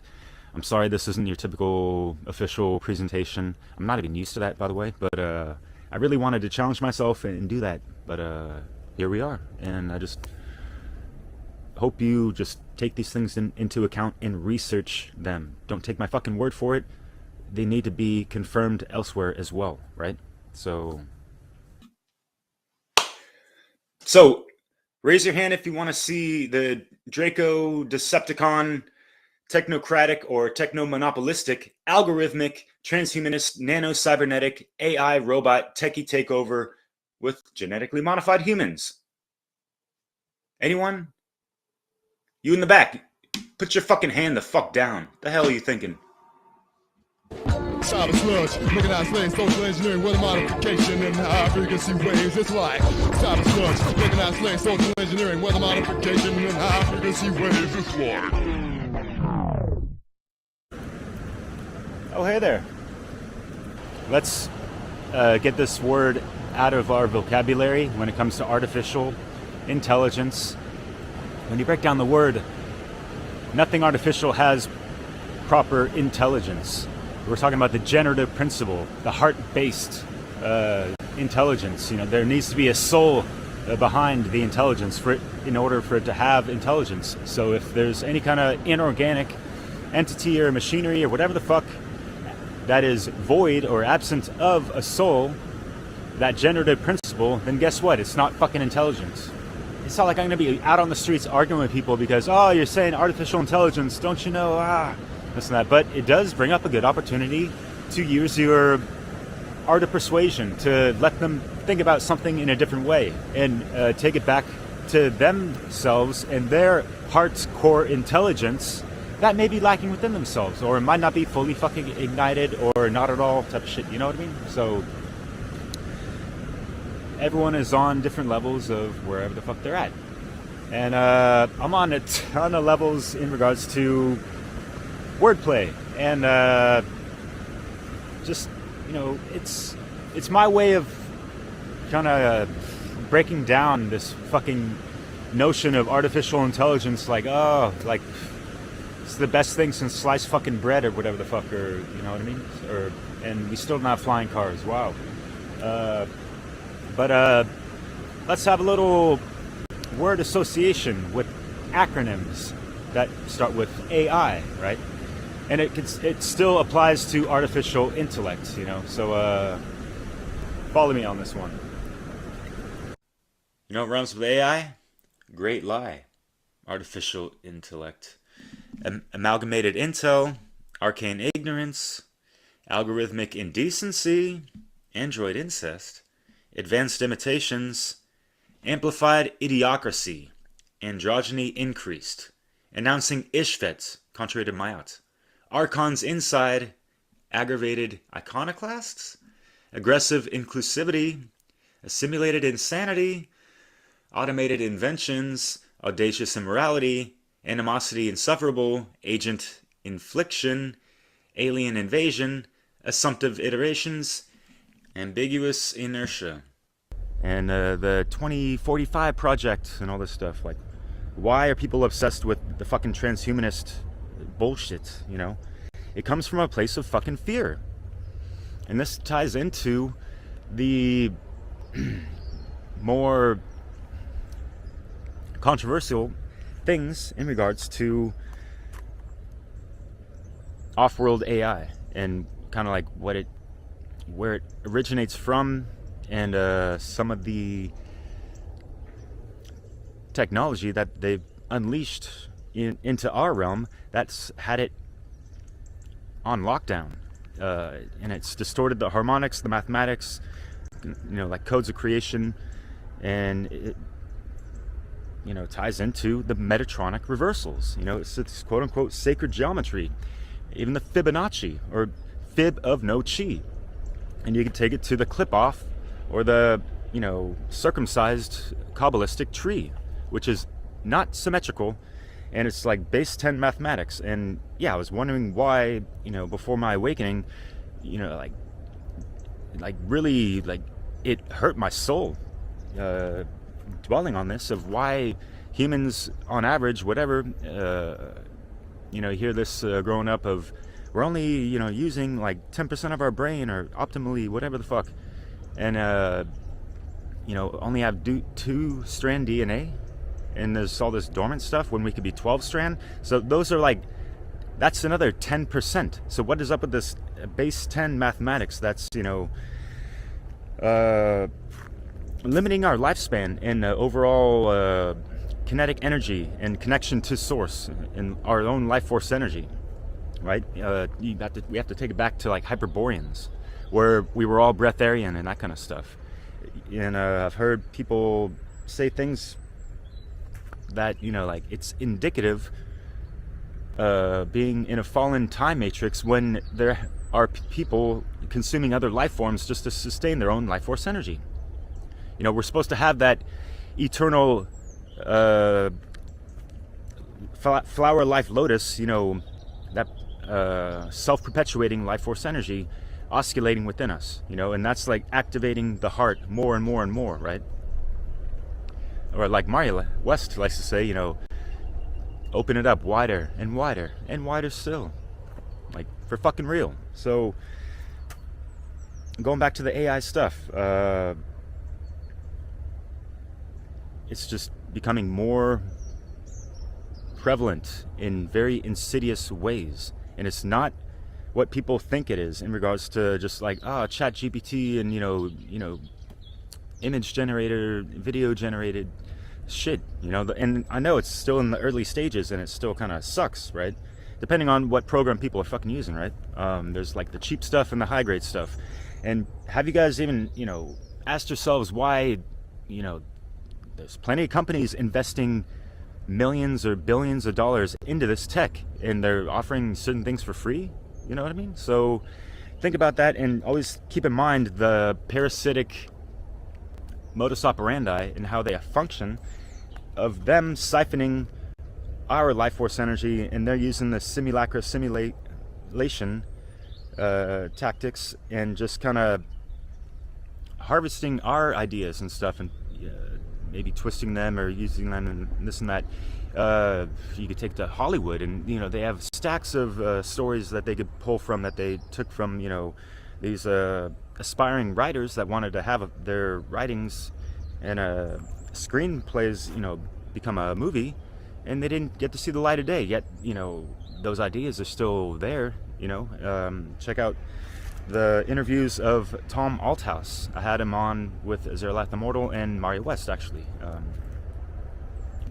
Yeah, we have to look at some of these equations, right? Did they take zero out of it? Zero, the sacred cosmic womb, if you will. Gununagap, it's also referenced as, or and think about that, with the world card and the tarot, possibly. And these are the things that Sethix Boza has been speaking about for years. So please check out his works on Black Earth Productions. And as I mentioned briefly and alluded to, a discussion he had with Nate Max and George Kavasilis, yeah, they tied in so much together, including, the Flat Earth PSYOP, okay? And some of the distortions with the harmonics and all that shit. Including our the overlays of our chakra system and that kind of stuff. We have to break free from these seals, and so we can really have our heart open and activated, right? With that being said, I'm still very much a student, not quite a teacher. Unlike Sethicus, who I've been initiated into his school and I've benefited greatly from it, and I wish I knew about this a long time ago. It's 2025. It's been a couple of years since I've been in correspondence, but yeah, 2012 is quite a long time from my initial awakening, activations and stuff, and I was kind of misled to some of this New Age stuff as well. So yeah, I understand if people are pissed off of like, sacred geometry, it's, there's more to it than that, and there's much more to it than what I've briefly shared. It takes hours and years to understand these things, right? Sethicus was on FUNL 2, the conference a couple of years ago, and he spoke about the betrayal of Thoth, if you will, and how many people followed up on that and actually watched a 7-hour dissertation that is just monumental in my humble opinion. And yeah, it's probably my favorite YouTube channel that I have. I'm subscribed to like over 500. It's tough to get into these things sometimes. Just knowing everything that's going on right now. So yeah, like to end the artificial intelligence segment of this presentation, stay the fuck away from the needlecraft, the pharmakia fuckery, and geoengineering. So yeah, there's layers upon layers of all this stuff, and we gotta break the fuck away from this stuff. We have to rise up and not fall for these things, right? Rise up, rise up, rise up. Let shine like an amplifier. Open your sight, let it multiply. No inhibition, it's just a mission, releasing your soul and letting it fly. Sonically formed, spiritually warm, lyrically heated and mentally sparked. Bursting the flames of consciousness, transcending the flesh and stoke the heart.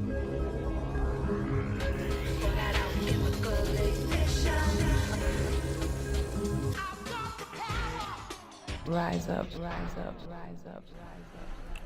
All right, so as far as the proper AI being an authentic individual and more or less in rather more so, an activated individual, I'm just going to speak through my awakening experience, even though, to each their own awakening experience and how that manifests with the specific individual. My story is, this is always a creative conundrum for me, because I ain't got a whole lot of time to even scratch well below the surface on what I'm bringing forth. There's going to be a extended version, and instead of kind of going over my fucking awakening process and this and that, I might just throw out a quick few bullet points. But yeah, I have several videos, interviews that I go quite deep into, so I'm just gonna suggest those, especially and specifically the one I did with Melissa Mary, which was fantastic. And yeah, my heart's grieved over her passing away last year, and yeah. Rest in peace. But with that said, I will be doing an extended version of this presentation, so yeah, stay tuned for that. Take the time to check out Awakening Mind, or not, I don't care. What matters, I'm not looking for subscribers. What matters is that you subscribe to your fucking self. Get that care activated to do something positive in this world, right? I'm not assuming you're not, but we could all do more in these troubling times. So what if I told you that the first eye is right here, the center of your chest? This is the electromagnetic oscillating life force perpetuating liquid crystal seat of the soul, if you will. And operating from there is the best place to be. And you're living more authentically. You're not trying to lie to yourself or fucking other people and all that stuff, right? And so when I had this, awakening, whatever, activations, I just had so much more clarity of thought and emotion and articulation. I felt like something cleared up in my throat chakra there, like a like I hawked a cosmic loogie out there or some shit like that.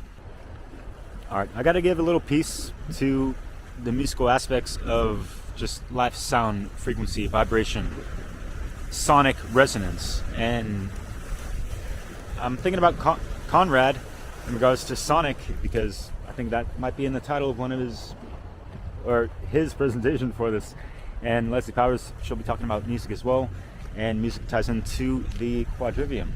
And stemming off of the trivium, I wanted to balance out a little equilibrium in regards to certain things regarding this reality, and how we need to be a proper, pure instrument, vessel of the higher force, anchored here, right here and fucking now.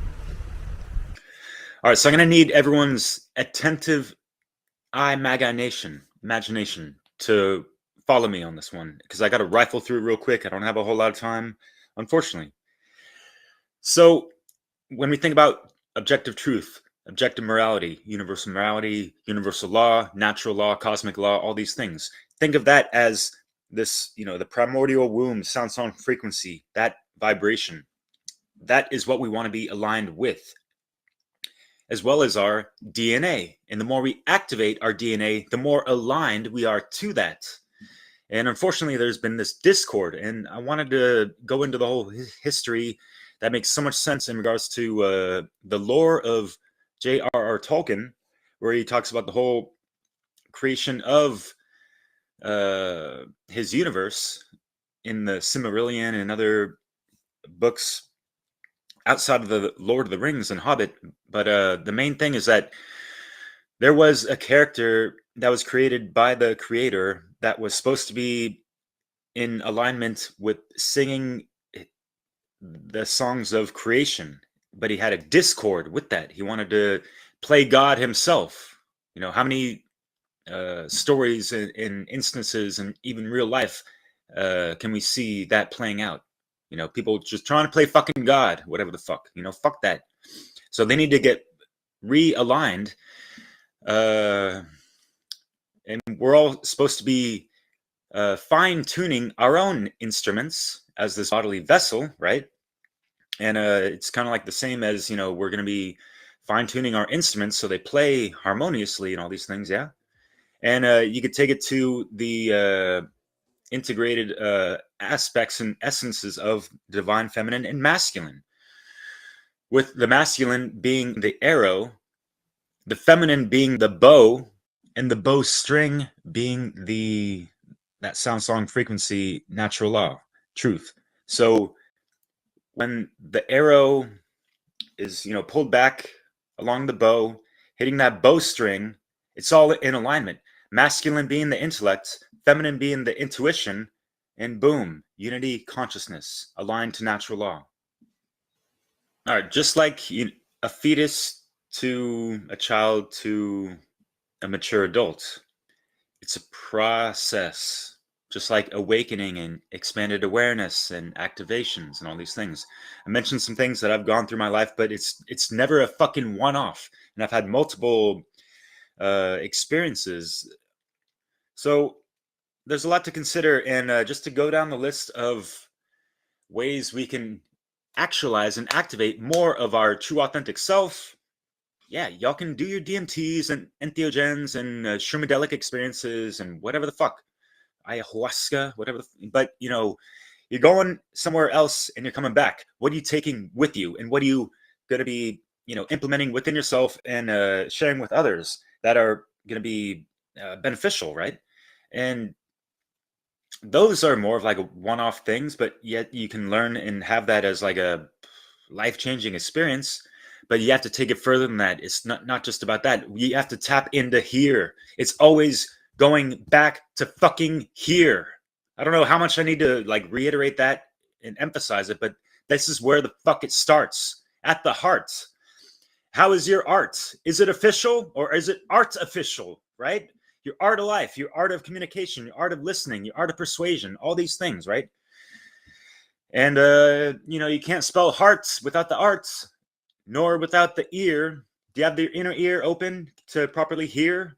Hear, heart, earth. You know, what's your connection to all these things? And what are you aligned with? So, yeah, we can... Yeah, there's like the Kundalini awakening and all that stuff. Yet people have apparently fucking died from this stuff. You know, it's like the serpentine energy going up your spine, this and that. Okay, that's cool. But what about here? You know, is your first eye open to all that shit? You know, so things to consider with that. So find your fucking catalyst that's really going to light a fire within you to, you know, resurrect your fucking soul. Type of shit, all right?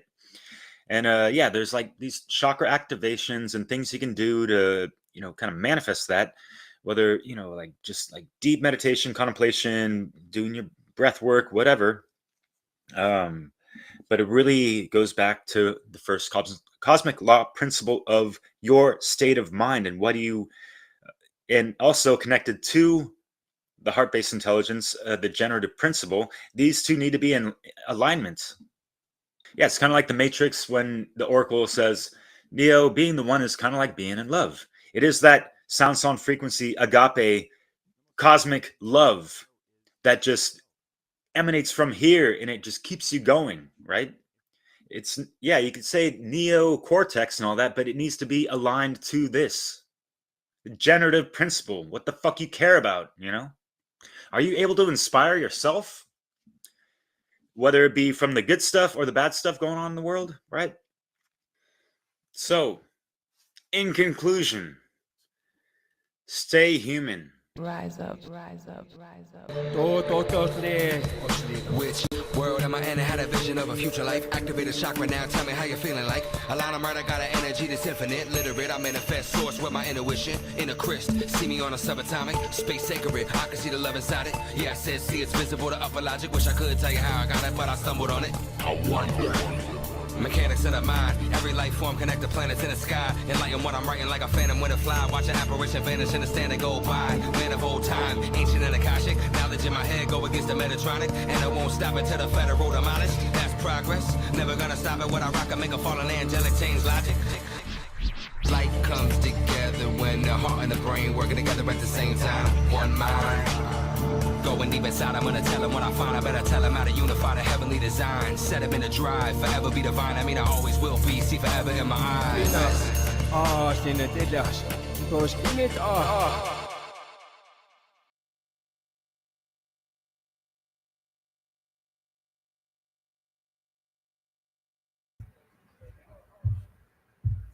And we're back. You're muted, Leslie. I think I muted you. That's my fault. Yeah, I just was saying, great job, Derek. It was so creative and entertaining, and I think I like that flowing, natural like style you have. And the most, the important message that you really made clear is how important it is to value being human, and that we have more creative potential and more potential for a better life, a good life, by being fully human, and that we have so many untapped abilities that we can access if we can align with natural law principles through and have that overarching care, so that we can be safe enough and have the opportunity to expand and grow into our full selves, and so, don't lose yourself to AI. Don't lose yourself to any relationship, right? Or don't lose yourself to an alien or any other living creature or any non-living creature. Don't lose yourself. I think that's really bottom line here. Yeah, thank you. Hey, I recently went through one of those struggles where I was trying to deal with something over the phone, and you get the answering machine and, trying to tell the person when I finally got him, like, please be human. I'm a human being, just yelling that practically over and over. I'm a human being. Damn it. It's like, I really felt the creative vibes, the way you put that together. I really appreciate the creativity, and it's in line with what Conrad was saying with creative, and I've talked about this creative energy before too. So beautiful work there. You want to say a few words about it before we move on to the next speaker? Oh, you're muted. That's again, I need to undo that. Okay, we good? Yeah.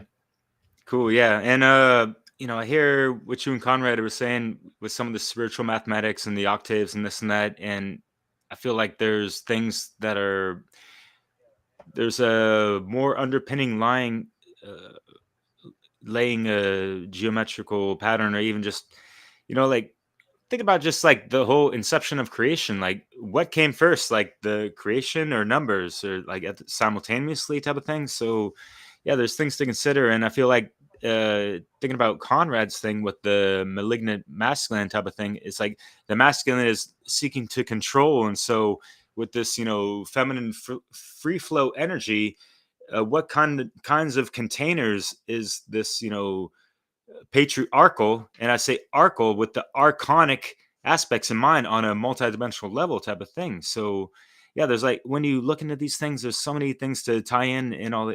It's just, yeah, I just try to stay on the humble path and realize, like, hey, like, I'm going to stay a student for possible lifetimes, and like I might speak with conviction about certain things because I have like a bleeding heart for certain aspects of initiations and experiences that I've actually been through myself. So yeah, there's just more to it than that. And yeah, there's no competition in this race, and walking ourselves home towards like the proper source, sound, song, frequency, vibration, sonic resonance, being heaven sent and anchoring that good stuff here, right? So yeah. Oh yeah, one more thing, folks, you might not know, but Derek almost died trying to make that video. There's that one scene he showed it to me. He fell down when he was out there by the water, and he hurt himself like pretty bad, where he's needing crutches right now, but he'll heal up. I'm sure he's a powerful man. But thanks for doing that hard work and actually breaking a leg to make that happen. A rock actually broke that he was He's holding standing his there by the coat ocean. on, and he fell off a small I was tear. but it's not the first time someone has pushed their body and mind to extreme limits for funnel conference presentations. So thanks for the hard work and dedication. And we're just, if people, the schedule, we're just like about 10 minutes behind the marked schedule. So it looks like things will be pretty close to what it says there.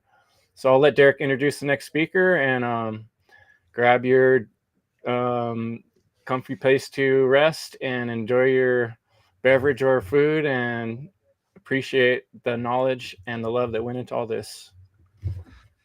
Yeah, definitely. And yeah, such an honor to introduce a fellow brother and One Great Work warrior who is also in the One Great Work Network. He is setting a very high standard for the art of the craft, and being in connections with him and you as well, Kris, on a weekly basis with these meetings we have, and just seeing the progress and process of the amount of dedication this guy puts into everything is just phenomenal. Not to drag on, because I know we're a little bit behind schedule, but yeah, he is a true disciplined disciple and a diligent one at that rate of a scholar and teacher of the ancient traditions, philosophies, etymology, mythology, hermeticism, symbolism, and sciences that apply to natural law, freedom, and morality. He is quite the master technician in a multitude of ways. Yeah, some of this technical jargon I'm quite blown away and impressed by his level of understanding and intellect behind all that, and how he implements it into what he's doing right now, which is a 24/7 live stream truth broadcast. You can catch it on Rumble, Twitch, and Odyssey. Something that y'all ought to see. And he has been asking around, yo, you got that natural law? Because if not, you better find that. And we're pointing back at ourselves with that proper responsibility, and try to do that with proper agility. So without further ado, let's get it rolling. Looking forward to this one. Thank you, Brendan. Kris.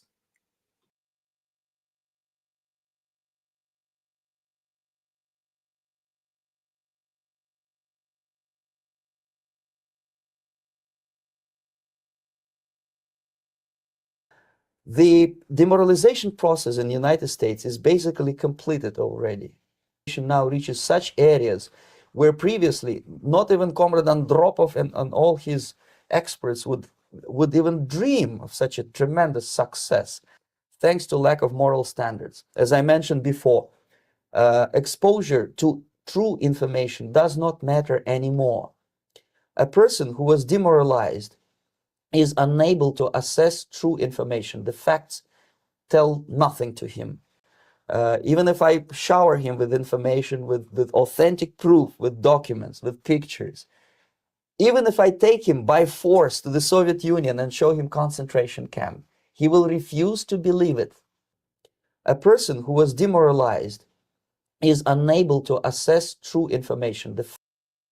Good day, everyone. I want to thank Yuri Bezmenov for that amazing intro.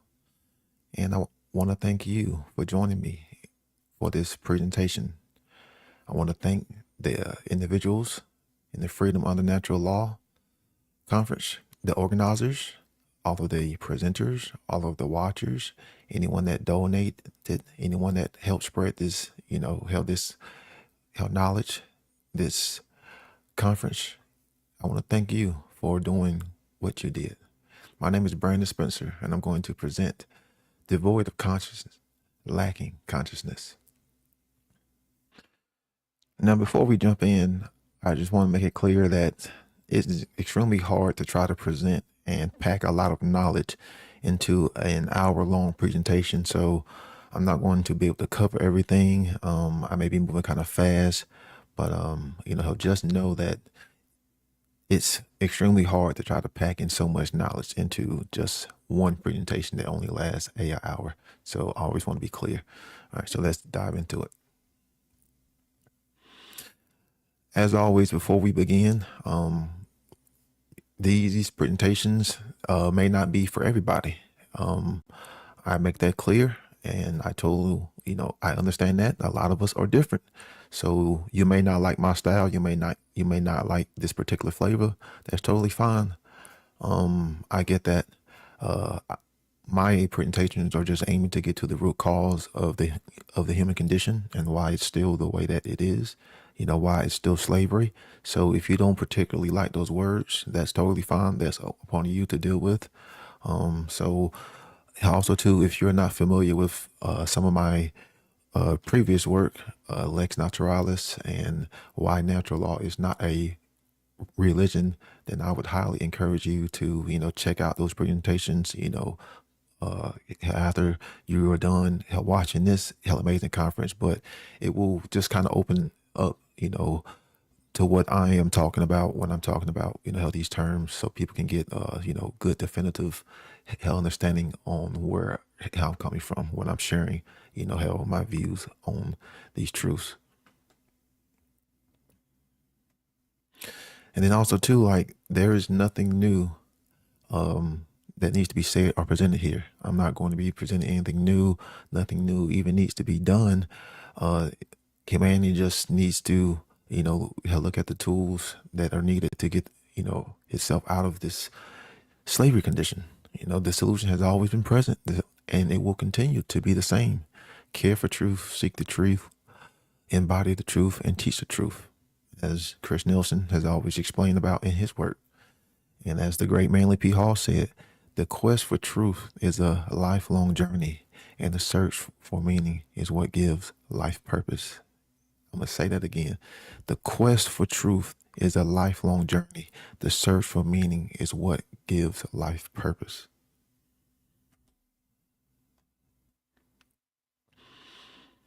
So, as always, starting off, I like to break down the terms that I'm going to be using to give people a good idea on what I am, trying to portray, the ideas that I'm trying to get them to think about, coming from a concrete, definitive knowledge in definition. So these are the meanings that I come to know these words are from, not just going, by what I believe or what I perceive them are.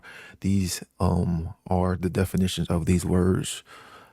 So again, it's important to understand these words, because when we are trying to convey this information, if we don't have this even understanding of definitions, then we will always misjudge context. We will always take things and misrepresent them and not truly understand what these words are truly meaning in reality. So that creates a lot of confusion. So we should always be defining our terms and, of course, understanding the etymology of these words and what these words really mean in reality. That way we can come to understand things in reality better. And what better way than etymology and definition? So when I'm using the word devoid, what does that mean? You're lacking, not possessing, to remove, to void, to vacate. Something isn't present, something isn't there. So what is devoid? Conscious. Or what is conscious? Knowing what is right, to know together, knowing what is moral, knowing what is morally right. Together, science, to know, conscience, to know together. Well, what should we be knowing? That which is morally right. That's why we say conscience, he or she followed their conscience, because there is only conscience, but there are different levels of consciousness, which is the next word, So what is consciousness? Knowing, being aware, the quality, the state of being, of knowing, being aware of your existence. So the state of being aware. So those are the definitions that I am using for explaining these words.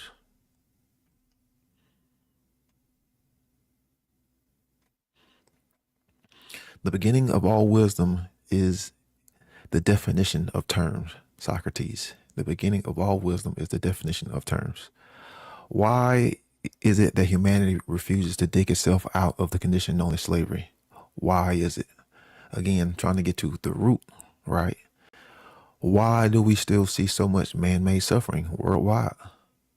Why is it that nothing ever truly changes for the better? You know, we have to ask ourselves, why is it that nothing truly really changes? We keep doing the same thing over and over and over and over, but nothing truly changes. Nothing truly ever really materializes. Why is it? We should be getting to the root, the reason, the cause. And why is it that man continues to engage in behaviors that do not benefit man and his environment? Why is it? We have to ask ourselves the question, why? Now, man can believe in many ideologies, but there are certain ideas, certain belief structures that are very destructive, that always lead to the same result in manifestation, you know, over time. Particular ideologies have always been at the heart of the destruction of societies from within, and certain particular ideologies have been portrayed and symbolized in many, you know, mainstream Hollywood movies. You know, like in Lord of the Rings, you had the Eye of Sauron, you know, being portrayed as authority, you know, because people always want to wield that ring. People think they can always wear and manage that ring. People think they can always, you know, put man's law over the natural laws. So what is at the main particular root of this ideologies that we have seen that are so destructive? Moral relativism.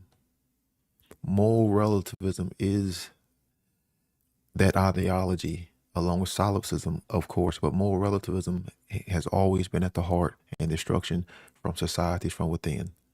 Whenever you saw great societies fall, whenever you saw societies collapse from within, moral relativism was at the center. Moral relativism is that destroyer. Moral relativism is what destroys freedom, because it prevents the conditions of freedom. It keeps them dormant. It keeps them dead. Moral relativism kills the ideas so that freedom can't grow within the mind. It is the belief that morality is relative to some particular standpoint or degree, relative based on time, relative based on culture, relative based on situation, relative based on race, relative based on class, relative based on religious sect, relative based on who's in authority, in charge, who's in power, or relative based on the position in society. You know, we still have cultures all over Earth, you know, that still fall into this relativistic mindset when it comes to trying to dictate morality based on these positions in society. To some degree, you believe morality is relative. You believe man can create or change what is moral. At some degree, at some level, if you subscribe to moral relativism, you believe that man at some level can change what is moral and what is right. And that right there is one of the hallmarks of every tyrannical civilization, every tyrannical government, all forms of external government. Moral relativism. Moral relativism is a mind virus. It is a mind virus. It is a mental virus that invades one's perceptions, one's thinking. It penetrates and creates worldviews, distorted worldviews. It distorts how you view yourself. It distorts how you view others. And it also will distort your behaviors. It is fueled by the ego and selfishness. The mind virus is not only controlling and shaping the way you think, it is also controlling one's behaviors. Because your behaviors are going to be shaped largely on how you think. So moral relativism is one of the mind viruses that creates that physical, violent structure of authority. That's why whenever you start putting people in charge, in positions of power, in positions of authority, you know that the mental virus of moral relativism is there and being spread. Because at the heart of all external authority, of all man-made authority, is this mind virus of moral relativism. That the king can determine what's right. The president can determine what's right. The Führer can determine what's right. The Pharaoh can determine what's right. The judge can determine what's right. Every culture in society subscribes to this mind virus at some degree, at some level.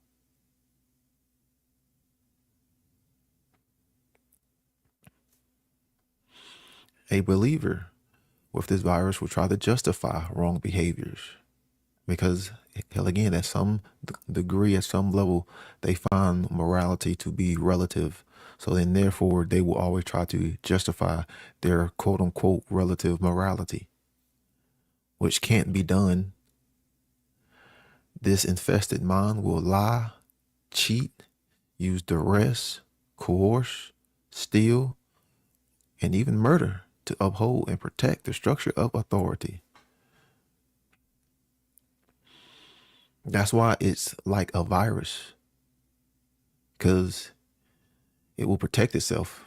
You know, it spreads its tentacles out, and it has means of, sadly, self-defense, because the ones who are stuck in like with this mind virus will defend it.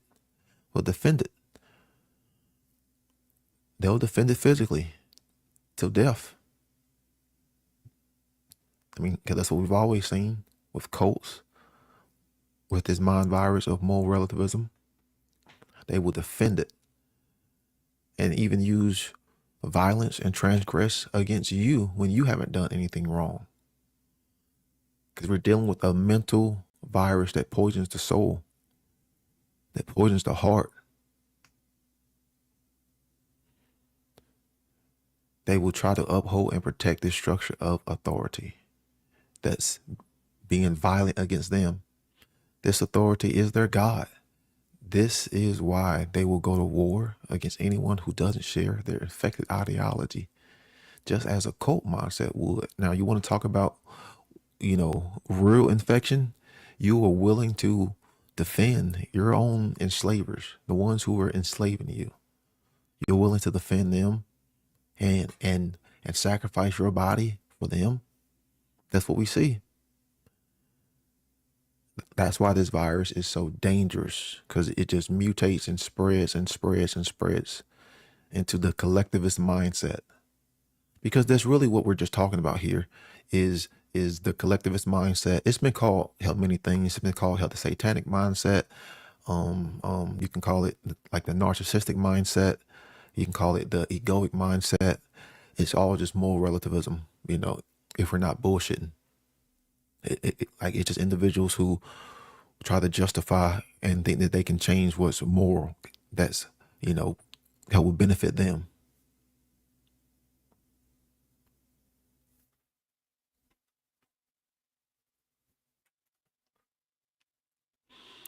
So again, let's bring some more clarity. What does the word moral mean? We're not talking about what you think it means. Like, what does the word mean? Well, let's go to etymology. Right, behavior, from Latin, moralis, proper behavior of a person in society. Not just society, but a proper behavior of an individual in reality. What's moral, what's right? How do you conduct and condone your behaviors when you get around, groups of people? That's what's moral. The right behaviors. Because when we get around groups of people, we start to harmonize, or we're going to disharmonize. So how do we learn this form of harmonization? Well, we observe the behaviors on how people act in groups that bring about that harmony. That we would deem those behaviors as something moral because they are right. Bring about more of that behavior. Bring about more of that energy. Moralis. These are the proper way of doing things and condoning in the ethical, group-like setting. So we're talking about behaviors in a group dynamic. A relative, from Latin, relativus, having reference or relation, from Latin, relatus, bring back, bear back. So how can we build or construct things in reality if we can't come to a basic understanding on which behaviors are moral and immoral? Because to the more relativist person, they'll always try to justify and try to bring back or go back or change what is moral, which is the right behaviors in society, which can be observed, which can be understood, which can be weighed and measured and validated in reality. So we know that there's such a thing as moral behaviors. So we have definitions because the more relativist person will always try to go back on what is moral.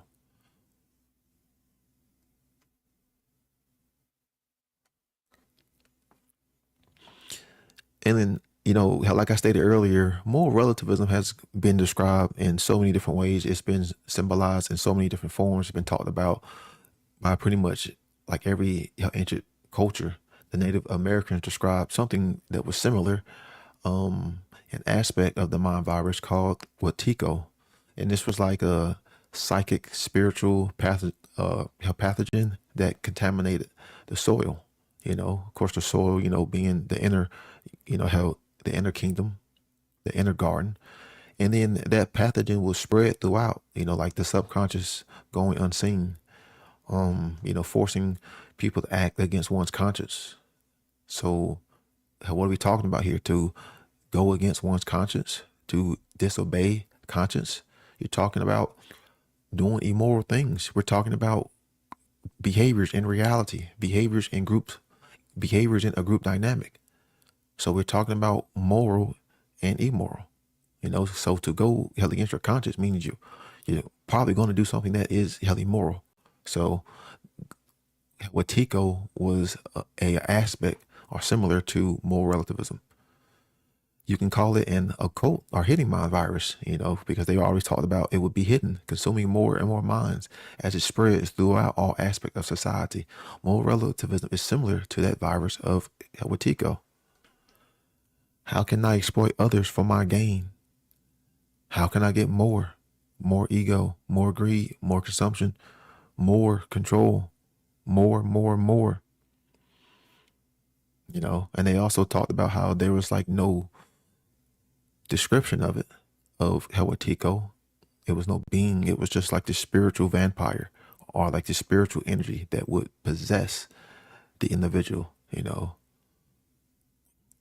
It lived in the human psyche. So a moral relativist will always find a way to justify the violation of property rights. They'll try to come up with all the justifications to try to violate another person's property rights. And a lot of them have never even really thought that far. They're just going off conditioning. They're just going off of programming. So this is the main core understanding of what rights are and what they are not. So if we don't have a simple basic understanding of property rights, we can't coexist. We can't come to harmonize. We can't come to build. We can't come to learn things. We can't learn to communicate, because you'll always try to find a way to violate my property, and I will always find a way to defend my property. Just like we all should find a way to defend our property from violators who try to transgress upon our property rights. But you see, when you have this mind virus, you don't care for the truth. You don't care for facts. You don't care for property rights. You don't care for principles. And you will transgress upon others. Just like an infected mind virus would do. So how can we build? How can humanity come to solve its problems? How can we learn to build? How can we be neighbors if we can't agree on fundamental principles of property? It will always just lead to more confusion and cataclysm. Because rights are a form of property that must be defended at all times, in all places. They have to be defended.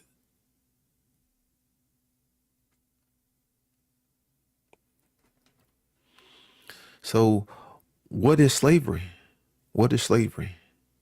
The state of servitude, a false claim upon another person's body, the false claim of the fruits of one's labor. It is backed by threats of duress, violence, and coercion. So, if we look at how slavery can manifest in different forms, because you can have physical slavery, you can have mental slavery, you can have spiritual slavery, you can have psychological slavery. So in the physical slavery was physical slavery that happened to many, how different cultures and how different groups of people made a false claim of ownership, made a false claim of the fruits of the slave's labor, backed by threats of divorce. Backed by threats of duress and coercion and violence. It was rooted in moral relativism and the belief in authority. It kept subjects in a state of internal contradiction. Let's look at the government and how it enslaves its so-called citizens. It makes a false claim of ownership. It says what you can and cannot put into your body. Makes a false claim of the fruits of your labor with taxation. It's enforced by threats of duress, coercion, violence, and imprisonment. Be fined, be thrown in a cage. Is rooted in moral relativism. We've already explained that because, based on who's in charge, based on the politicians who are in charge, they get to determine what's moral. The belief in authority keeps its subjects in a state of internal contradiction. Because people who believe in government are in a state of internal contradiction. They are in a state of internal confusion. They are in a state of delusion because they are in a state of hypnotism. And then you also have, what has been described as pimp culture, which is just another form of slavery. Makes the false claim of ownership, makes the false claim of the fruits of the woman or man's work.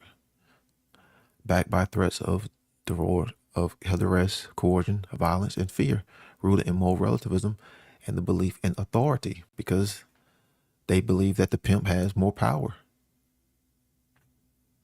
Keeps the man and woman in a state of internal contradiction.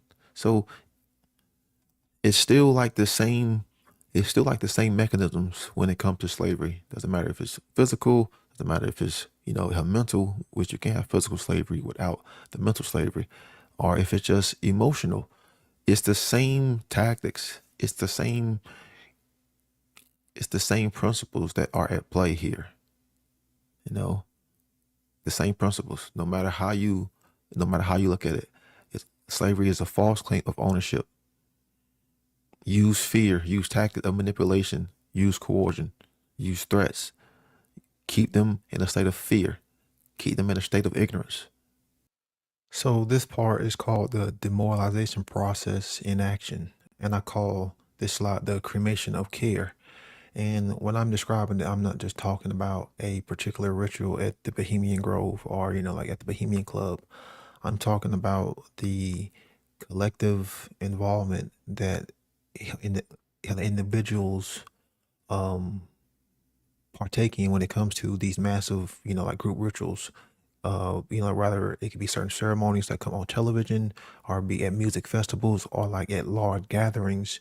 These are what I would consider like more darker type, like cremation of care, events that people partake in unknowingly. They dedicate their time, they dedicate their attention to these dark rituals, and these rituals are usually tailored to the cremation of care, destroying people's, ability to empathize, like destroying their, spiritual, nature, destroying their care, destroying their empathy, destroying their will, destroying their ability to think outside the box. So these are symbolic representations of that destruction being, showcased all over the television and government and, mass media in education. And I just call all those, from a collective standpoint, the cremation of care, because all of those interactions, all of the energy is being contributed toward a dark purpose. So the many ways society is being led astray, because that's exactly what's happening. Like the Pied Piper, we're just following those tunes, being led.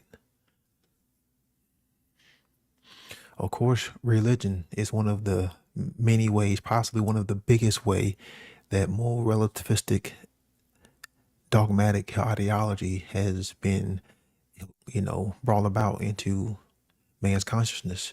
Religion has been one of the biggest spreaders of this mind virus. Each religion claims to have its code or doctrine of morality. All the religions claim to have, their own particular code when it comes to morality.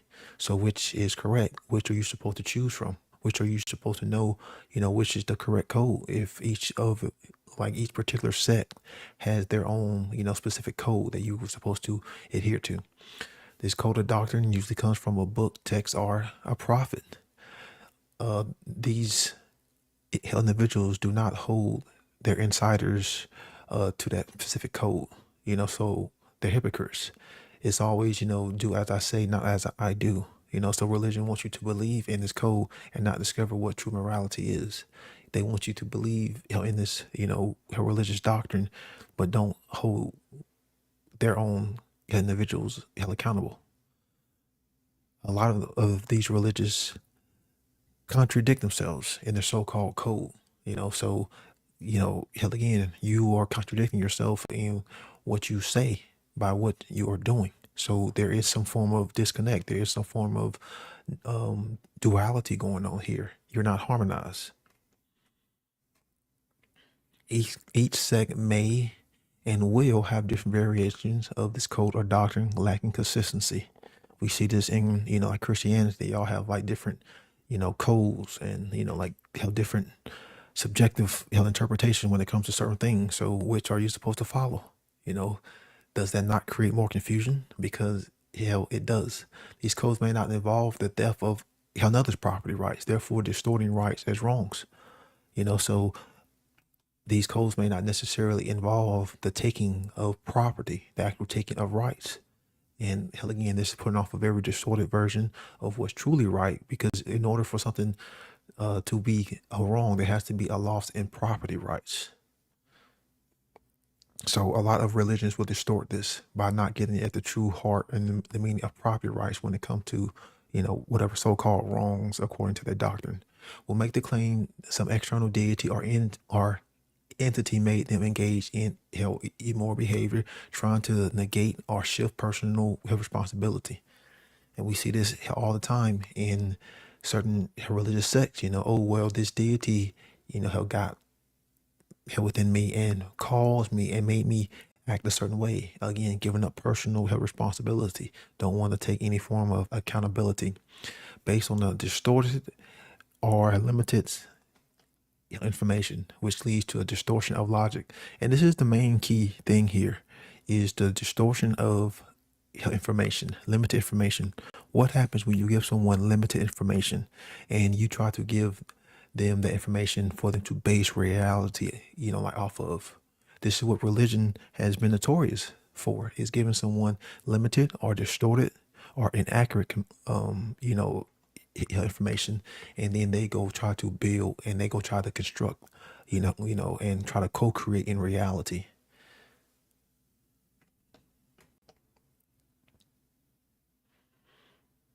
False religion has always been a plague to mankind, getting man to blindly believe and accept distorted worldviews, ultimately denying one's true inner kingdom and sovereignty. One of the more insidious influences of religion, aka the mind virus, is this notion of proxy care.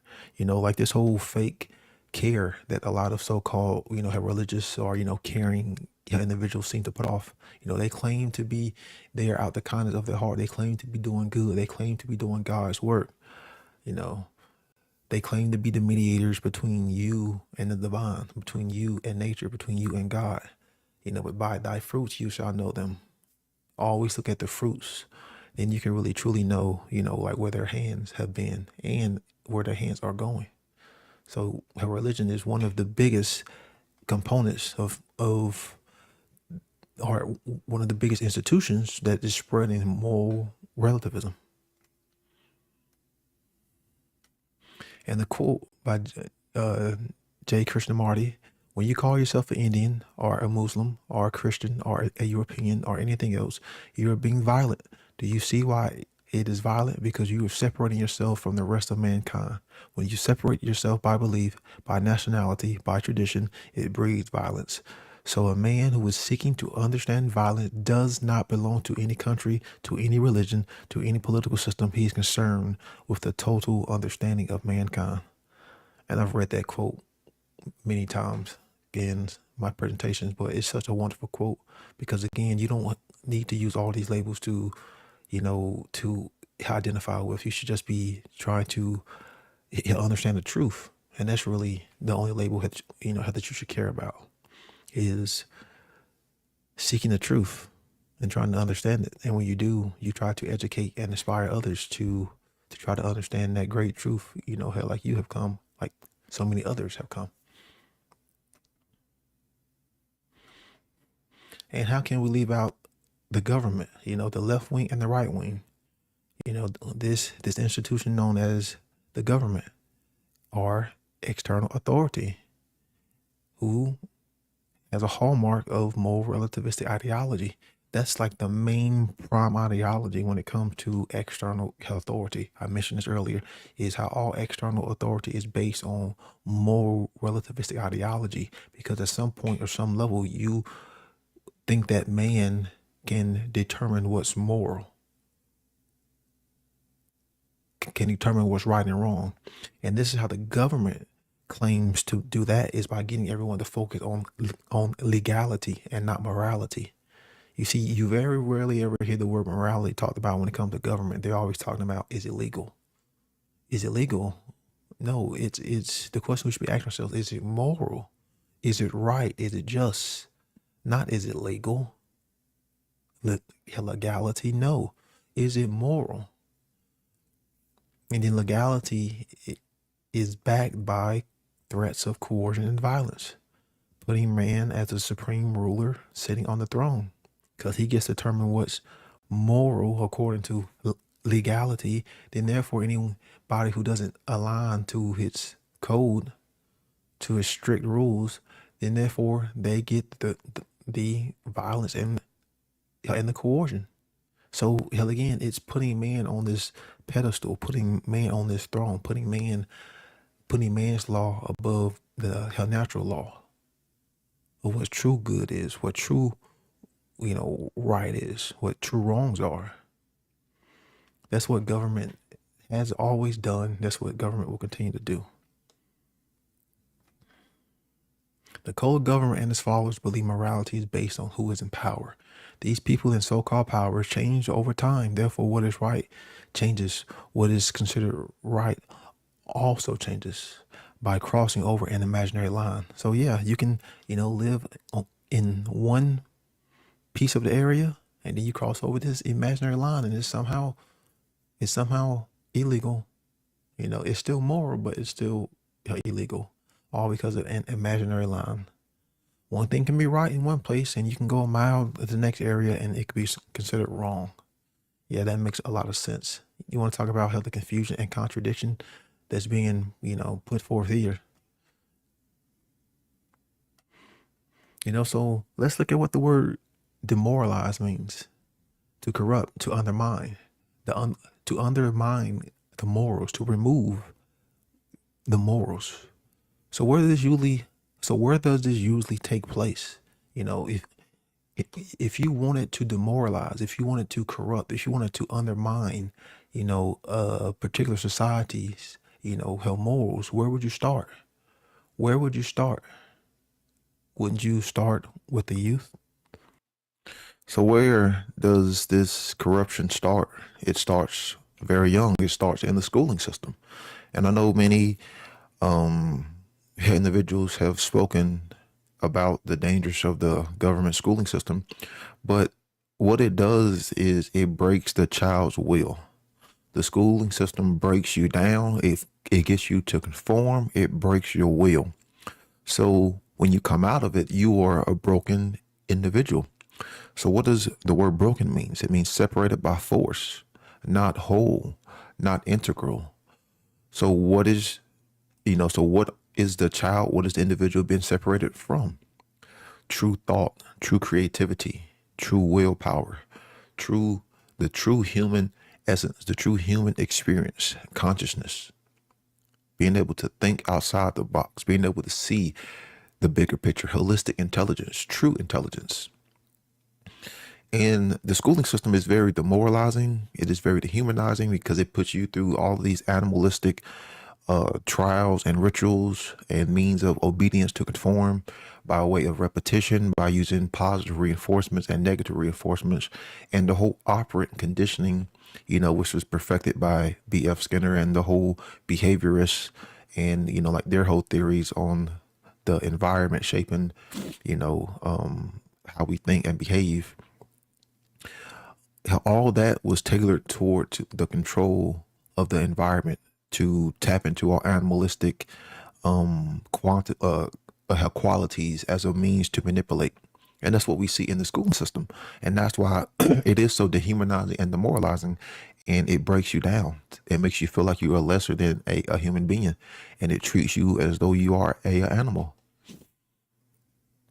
And the word school, what does that word mean? What does the word school mean? It has two pretty much connotations. The second noun just means training. Schooling means training, but the second noun means a group of fish or the mammals.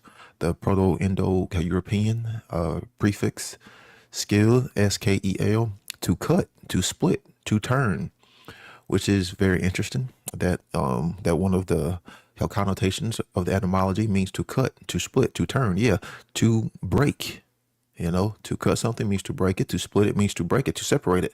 It's not integrated. It's not integral. It's not whole.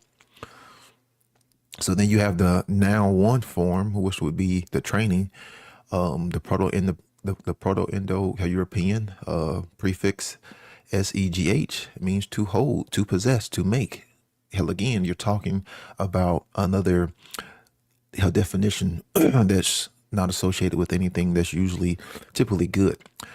So what's being held? What's being possessed? The child's mind, the child's creativity, how they think, that willpower, that human essence, how consciousness is being possessed and being, kept on and molded by some other form of life outside of the child and the parents.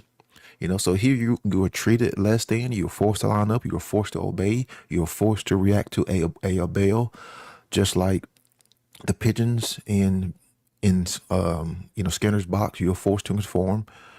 Just like in all of the behaviorist experiments, you are forced to conform and react to a bell as though you are an animal. And this is where your will is broken and authority is shaped and molded and sculpted within your mind. So this right here is the crux of this presentation right here. This slide right here, or this picture, is the most important thing that I want anyone to take from this presentation, because the corruption starts so young. It's nothing short of evil. But in reality, what has happened is the ones who are in control, the social engineers, have poisoned the stream of information, the flow of knowledge, the well of knowledge that we all drink from. They poison it with garbage data, with garbage information, toxic information, distorted information, limited information, information that isn't tailored toward higher states of consciousness, stuff that's, more focused on self, service to self, like monetary possessions, a lot of stuff with violent, like information, a lot of violent images, a lot of news stories, that are just, all about ego and just all of this garbage data. Okay. So you have this flow of information that just exists into the ether. That's where all the aggregate data is. And we pull from that data. We draw from that, that stream of information. We drink from that well of information. Now, if we take in good knowledge into a perfect model, then that would equate to good results. But because that flow of information, because that stream of information has been poisoned, it's been distorted, it's been corrupted, we ourselves, the way man thinks, man's consciousness itself is, you can say, a damn near perfect model created by nature, created by reality, created by, God, how consciousness itself, that is like the perfect model. But when you put garbage, when you put shit, when you put distorted, when you put perverted, when you put corrupted information, corrupted data, shit ass data into the perfect model, you will always get the same results. Are the results going to be perfect? No. The results are only going to be as good as the initial information which was put into it. So if we are drinking from a garbage well, if we are drinking from, a garbage stream of information that has garbage data, the outcome is going to be the same as the income. So we are getting garbage results. We are getting shit results. We are getting wrong results. We are getting incorrect results because we are being poisoned at the base level of where thought exists itself, or where thoughts can even spring up. And that's why man can't get out of this situation, because man was never given the tools to think outside of the box. So then therefore man will never ever create the conditions that are required to get outside a box, let alone even know that the box is even there, because we don't have the correct knowledge to even discern and compute that. This is why moral relativism is being spread. This is why, these two topics go hand in hand. These ideas of moral relativism are being spread by way of the perverted, grammar stage, by a weaponization of the trivium, and they are using it held against us to poison the stream of information.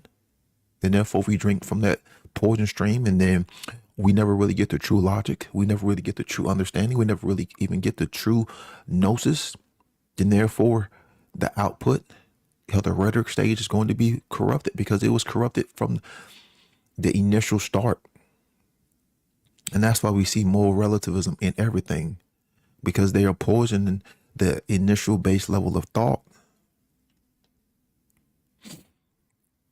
And the media is one of the biggest influencers. It's one of the biggest medians for this distorted information. It continues to flow. The media is the median, the energy between the sender and receiver, transmitting this perverted, distorted information. The media is just another tool. It can be used for good, but unfortunately it's being used for the distortion of consciousness. And that's why the media always gives you limited information. It gives you distorted information. It gives you corrupted information. Social media, the news, all of these apps, they give you limited information. It's never anything that goes in detail. It's never anything of true knowledge.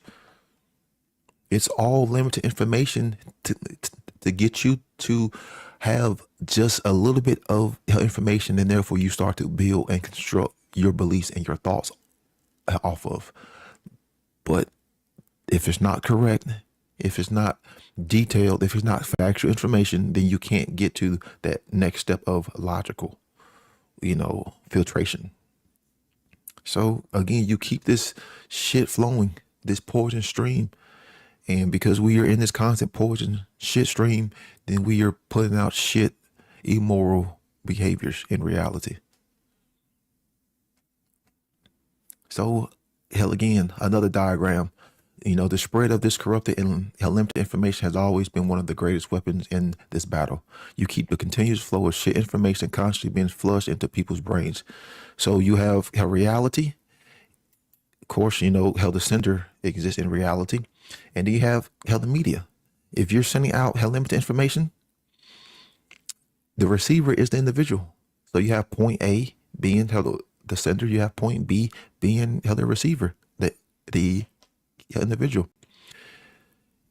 If you take in that distorted information, that's going to lead to distorted logic, which is a contradiction because there's no distortion in true logic, but it's only in our minds that we create those contradictions, because contradictions don't exist in reality. They don't exist in nature. So this leads to irrationality or highly emotional, reactions, internal contradictions, because we didn't have enough of the correct information to lead to a true, logical, reasonable choice. Discernment, which leads to wrong or immoral choices, wrong actions and behaviors, unjust injury. Just as though this same process can work with correct, behavior. When we take in the distorted logic, we usually call it bent, twisted, perverted, off the path, or turn. Yeah, because you took in distorted information.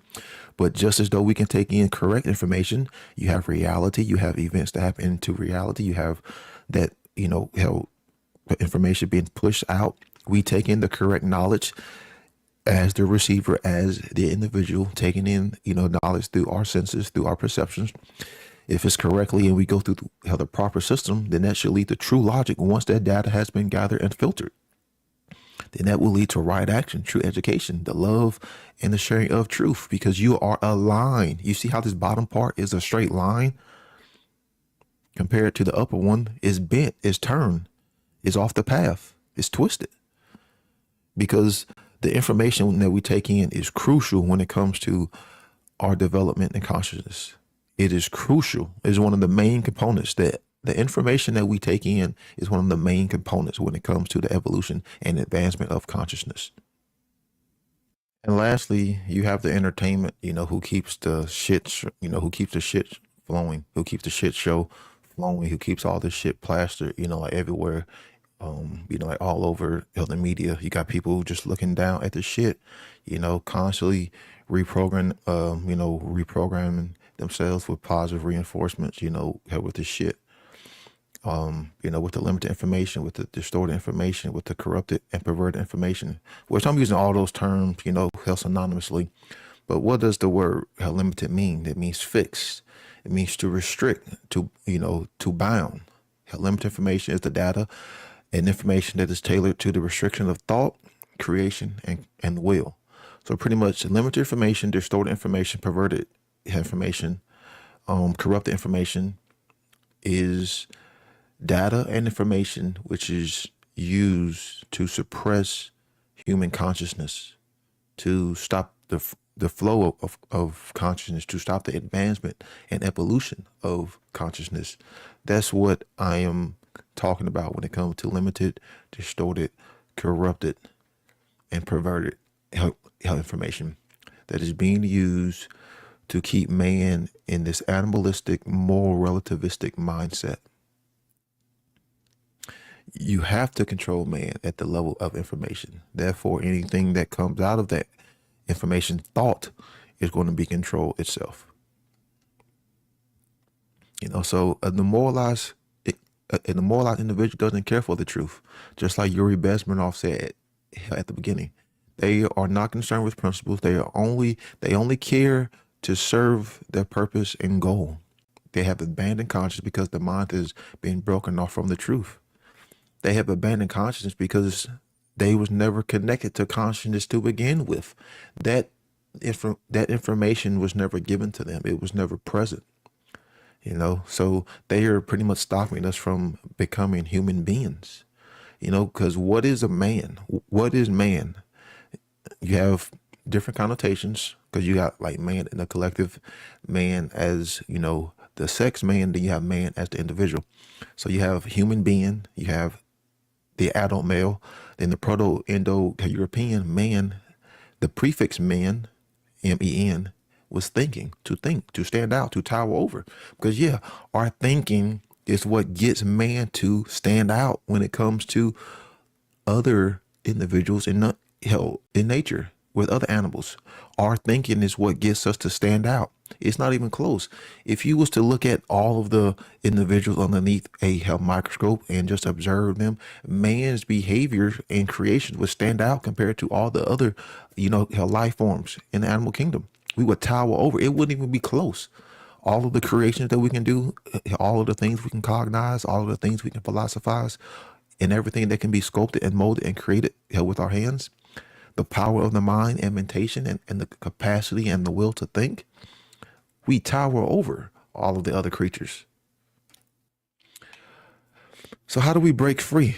How does man break free from these mental chains, that they seem to love?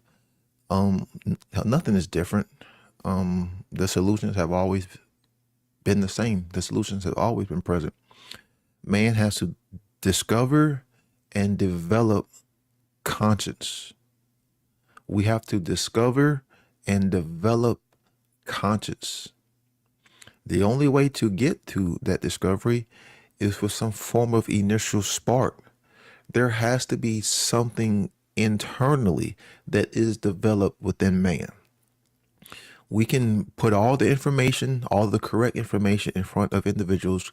We can have these individuals drinking from this correct, organic stream of knowledge. But if they don't have that initial spark to even start, to even lift that cup up to their mouths and to drink, they will never, ever start that journey. The discovery of natural law is the solution, breaking free from this mind virus.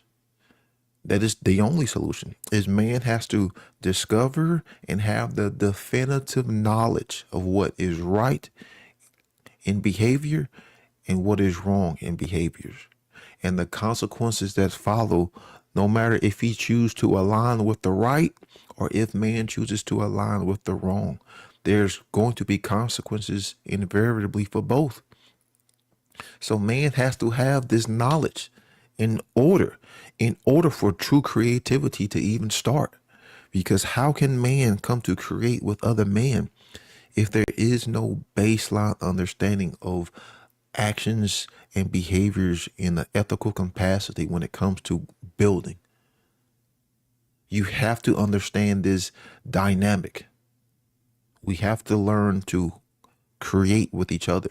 So there has to be some baseline of morality for us to understand, for us to discover. Will that creation be based on love or fear? Conscious creation versus unconscious creation. Installing moral principles into the next generation. Speaking the truth at all times in all places. We have really got to penetrate the minds of the next generation and plant these seeds of truth and make it easier for them, because if they don't have that definitive knowledge of what's moral and what's immoral, they will get sucked into this collectivist cult way of thinking of moral relativism. So we have to install these moral principles. And one of the biggest things is we have to live these principles in all times, in all places, in our daily lives. Not just appear to be doing this stuff freaking online, but how are you interacting with people in your daily lives? Do you practice what you preach? Or do you just get online and just start, repeating? There has to be, again, this initial shift, this initial internal change, this transformation when you discover this true secret, this true knowledge. There's an internal shift, there's an internal change, a transmutation, a death and a rebirth. And I don't mean like the death of the ego. I mean the death of your own ignorance and the death of knowing that you was irresponsible and the death of you believe you knew what was right and wrong when in reality you didn't. The old self is dying. There's still aspects of it there, but the old way that you acted and think and behave has been transmuted into true essence of good. So you practice what you preach.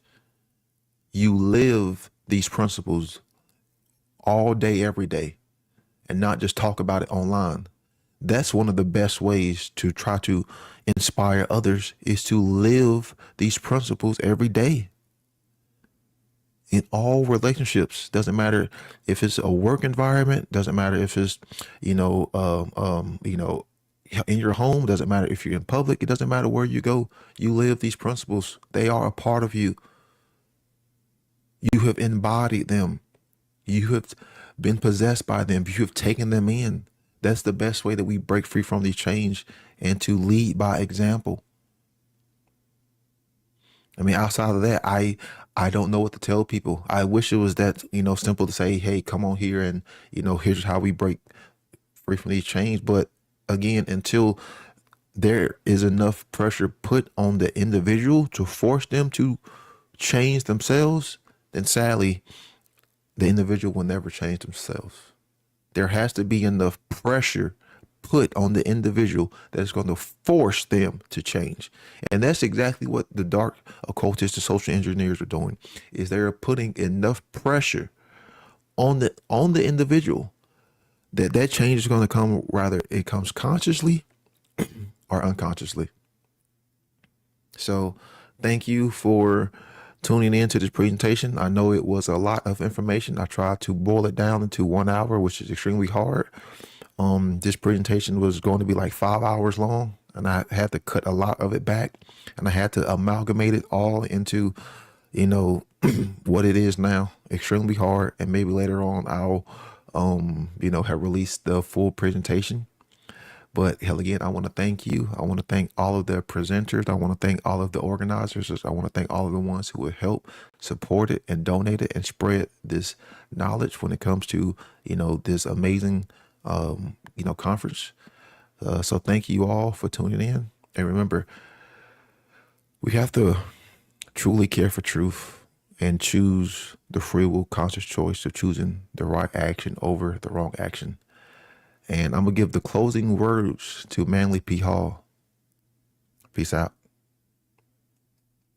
Way back in the dawn of things, when there was an argument, somebody threw a stone. And that gradually developed into a slingshot. Then we put a handle on one side of the stone and made a tommyhawk or a battle club out of it. Then we developed the bow and arrow. And then after a while, the throwing spear, which was the primitive weapon of the Western Hemisphere. We went on a little further, and somebody found out that the Chinese fired firecrackers for weddings and funerals. So we took the idea and made a cannon in order that we might shoot each other. After that got a little longer, and then everybody had a little bigger cannon. Then something else had to be accomplished in order that we should always be victorious over the adversary. And of course, the adversary was always part of ourselves. So we gradually broke up humanity into a mass of conflicting units, each struggling desperately to survive according to rules that were essentially wrong.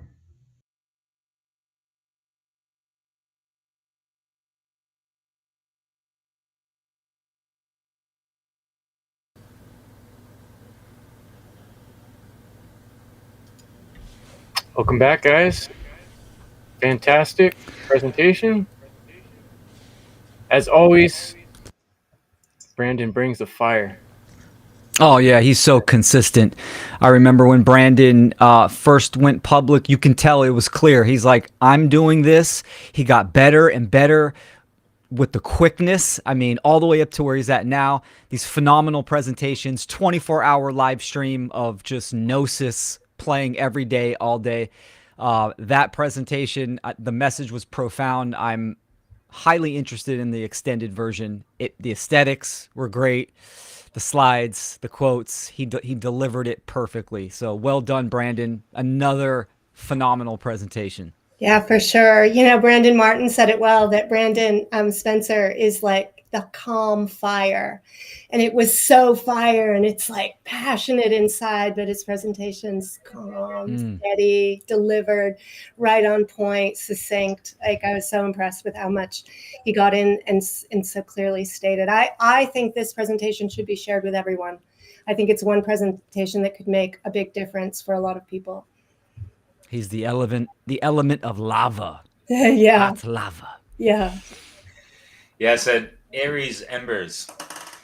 And I feel like his presentation, along with Kris Nelson's, they're kind of like, they're really great videos to share with people that aren't familiar with, these moral principles and that kind of stuff, just to break it down to the basics and get the grammar building up and to understand, and then overstand to carry proper action in the world that's more aligned to the divine, natural law, and all that stuff. Right? Great engagement in the chat. And again, we're streaming on Odyssey, YouTube, Facebook, Twitch, the One Great Work Network, all day long. So thank you all for tuning in and engaging and dropping comments. And obviously, if you put questions in there, we got the roundtable for later on. So we will put those questions in a category and we can address them when, some of the presenters get on the live roundtable. Yeah, and we have something really awesome to share with you guys now. Next is going to be a song. And this gentleman has been on my show. If you look up endevil.life, you can find my show with Marvin. And Marvin has a band, and they're really fun to listen to. And Join the Internet, you can check them out on YouTube. It's all one word, Join the Internet. And he's been in the chat, hanging out. Marvin's got a cool Telegram chat called Easing into Waking Up, I believe. And if you want to share that link in the chat, that'd be cool. But yeah, I'll go ahead and play Song Made Custom for Funnel 4 from Join the Internet. And then after that, I'll let Will introduce the next speaker. So let me turn off our faces for a minute and I'll put the music on. All right.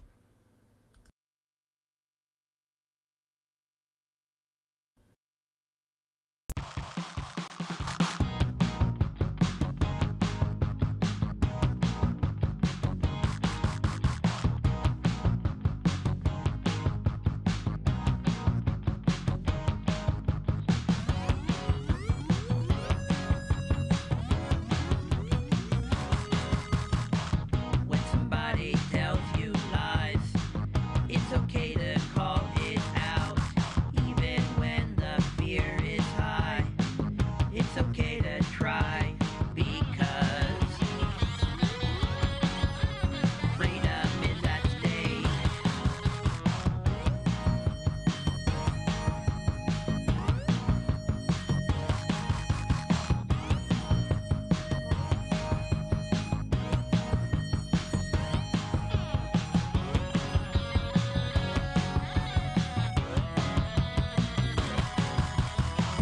Every moment I'm alive, it's the time I have to learn all of who and what I am and why I'm put here on this earth, because freedom is at stake.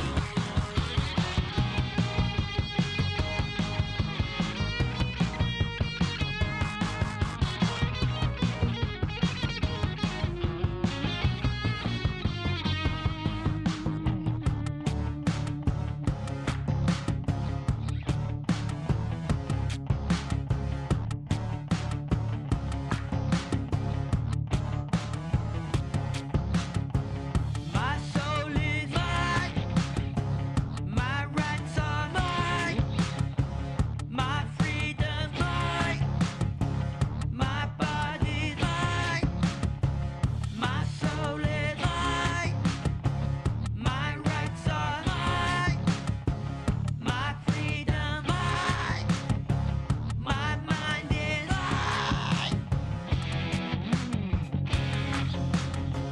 True morality,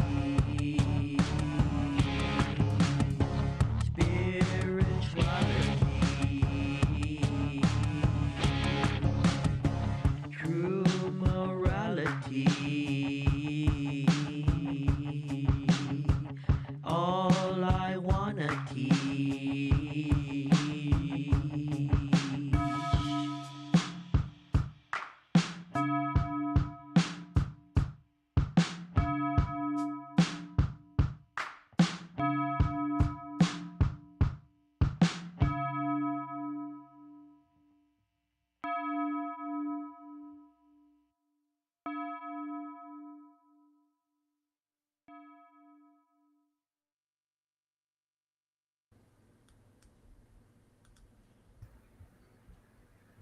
So that was Join the Internet. Very cool. True Morality. Funky. Custom song. Hope everybody was grooving to that. Funky Yeah. track. Right And on, Marvin. All right, I guess we are ready to move on to our headliner for tonight. Will, you want to do that introduction? You ready for that? Yeah, no, it's an honor Somebody to we're both excited introduce. about. I'll go ahead and let you talk. Yeah, no worries. We got Brandon Martin coming up next, and this is someone that's been in this battlefield for a very long time and has inspired many of us. Brandon Martin's an independent researcher, symbolist, alchemist, philosopher, de-occultist, public speaker, the founder of the Seed Conference, which has direct influence on the Funnel Conference itself, co-host of the Cubbyhole podcast with experience in live speaking, graphic design, and event organization. He's an activist for natural law, Freemasonry, and the mystery traditions, and recently became a father, the ultimate journey of his life so far, and we wish him and his family well. So here comes Brandon Martin, and his title is The Declaration of Liberation and Abolition.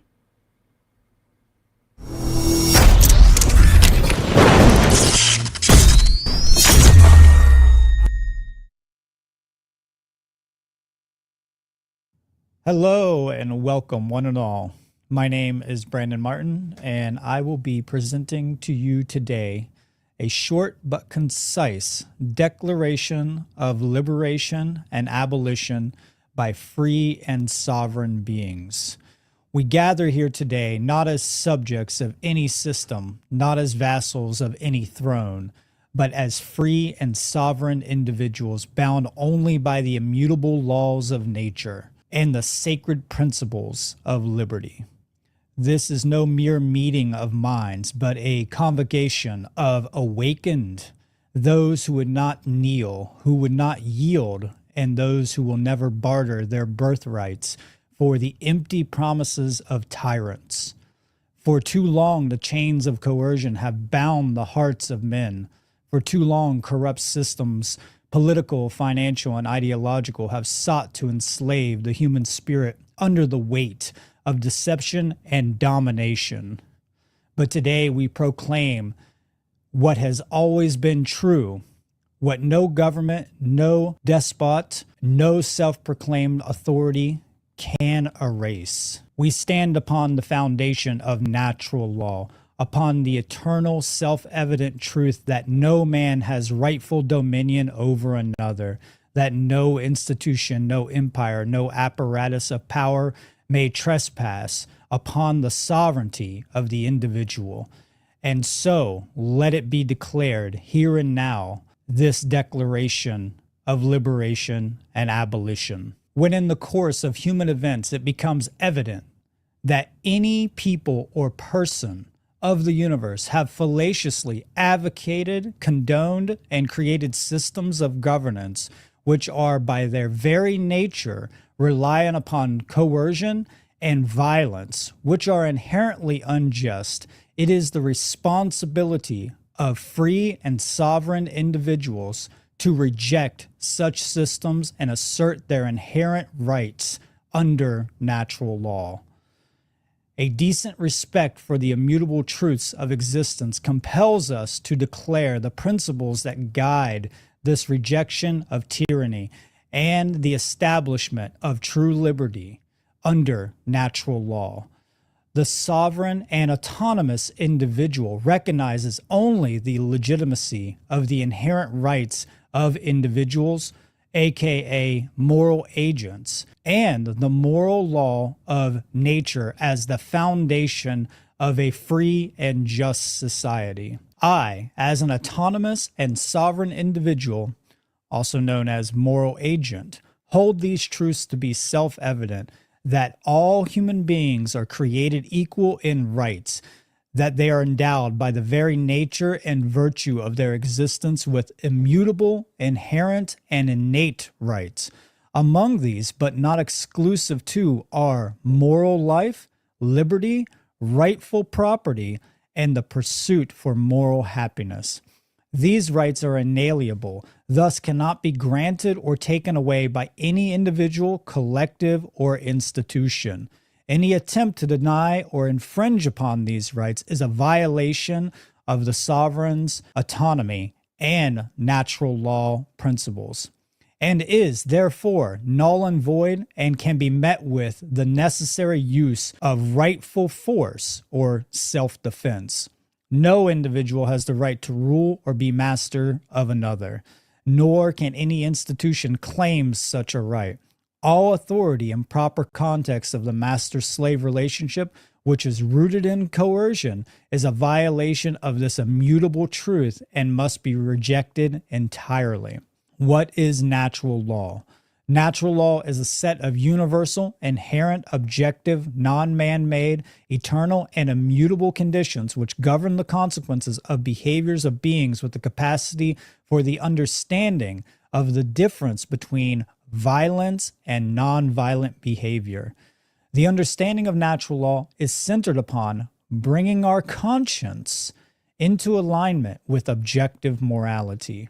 This means definitively knowing which behaviors are right because they do not initiate violence upon other sentient beings, and which behaviors are wrongs because they do initiate violence upon other sentient beings.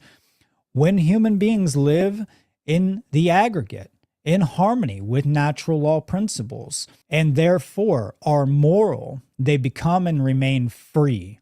When human beings in the aggregate live in opposition to natural law principles and therefore are immoral, they become and remain enslaved. Let it be known to all those who cherish liberty that the measure of a people's freedom is bound inextricably to their morals.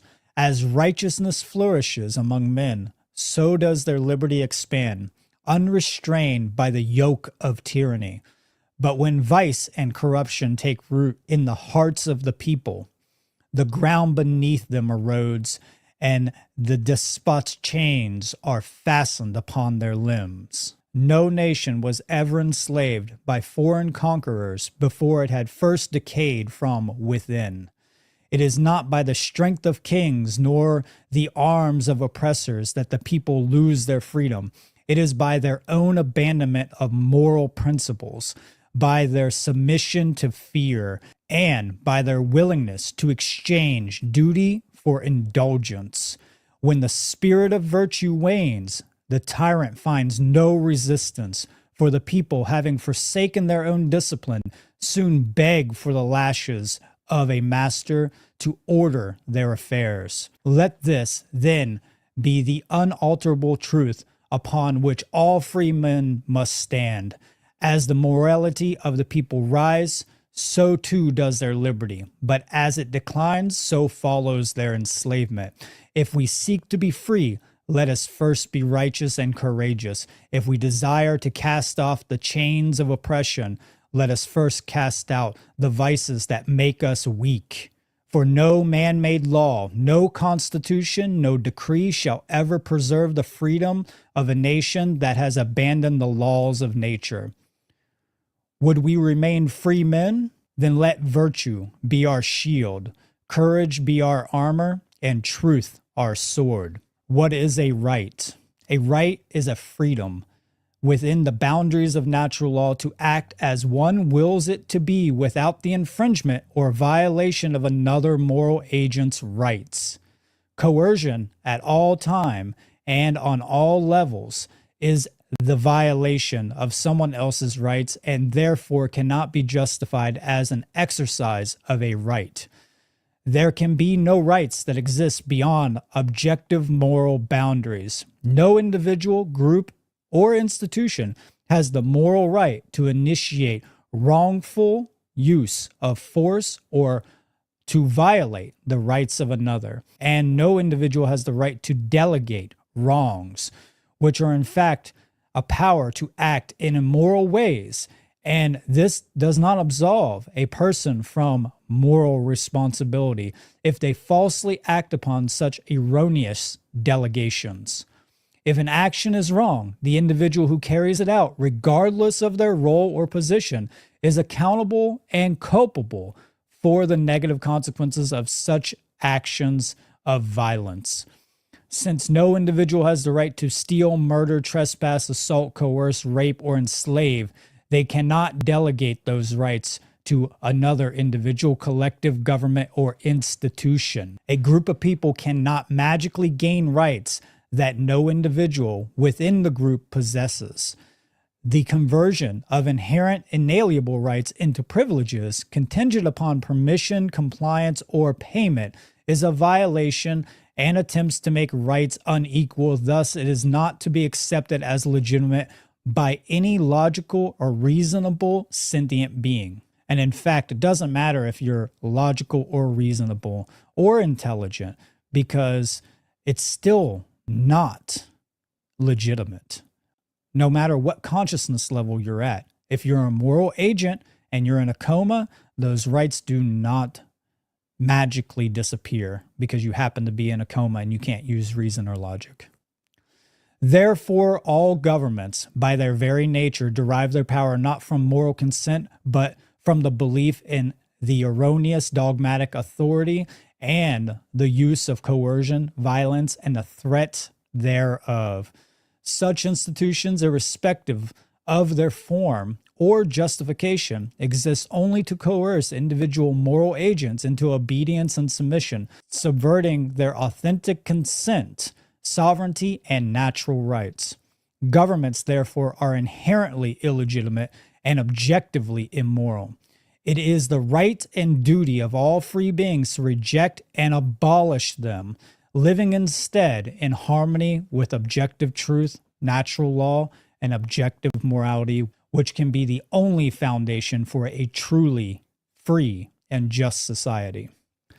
The history of governments is a history of repeated violations of natural law, systemic and systematic oppression, and the denial of the innate sovereignty of individuals. To prove this, let the essence of the facts be submitted to the candid world. Governments have enslaved individuals using coercion and violence to deny, restrict, and or restrain our inherent rights. Governments have stolen the fruits of our individual labor through taxation, forced tribute, and other forms of legalized theft. Governments have created a monopoly on violence, disarming individuals, criminalizing self-defense, and reserving for themselves the unchecked power to use force against the people.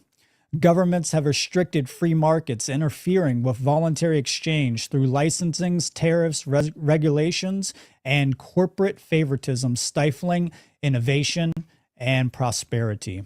Governments have conspired with monopolistic entities, creating centralized economic systems that benefit the powerful while oppressing the independent and the free. Governments have imposed arbitrary laws and regulations, compelling obedience under the threat of violence, regardless of whether these edicts align with natural law or morality, which is moral relativism.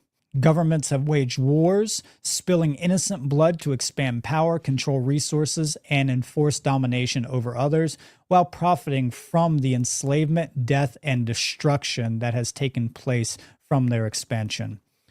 Governments have manipulated currencies and created systems of fiat debt currencies or fiat debt slavery, debasing the value of honest labor and subjugating individuals to perpetual financial servitude. Governments have restricted freedom of movement, thought, and speech, erecting borders, prisons, and surveillance systems to control and oppress the people. Governments have fostered divisions and dependency, using propaganda, fear, and coercion to maintain control over individuals while undermining voluntary cooperation and mutual aid.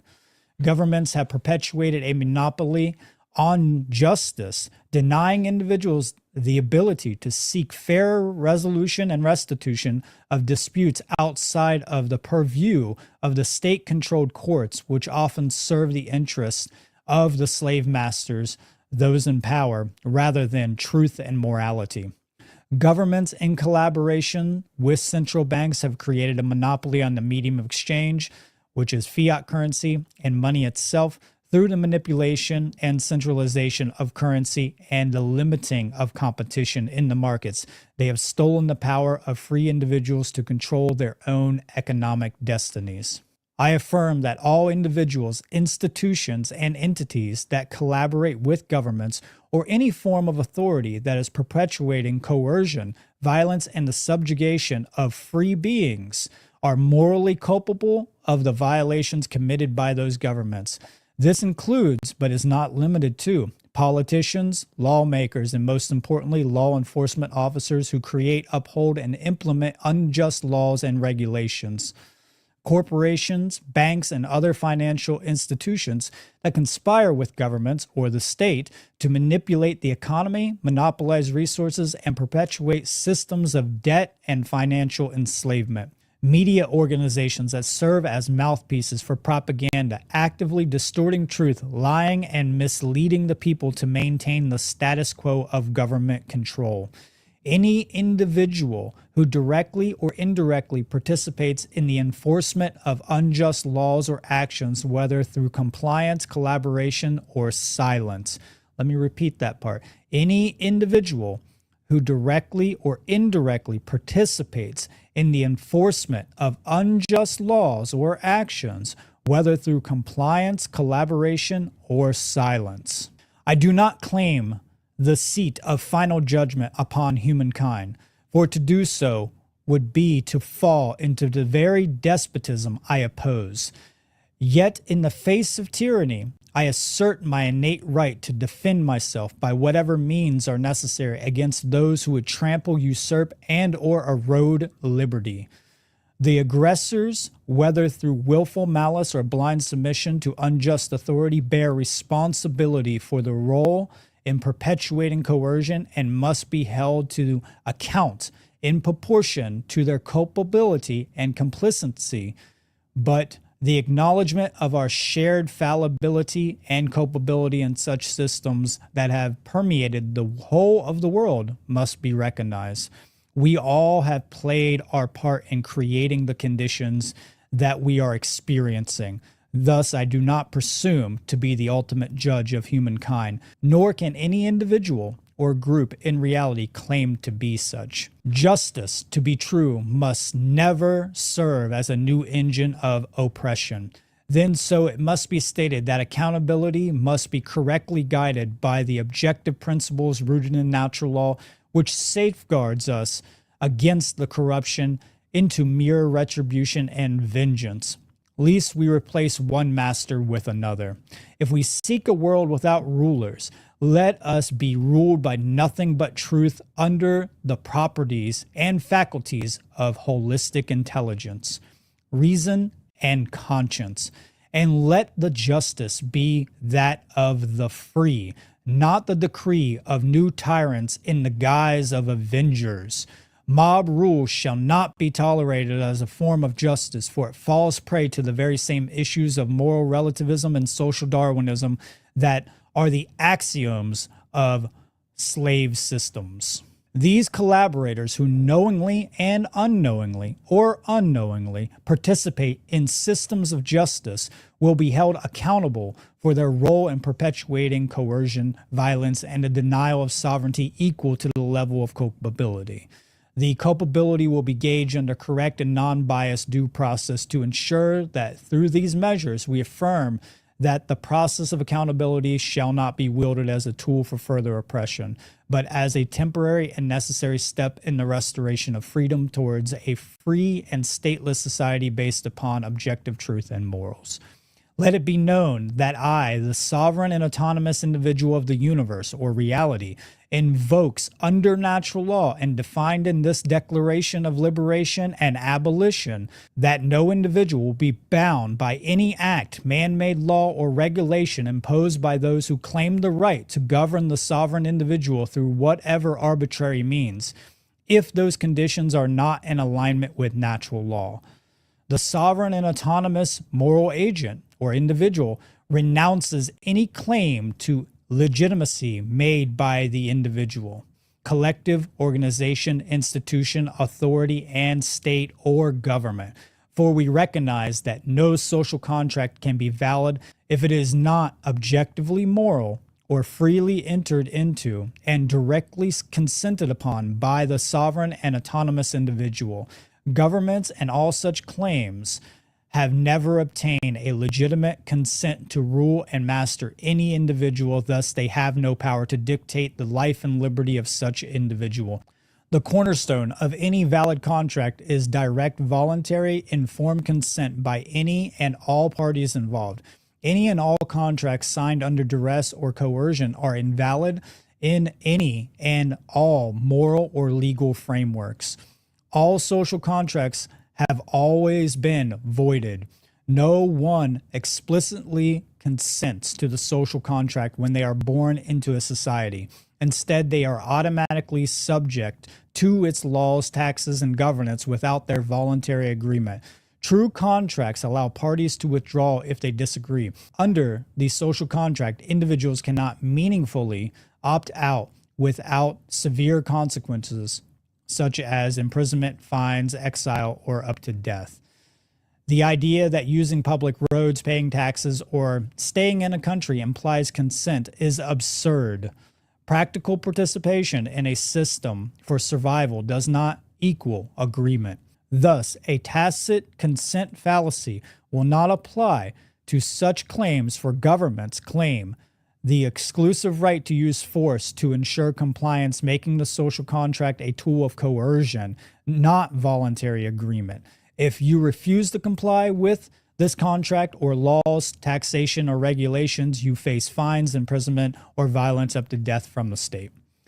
In every instance, those individuals who have resisted these abuses, seeking to live in accordance with truth, natural law, liberty, and voluntary cooperation, have been met with violence and suppression, for governments fear nothing more than an invocation of abolition of their monopolistic control through the apparatus of the state and government.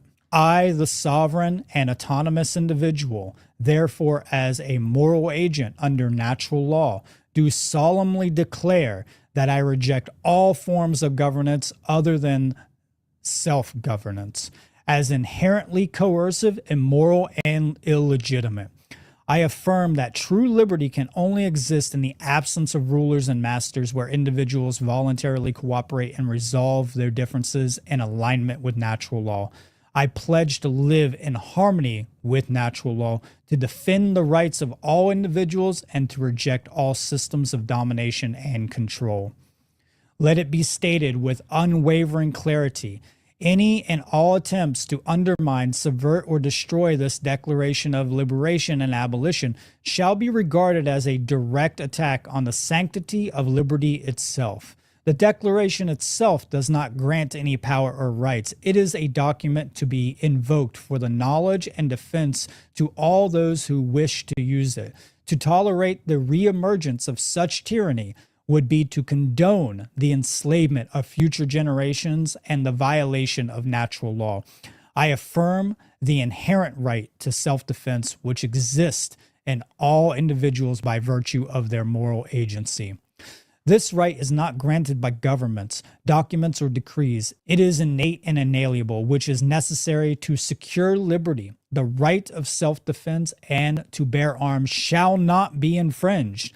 It is the right to protect oneself, one's community, and the principles of liberty against any aggressor who seeks to impose domination, coercion, or violence.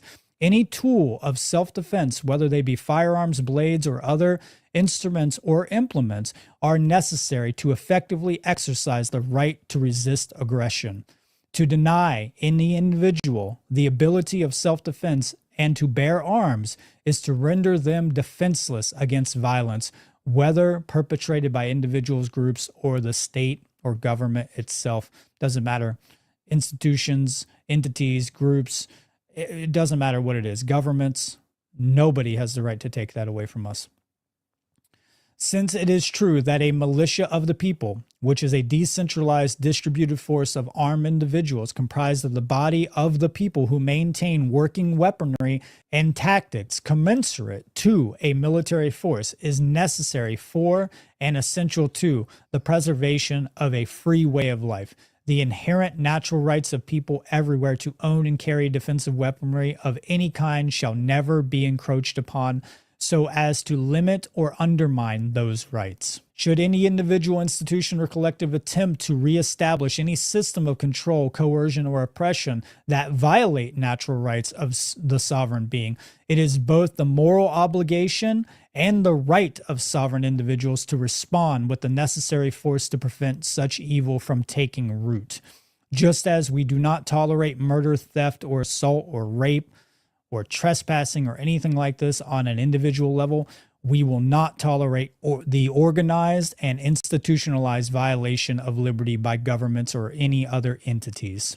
Among the natural rights bestowed upon man by reality or God, none is more essential to the preservation of liberty than the right to speak and communicate freely. This right is not a boon conferred by the generosities of rulers, nor a privilege to be dispensed at the whim of tyrants. It is the birthright of every free soul, woven into the very fabric of our existence by the immutable laws of nature and nature's God. Let no man, no magistrate, no body of legislators presume to silence the words written or spoken of the people. For in the free exchange of ideas lies the lifeblood of a just and virtuous society. When speech and communication is stifled, the mind is shackled, and where the mind is shackled, ignorance and servitude soon take root. Despots fear the truth, for it is the harbinger of their downfall. Thus they seek to smother it under the weight of censorship and coercion. But let them be warned, truth is a fire that tyranny cannot quench, and those who conspire against it will find themselves consumed in its flames and burnt to ash. A people robbed of free speech and word are but vassals, their thoughts dictated by the decrees of their masters. If we are to secure the blessings of liberty for ourselves and our posterity, we must jealously guard the sacred right, wielding it as both a sword and a shield against oppression and a beacon of enlightenment. Let every man speak and write boldly without fear, for in doing so, he defends not only his own freedom, but the very spirit of liberty itself. Shall we then bow meekly before those who seek to render us mute? Shall we whisper in hushed tones while the chains of despotism are fastened upon us? No, we shall not. Let our voices rise as a thunder in the storm, unyielding and resolute. For free speech and word is the sentinel of all other liberties. Should it fall, so too shall all that is good and just. Therefore, let us proclaim with the fervor of men who would not be slaves, our right to speak and write shall not be abridged, and any hand that dares to seize it is the hand of a tyrant deserving only defiance unto death. I, therefore, the sovereign individual of the universe, invoke this without the need for congressional approval, for the exercise of any inalienable right, such as the abolition of all forms of government, which is slavery, requires no approval, endorsement, or authorization by any authority or by any governing body, including Congress, courts, legislators, or any other artificial construct of coercive authority. As an autonomous and equal individual in rights, appealing to the eternal laws of nature and nature's God for the justice of our cause, do in the name and by the authority of the truth solemnly declare, it is the duty of all free men, animated by the spirit of liberty, to resist every encroachment upon their rights, to cast off the chains of despotism, and to stand firm in defiance of every power that would presume to rule them unjustly, with firm reliance on the eternal principles of truth and with steadfast reliance on the eternal principles of natural law. I do hereby pledge my sacred honor, my resources, and my very life to resist all forms of tyranny, to restore harmony, and to protect and uphold the liberty for and of all posterity and progeny. And may posterity, looking back upon this declaration, say, in this age, as in all ages where tyranny has reared its head, there were men and women who would not submit, who would not yield, but who stood as vigilant guardians of freedom, unwavering in their resolve until liberty was secured and the domination of tyrants cast into oblivion. That is the Declaration of Liberation and Abolition.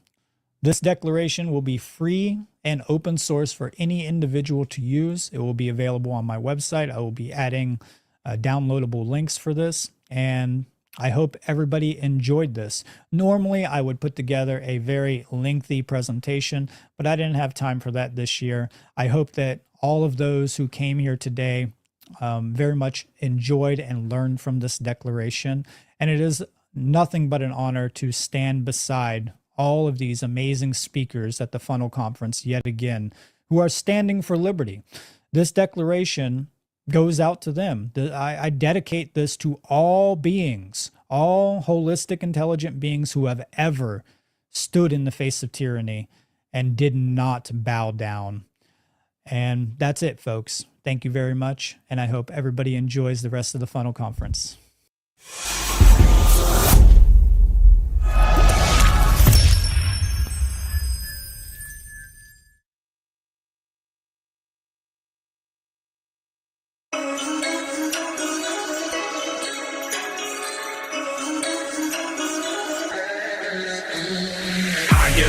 Slave, I'm not your property. God gave me my bodily autonomy.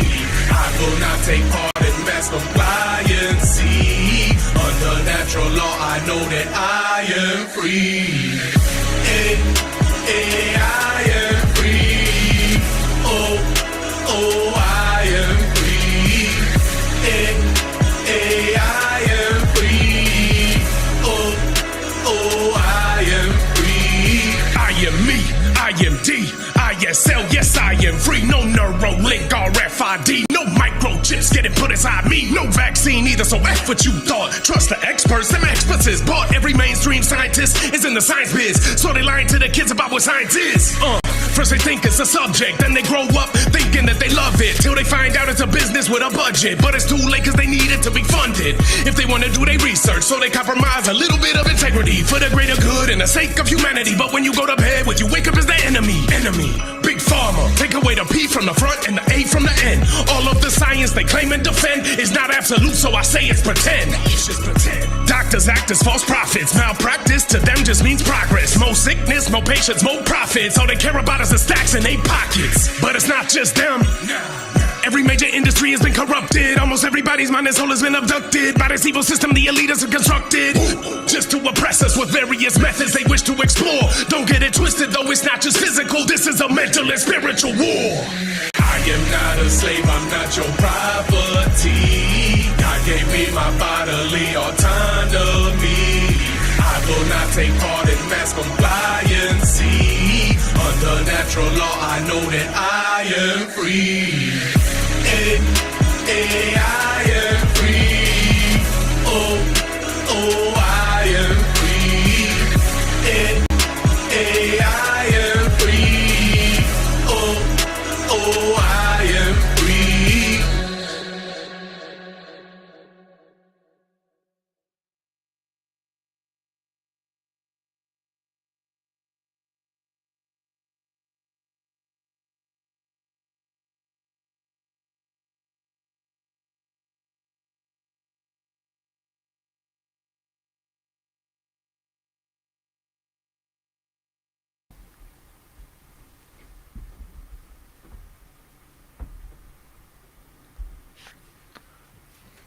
All right, here we are.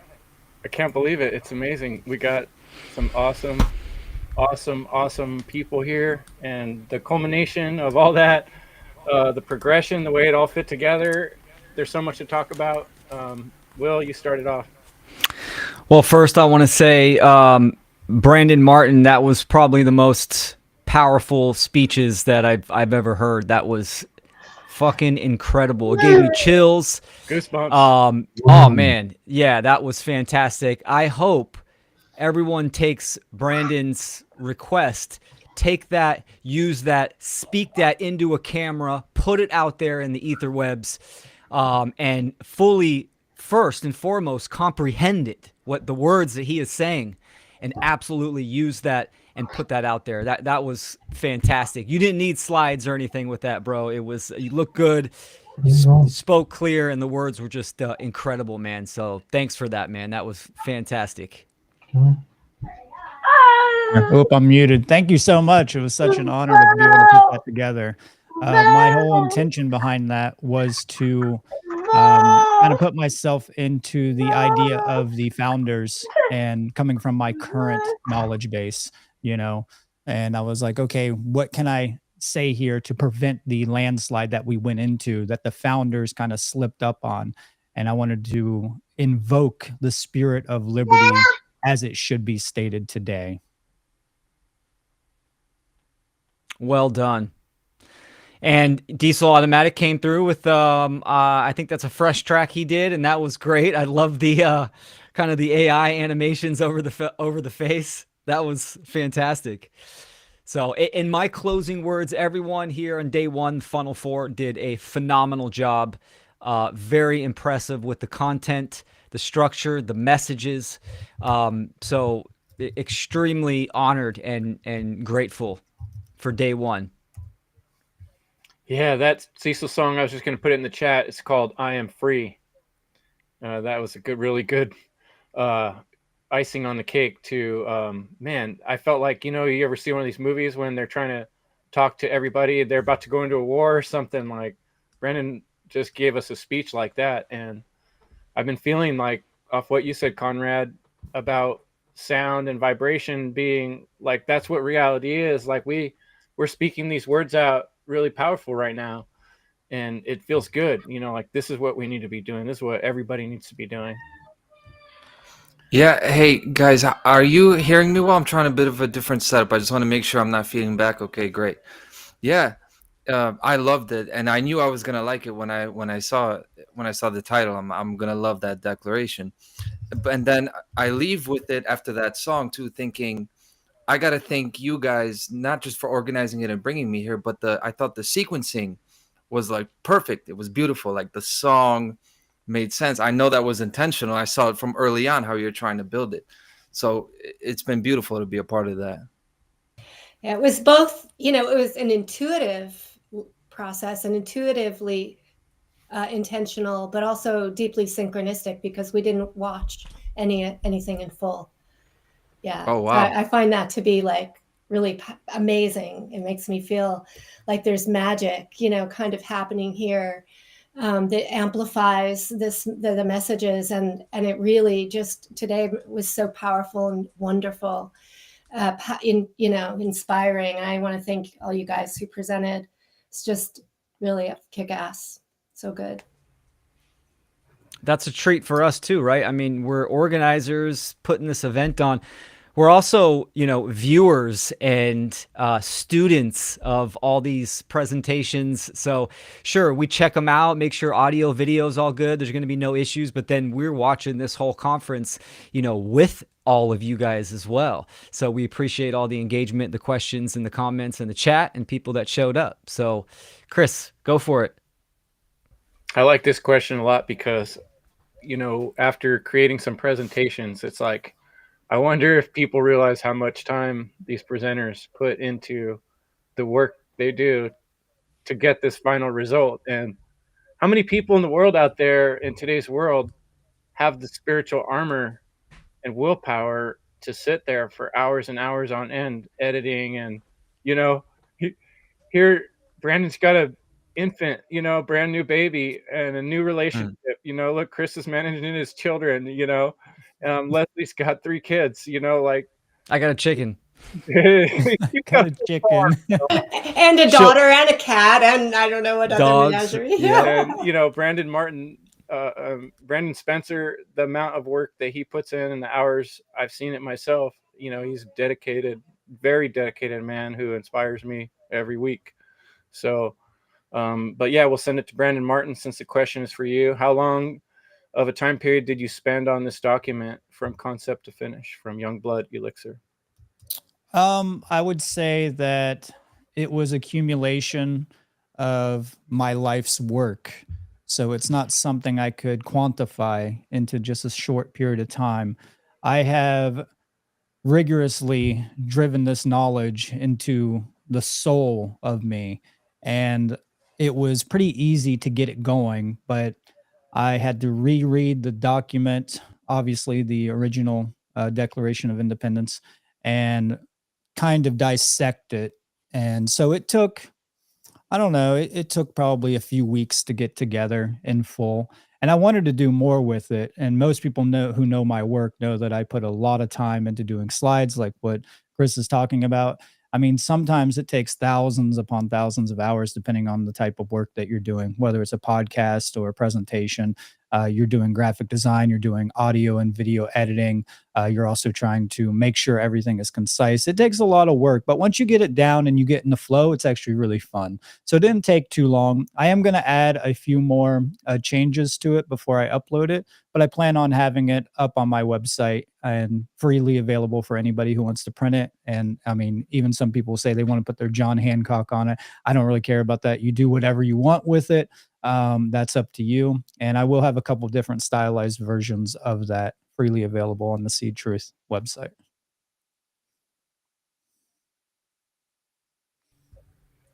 Yeah. Do any of you, I mean, we should kind of go back to the beginning of the day. Let's do that, because I want to go back to Kris Nelson. Really started things off with just what I think of as a super solid foundation. And then I was so stoked because I had all the metaphors about building and stuff. And I was imagining framing up this construction of thought that I've come up with, this bridge. It's the way I see it. And then I just knew by Kris's title and the way he does his work that he would set this foundation that would make me feel like then what I'm going to say is going to be better received if, you know, so I really appreciate the way you laid it down, Kris, and the way you do so often, and even popping on my podcast live shows and just always being there with like stuff you've really thought about, you know, even if you have to disagree with someone, you know, you'll say exactly what you think. I really appreciate your style and your hard work you've done to come to that point of thinking mastery. Yeah, thanks for the kind words.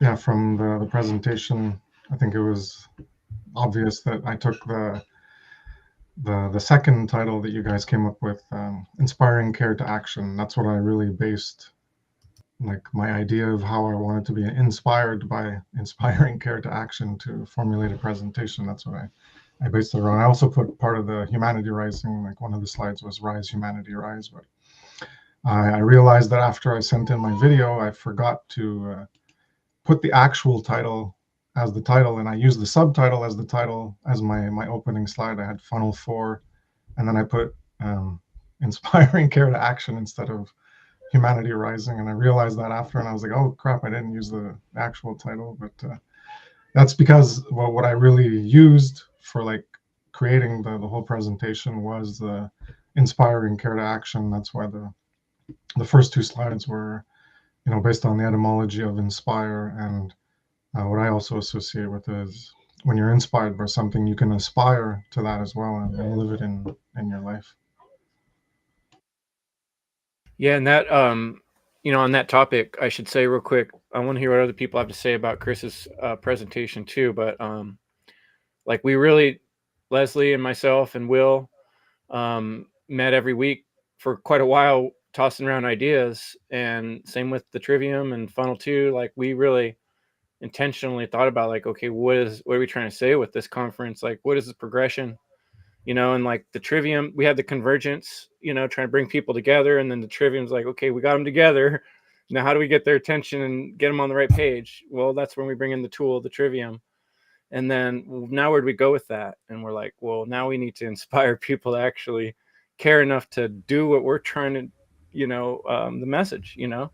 And so that you caught right on to that. Thanks, Kris. Would anybody else like to comment on Kris's presentation or any questions for him?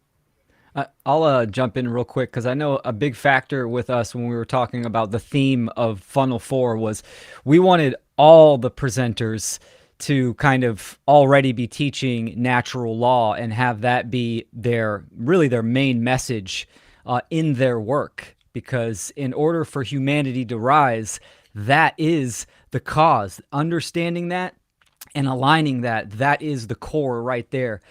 So that had a lot of weight into. Of course, the whole conference is freedom under natural law, but you can bring in other presenters that touch on it, but dive into different categories or come from different sectors. But this one, we wanted to really make sure that that everyone was rooted and the majority of their work was focused around natural law. So, Kris, your presentation was perfect to jump off the whole conference. You did a phenomenal job, like always, man. Well, thank you very much. I'm glad to have been invited and honored to be part of a panel of great speakers who, in their own right, put out their own work and do part of the great work of trying to end evil and our collective enslavement that we're chained by the ignorance of others, and that's the goal, and that's why education of natural law is so important. That's the only way the ignorance is going to be diminished and alleviated, so that we can hopefully eventually, maybe in a few centuries, reach true freedom for humanity. I'm not too hopeful for the short term, but there's always the potential for it happening eventually. Yeah, well, you're raising your own seeds over there, and that's great to see over there on the Canadian side of things, brother. And yeah, it's just interesting, looking at all the presentations going on, and it just hits on so many different things that I myself, as well as with Leslie, with Dissolve and Divide, or my own presentations, I released a conscious hip hop mixtape titled, "The Breath of Life." And Kris, when you introduced your presentation, what like aspire, respire, and all these things, like, I was joking around, and I cut this out of my own presentation of like, hey, like joking around but kind of serious, like, hey, I'm trying to aspire to be a breatharian, and that's kind of like a double meaning type of thing, and kind of contradictory in and of its own self. And so, yeah, it's funny of just, and yeah, it goes back to what you were saying, just breathing in the breath of life into this reality. Like, what are we actually trying to actualize within our own lives and within our own immediate environments type of thing. So yeah, it's just hearkening back to the whole theme of inspiring true care to action, the generative principle, aligned to natural law, not just like, oh, there's so many different aspects of care that's been hijacked, right? So yeah, not to dwell on all these things. I know, yeah. I'll jump in here if I can on inspiring and aspiring, because it made me think the 1, 2, 3 doing the trivium, and then like, where do we go from here? This is the whole thing with the octave, that the way I see it, it's like the 7 chakras. So 1, 2, 3 is the foundation, and then you get to the heart, and this is where we're at. We're at like the 4, and then it's really like, I see it as a mirror, and then it reflects. So you inspire, you breathe it out, breathe it in, and then you got to breathe it out to put it back out there. So it's really, this is like the reflection point, or what would be what I see as the cosmic womb as well, but it's the heart. It's pumping, sending the blood in and then out. This is the way I saw it. So like me, I'm a fresh face. I've been listening to you guys. I know you guys, but I'm trying to get in here, and well, I'm not really gonna really say anything new, but it's that bringing the fresh flavor. And then, well, we're gonna do the trivium all over again. You go grammar, logic, rhetoric, then okay, we got it, now we got to reflect it back out and then inspire the next teachers. So yeah, I saw it all as really connecting from Kris, like laying the groundwork, foundational, and then and then it ended with a song, and I had never heard Diesel Automatic, and I heard that. I'm like, man, I see a collab there. I see a, it would be nice to do some music. So Yeah, so many opportunities. And I remember in past conferences, everybody came out inspired, and our original idea for Funnel Conference was inspired by watching the Seed Conference that Brandon Martin and SeedTruth.com put on. And so that's what I feel like is, someone's asking in the comments about, it is, you get low traction and low views on truth and freedom and natural law. And how do we reach more people? Well, this is one of the ways. You put in a lot more effort, like we got to connect with more people, talk to more people, keep reaching out, even though it's hard and even though we get frustrated with people. But I would like to go through and talk about every single presentation. I don't know how much time we have tonight. Maybe we'll be able to do that, maybe not. But I would like to hear from each of you here a little bit. I don't think we've heard from Sarah yet. And then Brandon Spencer. And then after that, we can see where the conversation goes. And we got a couple questions in the comments. So, Sarah, thanks so much for coming. Your presentation was fantastic. I really enjoyed it. Oh, thank you. Yeah, that was something. Well, the article itself I've been working on for a couple of years, and it's developed.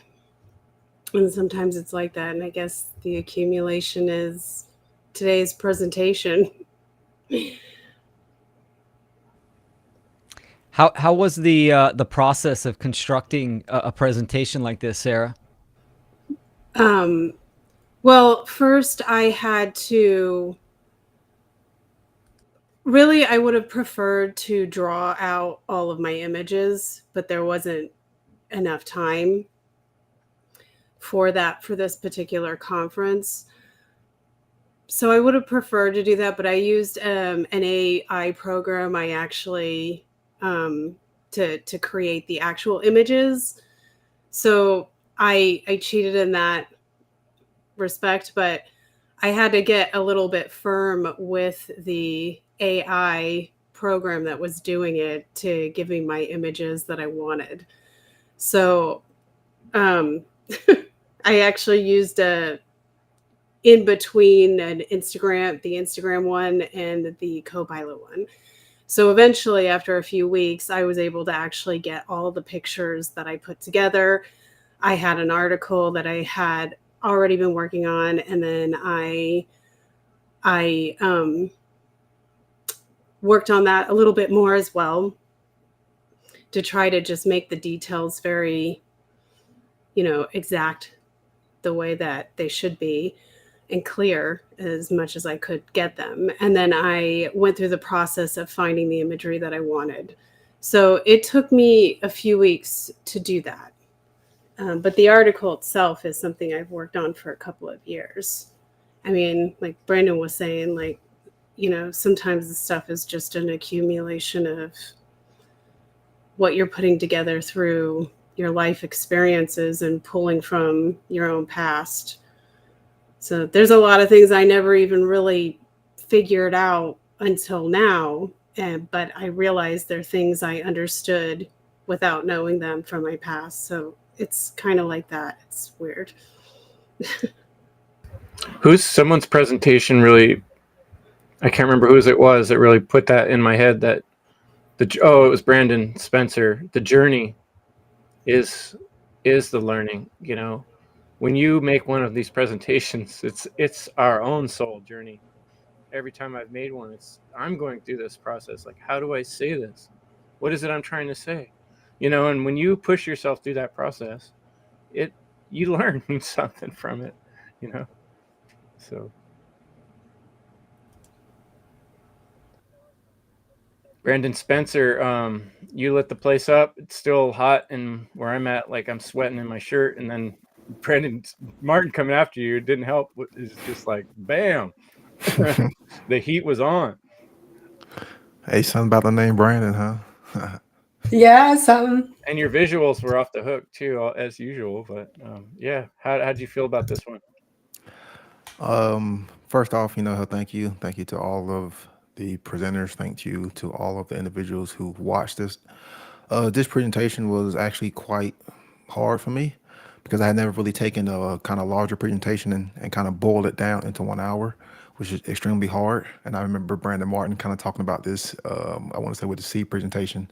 So hell, this was the first time that I had actually tried to do it. And probably will never do it again because it's just so hard because there's a lot you want to get in and there's a lot you want to say, but you are limited on time. So you got to cut so much out.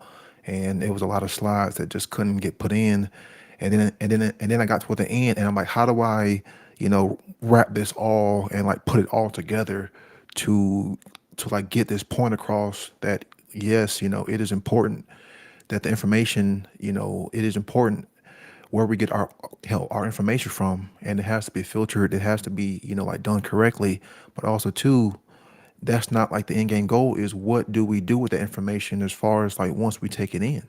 So like we can drink from that correct stream of knowledge and taking in the correct information, but once we take it in, what do we do with it? How do we apply it? What do we do in the form of right action, in the form of rhetoric, in the form of the output stage? That's what I want, like people to get, because when you put that out, it's like, like we're all, trying to inspire, so there's this universal theme, with the breath and trying to pretty much blow that light or, shine that light outward so that others can develop and taking that knowledge, taking that breath, taking the information and taking that light and go through that same process or start that same process and go through that same journey that we have discovered and still going through, so that that way when we all come out on the other side, we can actually start to progress in consciousness and true freedom. Because it's not just taking in the knowledge, which has been perverted, so we have to take in that correct stream of information, but also to what we do with that is going to lead to right action and to correct consequences. And that's what we are all trying to inspire others to do. It's not just, the first part of the trivium and then have the second part, but the third part. It all has to be brought together in some form of alignment to push this knowledge outward, so that for that stream of information is in a constant flow, so that others can drink from that same spring of knowledge, so that others can learn, and so that others can go through that same journey, and others can go through that same form of self-discovery and self-authenticity and understand these objective truths that we are talking about that have always been there. So like that was like the main theme of that short 1 hour, presentation, because we are trying to inspire others. And when we are, in devoid of conscience, devoid of what's right, devoid of what's wrong, we lack awareness. We lack awareness. We lack the ability to communicate, to understand. So where we draw our knowledge from is crucial. It's crucial. And then the next step is, what do we do once we draw that knowledge, once we come to understand it, once we filter it? What do we do with it? And thank you to all of y'all's work, because of course, Kris Nelson, have Brandon Martin, Will Keller, Conrad. I love how one of the songs, how one of your beats was so fire. How I actually saved it to my playlist. Going to go back and check that out. And of course, Sarah, thank you for the creativity. And it's funny because me and Sarah met after Funnel 2, and it's nice for her to to hop on and be a presenter. And one thing I want to say is I've sat back and watched all of the Funnel conferences from the first one, because I remember the first one very well, and I remember the second one because I was a presenter. And it's just hell amazing to see how much it has progressed.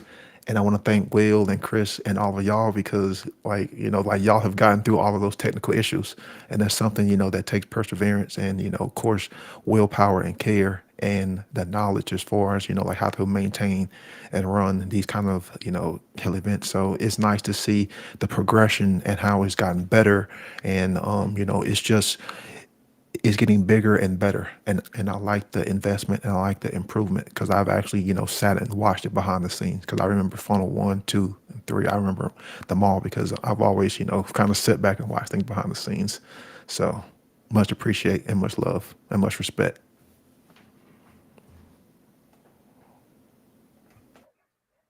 Leslie, you've been kind of quiet. What do you got? Well, I have said a lot of feedback already today, so I think I just want to, second the power of today, and really excited about tomorrow, and just want to encourage people to come back, and just like it's going to be, if you're happy with today, tomorrow is going to blow you away too. So this is really powerful, and I also feel the expansion. My goal, every year has been to just expand my skill level in some area, somewhat.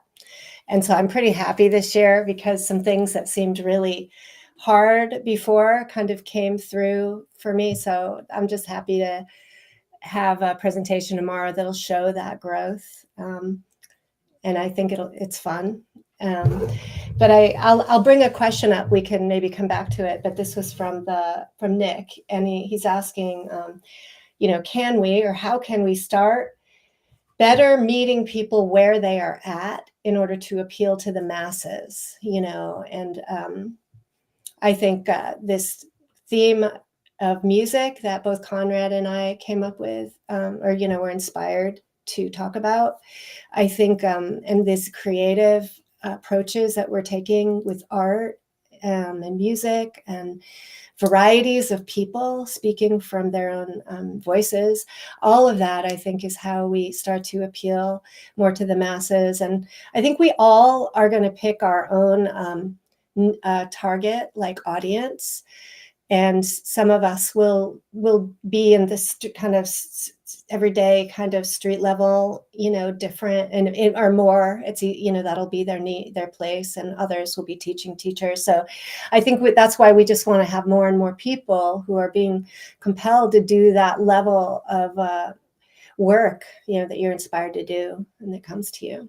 That's all I'll say. I'd like to jump in on that because I have a lot of thinking about how do you meet people where they're at. So there's two different, I'm not sure how the question is intended, but I'll answer it both ways. Like in conversation, I've thought about it a lot as well.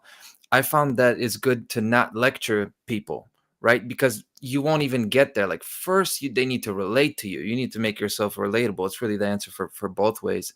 So like you got to just strike a rapport with somebody and figure out what they care about. And you'll find we find this all the time, that we have way more in common with people than we have with our divisions and segmentations and everything. So that's how I see it, right? Like first you got to get talking and then you go in and then you start kind of pushing back, right? But then as a content creator, how do you relate to people? The way I did it is I just started recording on a couch. Like, this is me. I'm a low budget guy. I'm a Polish guy, construction worker from Chicago. So kind of like really make yourself relatable, right? Because I don't have $1 million studio and all these other things, I didn't have like a big social media circle that I was going to get. So I was really going to pick up people one by one. So I think meeting people where they're at is first you put in the groundwork. It's like the grammar. First, you put in the groundwork just to kind of get connected and make yourself relatable and really have compassion for people before really you start taking them down the hard road, because it's going to be a hard road. But first, they got to know you. They got to trust you. And it's not to make it overly like strategic and like a chess game. First you got to get them to care and then you drag them into the deep water. It's not really that. But I think time matters. And that's how you build connections. So those are my thoughts on that. Yeah, like relationship building. I think relationship is really key to really life itself. So why wouldn't it be to influencing people, right? I'll add to that. Yeah, this is a really good question for everyone to consider. There's a couple aspects that I always kind of contemplate doing this work. I mean, there's willpower. There's courage, care, and there's imagination. Like, there's not that many people doing this work, so the sound, the volume is very low.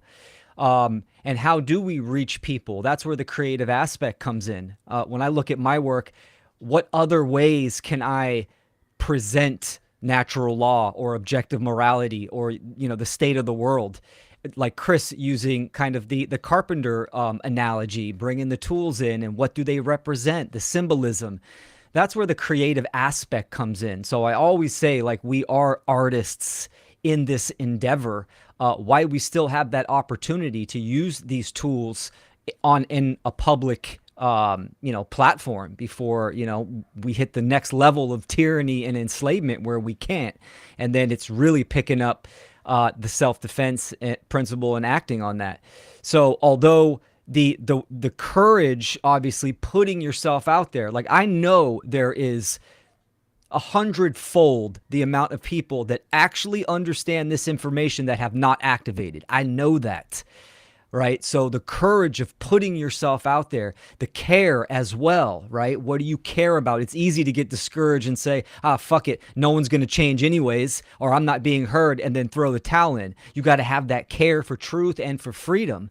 And then the willpower and the vigilance to just keep going with that creative aspect of how can I make my own work better? What are marketing strategies, promotional strategies? How can I say something different that I haven't done before to try to reach a different set of people? So it's this whole, there's methods and different aspects that come into play. But I think getting, like what Brandon said, getting people from having that awareness and that information to activating, that's the hardest step for people.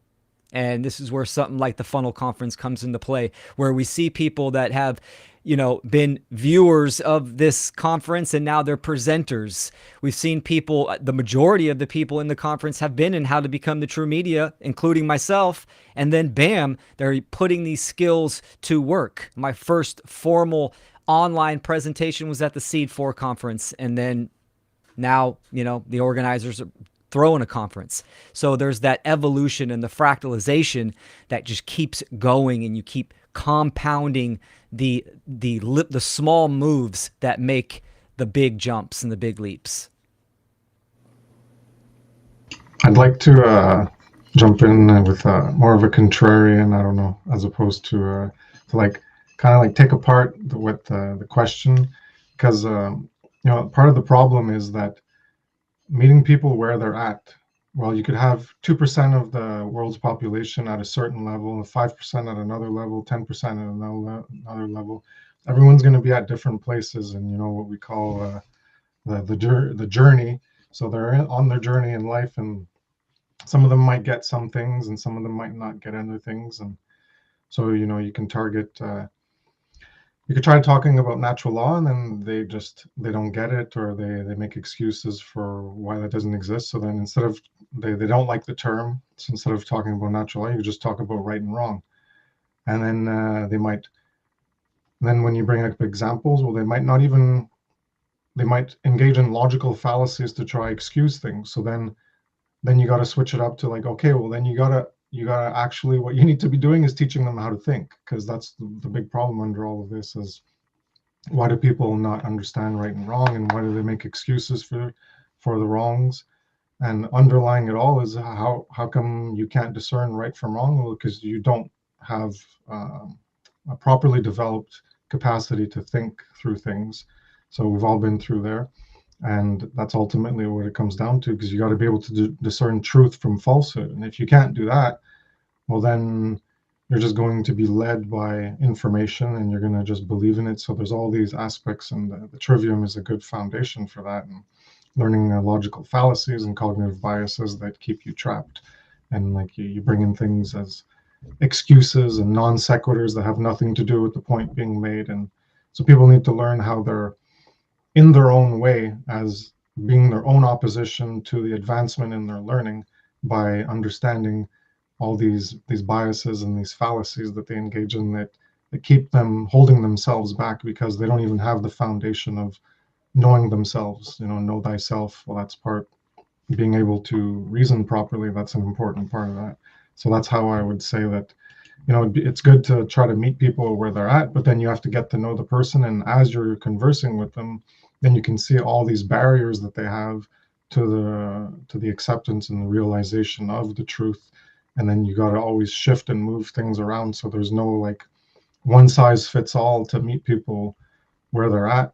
And certainly if you're engaging in one-on-one conversations, you have the opportunity to do that. But if you're doing the most effective means, which is a one-to-many relationship where you put out content and then many people can reach it throughout the planet in whatever format, be it writing or art or audio only, or video that has audio, and then you could have art in there and you're speaking words, so that could be the part that's only writing, and you can mix it all up in the video.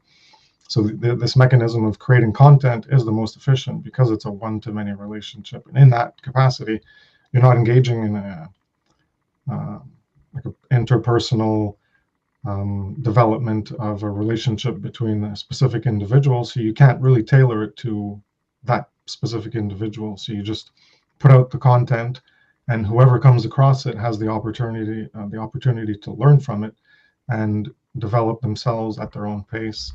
And so you can tailor a bunch of content. That's what I've done. I've focused on things of consciousness and understanding how to think better, and I've done morality and many aspects that I view as the most important to help get people to understand morality. But in the end, it's each person's own capacities that have to lead them there. They have to want to seek out the information. And people have reached my information. People have reached a lot of the presenters' information out of nowhere. Some people have come across my work without knowing Mark Passio.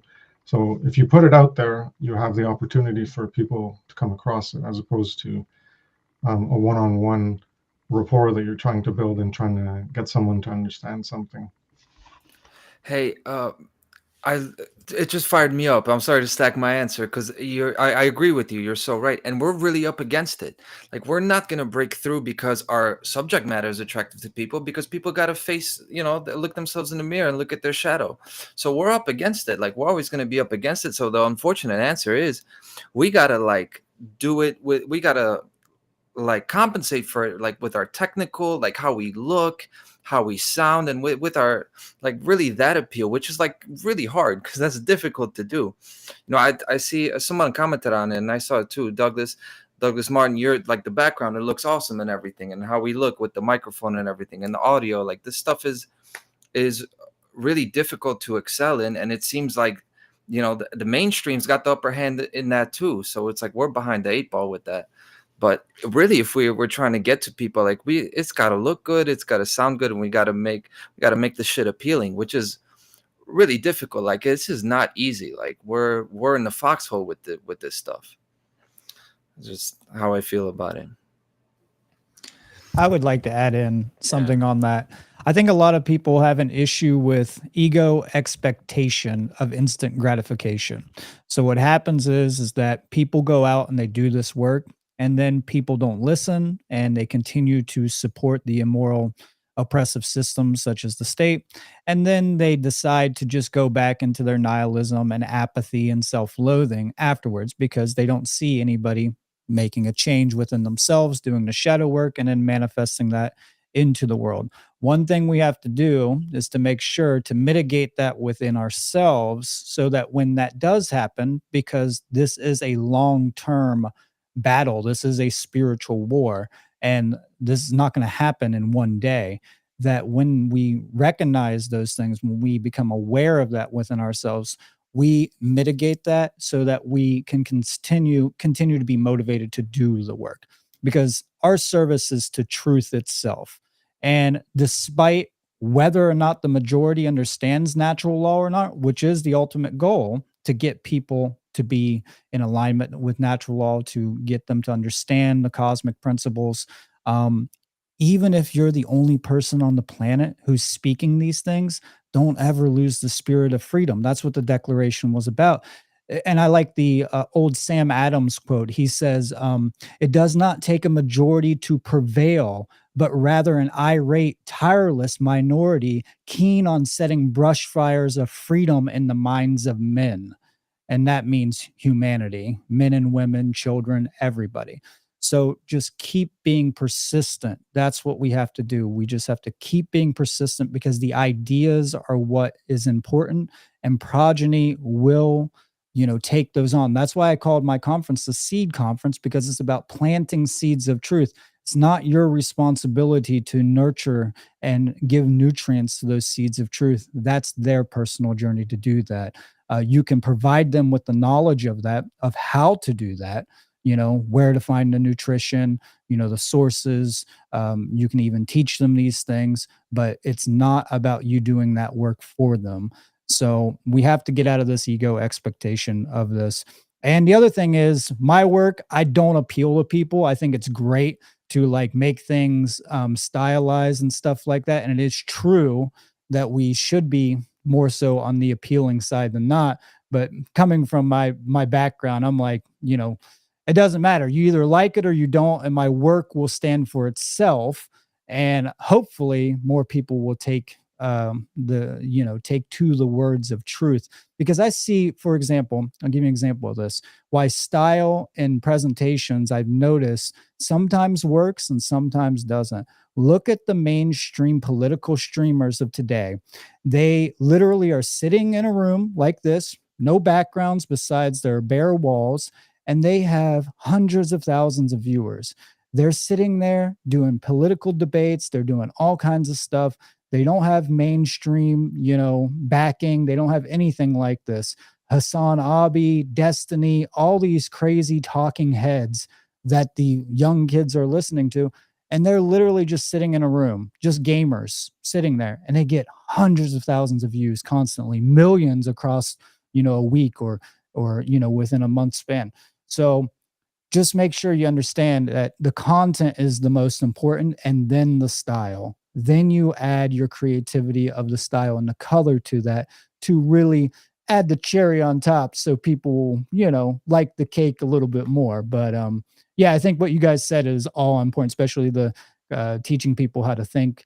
And I also wanted to just say it's awesome to see all these great faces here.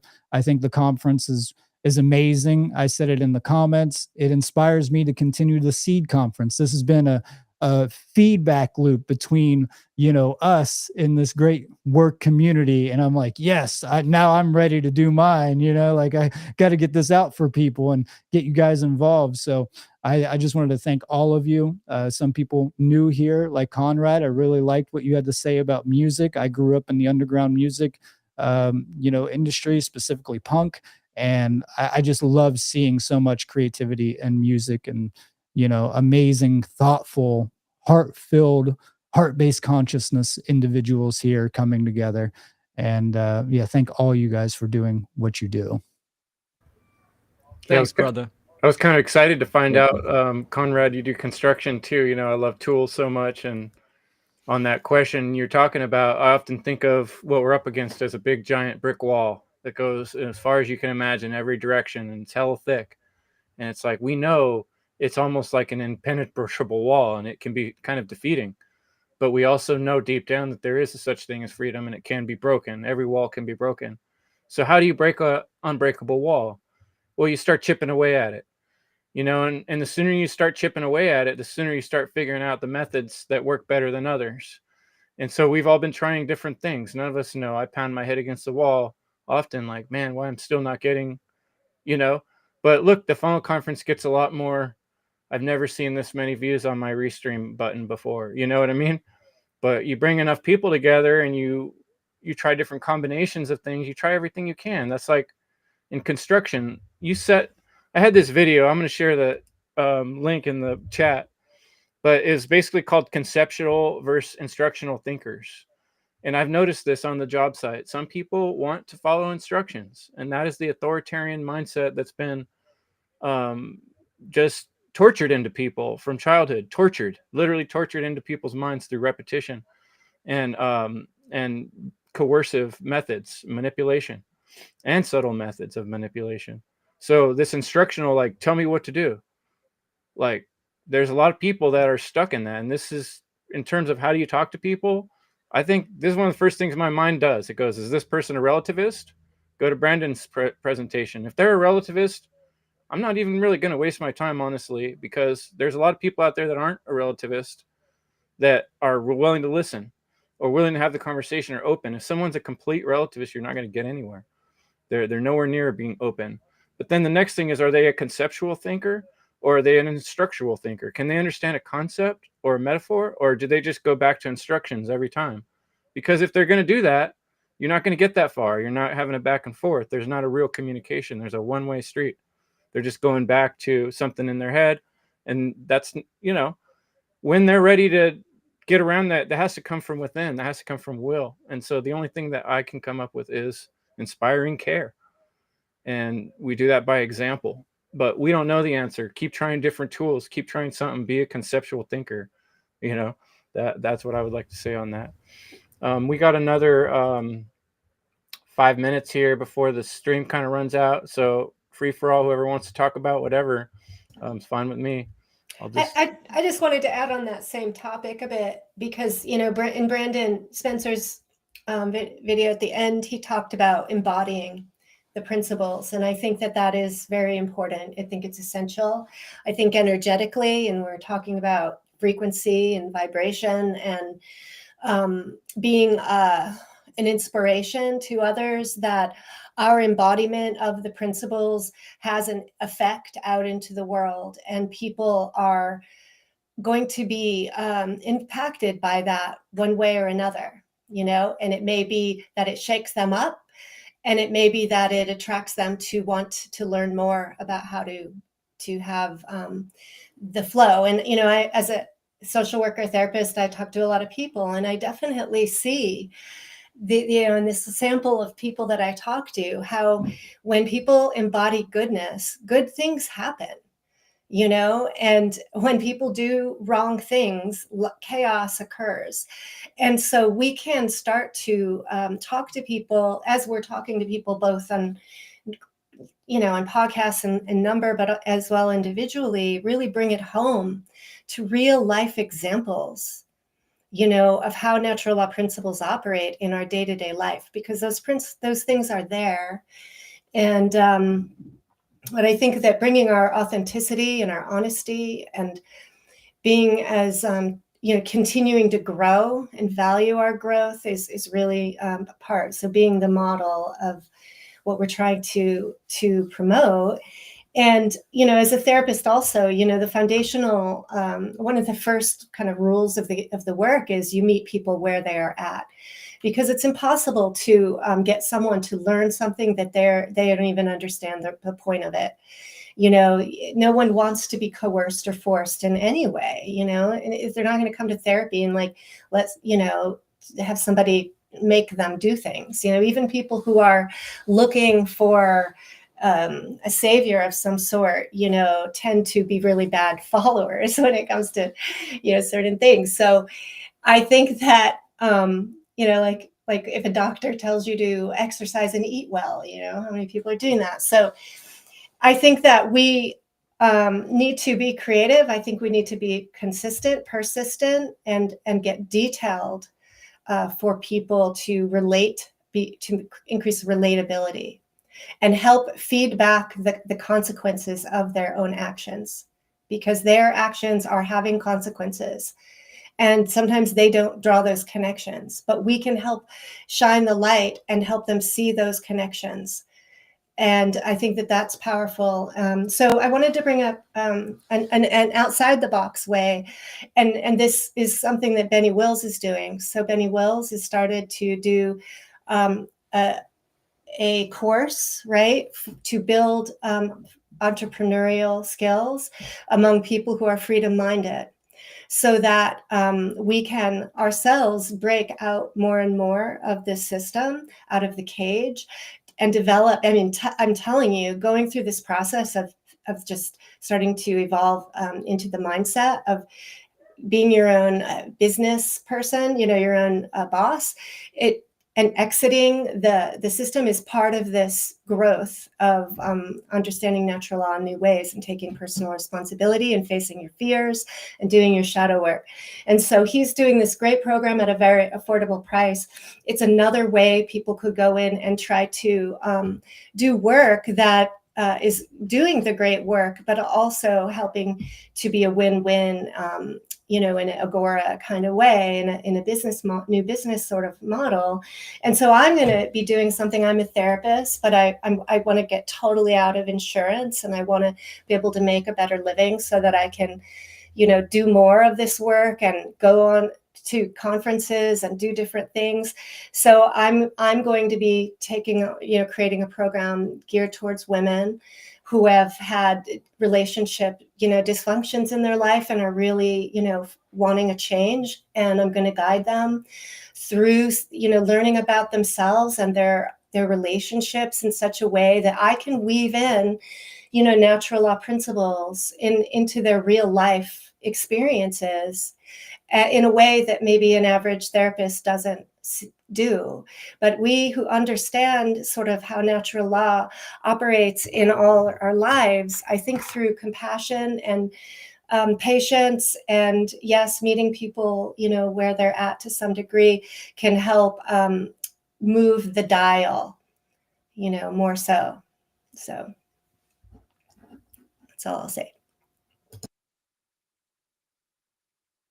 Your lighting's awesome tonight, Leslie. You look like a beautiful angel. So I have a question for everybody here. What is the biggest resistant response that you get from people when you approach individuals on natural law? I think it's go ahead. No, you go ahead, Leslie, please. What I see is the belief that it can only be solved through existing government structures. Like, people just can't make that shift out of the belief that this is the way it's always been. This is the only way we can do the work. I had someone tell me the other day, people are just animals, and this is a mother of three. It's crazy, but not in any kind of malicious way. But it's just like deep down, that is our innate metaphysical view, is just that people need to be told what to do. So a lot of people will hear me and they say, "Hey, I agree with everything you're saying," but then I see them not actually applying it. It's one thing to see something, hear it out. You'll see a movie. You can even be inspired by it. You can even, take an action based on it. But it still hasn't changed your habituated behavioral response that develop over the course of your life. And people still got that. So that's the number one resistance. It's really not that it's the resistance. It's the lack of resistance that they have to their behavioral patterns that they don't even know are acting against their interests. The people are not even acting in their self-interest, let alone in the interest of truth. I would just go on, Brandon, sorry.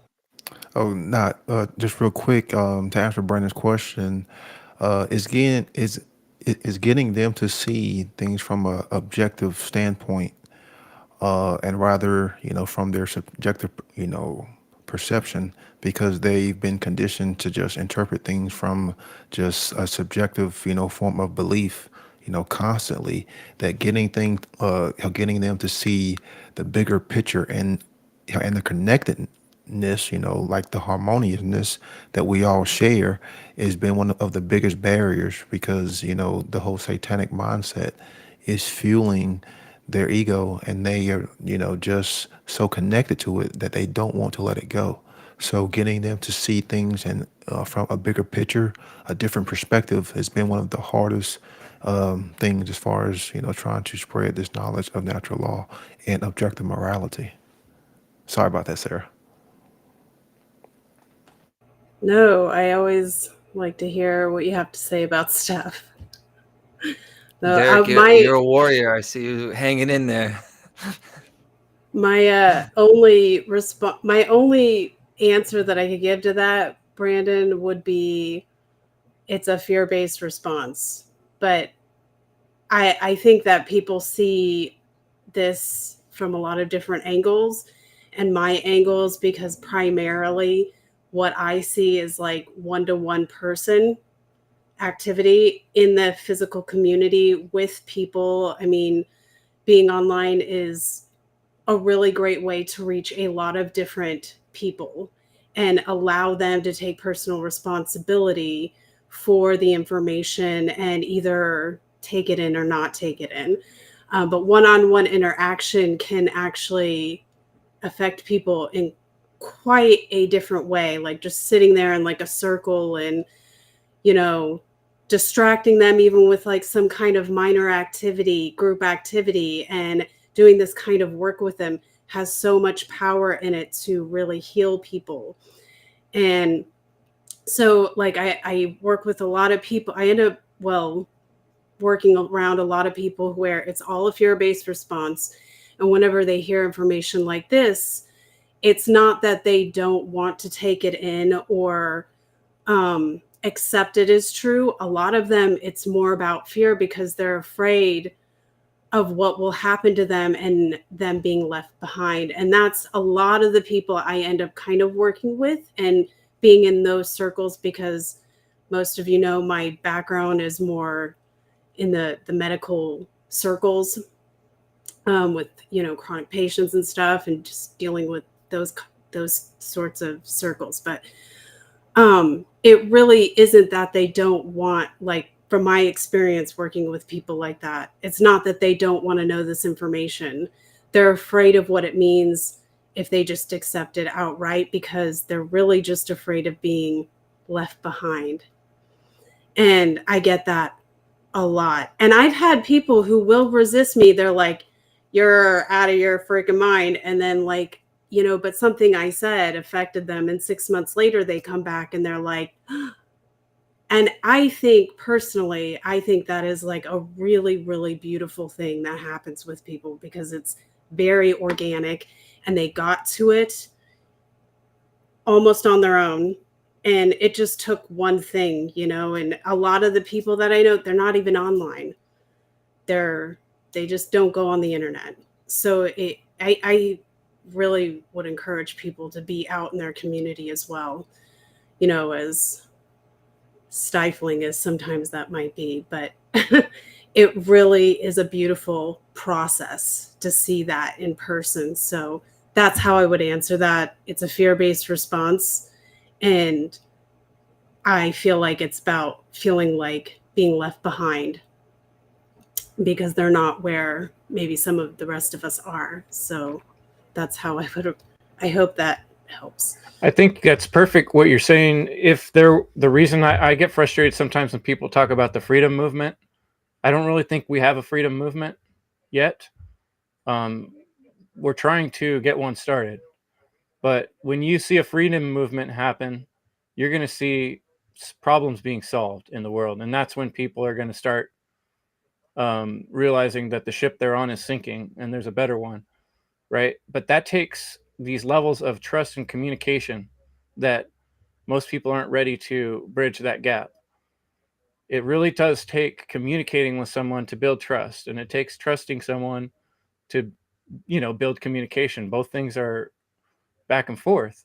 It is relationships. It is building relationships with people, but we have to start with quality, on the same page with the same principles in mind.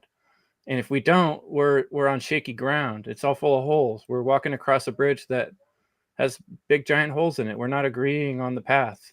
We're walking in two different directions, you know? So how do we do that? It's not easy, you know, but one thing I really appreciate about this is hearing 9 brains work on it is a lot more powerful than just mine.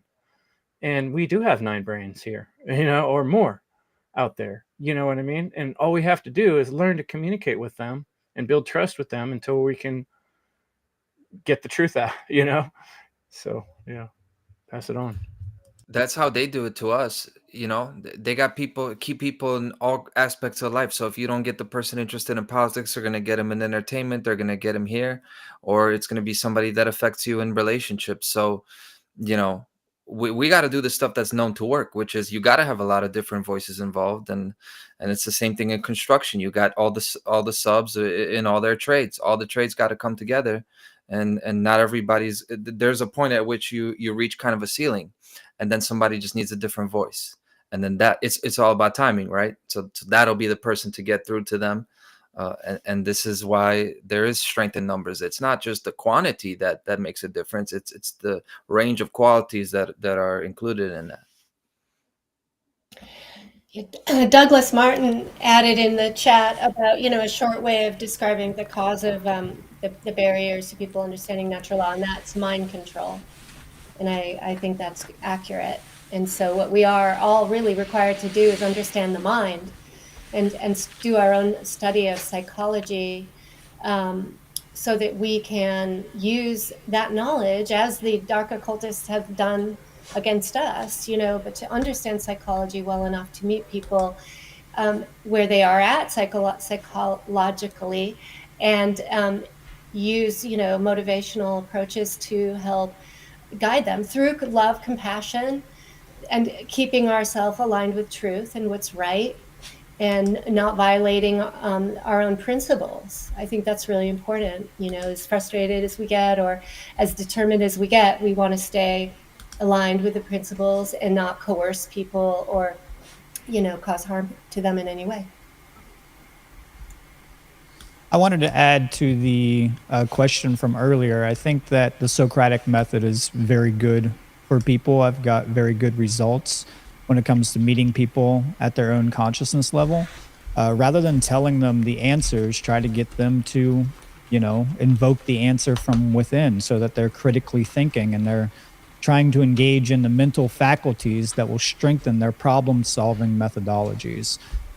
So we fall into this habit of telling people what we know, when in fact, if we can get them to feel as if they came up with the idea themselves, then they're more likely to be engaged in it, because of the emotional spectrums that come along with that.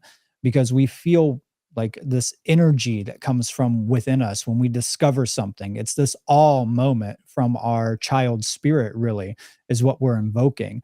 And I mean, I'm a new dad right now, so I see that in my newborn right now, where he has these awe moments looking around at the world. And this is a very powerful aspect of the human consciousness and human experience. And this is what ancient totemic cultures and nature cults and societies would try to invoke in people, rather than just hammering it into them over and over and over. Some people need the hammer and some people don't. You just have to figure out and kind of surf the chaos when it comes to that. You have to gauge people's own capacity for the knowledge, and yes, meet them on their own level, and have a good vocabulary and vernacular, because not all all the words that work for certain groups or a certain individual will work for everybody. So when I see people have an issue with the word anarchy, I use volunteerism, and then slowly Socratically move them over to the idea of anarchism, just by questions. And I think that's a very good methodology, one-on-one. And I like what Sarah had to say about watching the people, come back, because I've had a lot of one-on-one in my personal experience, and some of you guys know about my background. And it's really nice to see people come back to you and be like, wow, I get it. It took me a minute, but I finally realized. And you see this beautiful light blossom within them, and their whole consciousness, their aura, their energy just explodes. And that's really when it's resonating. Some people can learn the information and it just goes in one ear and out the other, and they can repeat it to you like a robot. They'll tell you, oh yeah, I understand this. They don't really understand it because it hasn't been integrated, as what Conrad was talking about. It hasn't been habitually put into their character, their virtues. It hasn't been programmed in the subconscious, is what it comes down to. So I think I just wanted to add that in there. Yeah, another big thing is principles. The concept, talk about conceptual thinking, is a foreign one in today's world, of a principle being more powerful than a result. And sometimes we do things that we don't know if it's going to work out well for us, but we know that the end result matters more than the immediate pain or suffering, And so, for instance, as a parent, once you become a parent, you realize that at any moment you'd be willing to die for your child to live. And that is the aspect of what we're trying to do here. There is a certain aspect of sacrifice to it. You're not going to always see the result of doing what's right in your lifetime. you know, and we can't get so stuck on that. And that's what I hear people doing. To answer your question, really, people are their mind is totally based on results and material results. If they can't see it in front of them, how are you going to do that? You know, that's the immediate question people say when you start talking about natural law. Well, how are you going to do that? And they start this thing up right away. Okay, if we took everybody and put them on an island and say, okay, here we go with the island thing. All right, I mean, I can rock that. I'll get into the convo, but like, it's not really about how's it going to work out tomorrow or the next day. It's about, are you doing the right thing or not? Kris, you invoking self-defense and protecting children just makes me, I think I am terrified of death, but not the kind that they're gonna kill me when I stand up. It's the death every single time I knew to speak up and I didn't. Every single time I knew I was being a coward. This is the death that I fear, and I've trained myself to really hate that every time that I wasn't what I could be. And now it's just easy to do the right thing. At least when it comes to this, it's just gotten easy. And I know when the time comes, I'm going to be willing to do what other people are not willing to do, because the death that most people fear is really an illusion. The thing that we should fear, we actually all do it every day. So, million little deaths. And I just wanted to add real quick, just to add to what everybody is saying. I think, especially when interacting and affecting other people with information like this, it might be good to consider, instead of using a scenario like, well, maybe what if a dragon situation, blah, blah, blah, you know, instead just be firm in how you're standing or how you're presenting yourself, to whether it's online or in person. Be firm about what you're putting forth and lead by example, because even if the people who you are trying to reach are not quite getting what you're saying right now, or maybe it takes them some time or whatever, they're going to learn faster by your own example of how you behave and present yourself and conduct yourself in the world. I find people learn a lot faster that way than if you just tell them. Some people can learn that way, but most of us cannot. You know, we've got to see how it gets done. And then it's like, oh, okay.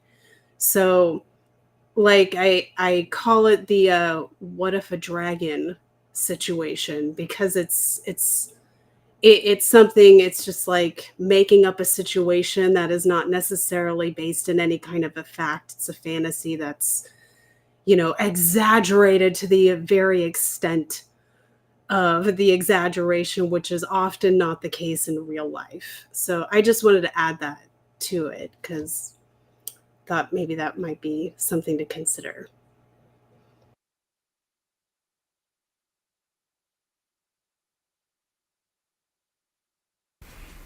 Great points by everyone, and I agree with all of those. It's ultimately qualitative and quantitative, and that's on the individual, on the micro and the macro, right? It's like, why do we want more people talking about the cause? Well, the cause is the quality. You have to be right in your information.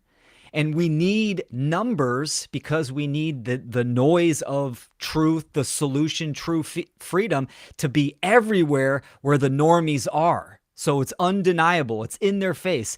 It's the same principle and tactics that the social engineers use with the mainstream media. Everywhere you turn, someone's talking about Trump or some fucking political bullshit or sports, right? It's everywhere. That same tactic of quantitative, meaning in numbers, it's everywhere. That's where we want the one great work to be. But again, that qualitative is in your message. You must be right in your dissertation and in the information that you're propagating. So it's, you know, both of those factors to kind of drown out the noise of deception and lies. Very well said. I wanted to add to Sarah's point. Gandhi said, be the change you want to see in the world. And I think that's what she's really saying with that. We all have to invoke this into our own character and make sure to behave the way that we are talking. And it's hard for a lot of people. I see that daily with so many people who who claim to be anarchists or claim to be voluntarists, but when it really comes down to it, they end up, violating these principles at some level. So you have to stay consistent with these things, and that is the best way people, especially young people, learn from us as the peers of this information. Absolutely. Yeah, to kind of talk about what Will was talking about is the voice of truth. And this is what Kris Nelson, talks about, is the voice of truth right now is being drowned out with the voice of deception, the voice of, how distortion, the voice of the lies. And this is how we, fight this battle is by conscious creation. And the more of us who are involved in this conscious creation, then the stronger this voice of truth and morality, freedom and natural law is going to, be helping broadcast out for more individuals to learn and hear, the voice of truth. And that's all that we are trying to do is to spread this message and inspire more people to use their voice. Because if we don't have more conscious creation, we are never really going to inspire the individual, because that's really who we are trying to inspire, is the individual, because it is the individual who is still under, mind control. It's not so much trying to target, like the whole populace. We have to target the individual, because the individual is the one who has free will, who has the ability to discern, who has thought, who can think. So we have to inspire and try to target the individual and lead by example for them to create change within themselves. And how do we do that? With the voice of truth, with more and more conscious creation. We put the knowledge back out there in the form of rhetoric, in the form of right action, in the form of what we are doing now. And the more and more of us that are doing that, then the more and more that possibility of others to come across this knowledge. And that's why it's so important for us to create with the tools that we have now, because if we don't, this opportunity is not going to be here, for decades, hell upon decades. We have to take advantage of the tools that we have now and create and put the voice of truth out there, because the voice of lies is drowning out. It's a deluge of lies. We live in a sea, a universe of lies. So we need more and more people to actually get engaged and activated to help us spread this message of truth. So then, therefore, we need more conscious creation, because we are never, ever going to inspire the individual without more voices speaking the truth out there. Yeah, for sure. I'll just mention, I think it was my third to last slide presentation I did. Most of my stuff is based on Mark Passio's work, but I amalgamated and organized it in certain ways. So I have my infographic on care for truth. So, step 1, care for truth. Step 2, you got to seek truth. Step 3, then it comes to what several people have mentioned in the last few minutes, where you got to embrace and accept it. And then step 4, you got to embody and live it. And then finally, you share and speak and teach it. So if you're sharing and speaking and teaching it, but you're a hypocrite and you're not embodying and living it, then that's going to create that contrast. And so, like Brandon said, Brandon Martin, about the Gandhi quote of you got to live by example, and what Sarah was talking about. Well, if the people are going to see, like children learn from your behaviors, so you can tell them, do what I say, not what I do. Well, then you're a hypocrite. You're not living by example. You're not being a good example. So if you're trying to speak or teach or share information, but you're not in alignment with it yourself, well, then you're, I guess, putting the cart before the horse, because those are the steps. Is you got to care and seek, and then embrace it instead of rejecting it. So you accept it, and then you got to embody and live it in your life, and then you can talk about it. But if you're acting in contradiction to what you're expecting other people to do, well, then you're failing at your own message that you're trying to get other people to do, because you're not even doing it yourself. I just want to add that I think one of the challenges, as we're really all working towards embodiment of the principles, is that as you do that, you come face to face with the ways you're enslaved.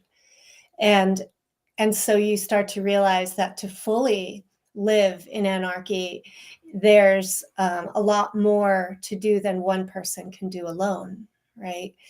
And that we all face our different challenges and ways in how we are trying to successfully, say, detach from government systems or certain behavioral goals and things like that. We could.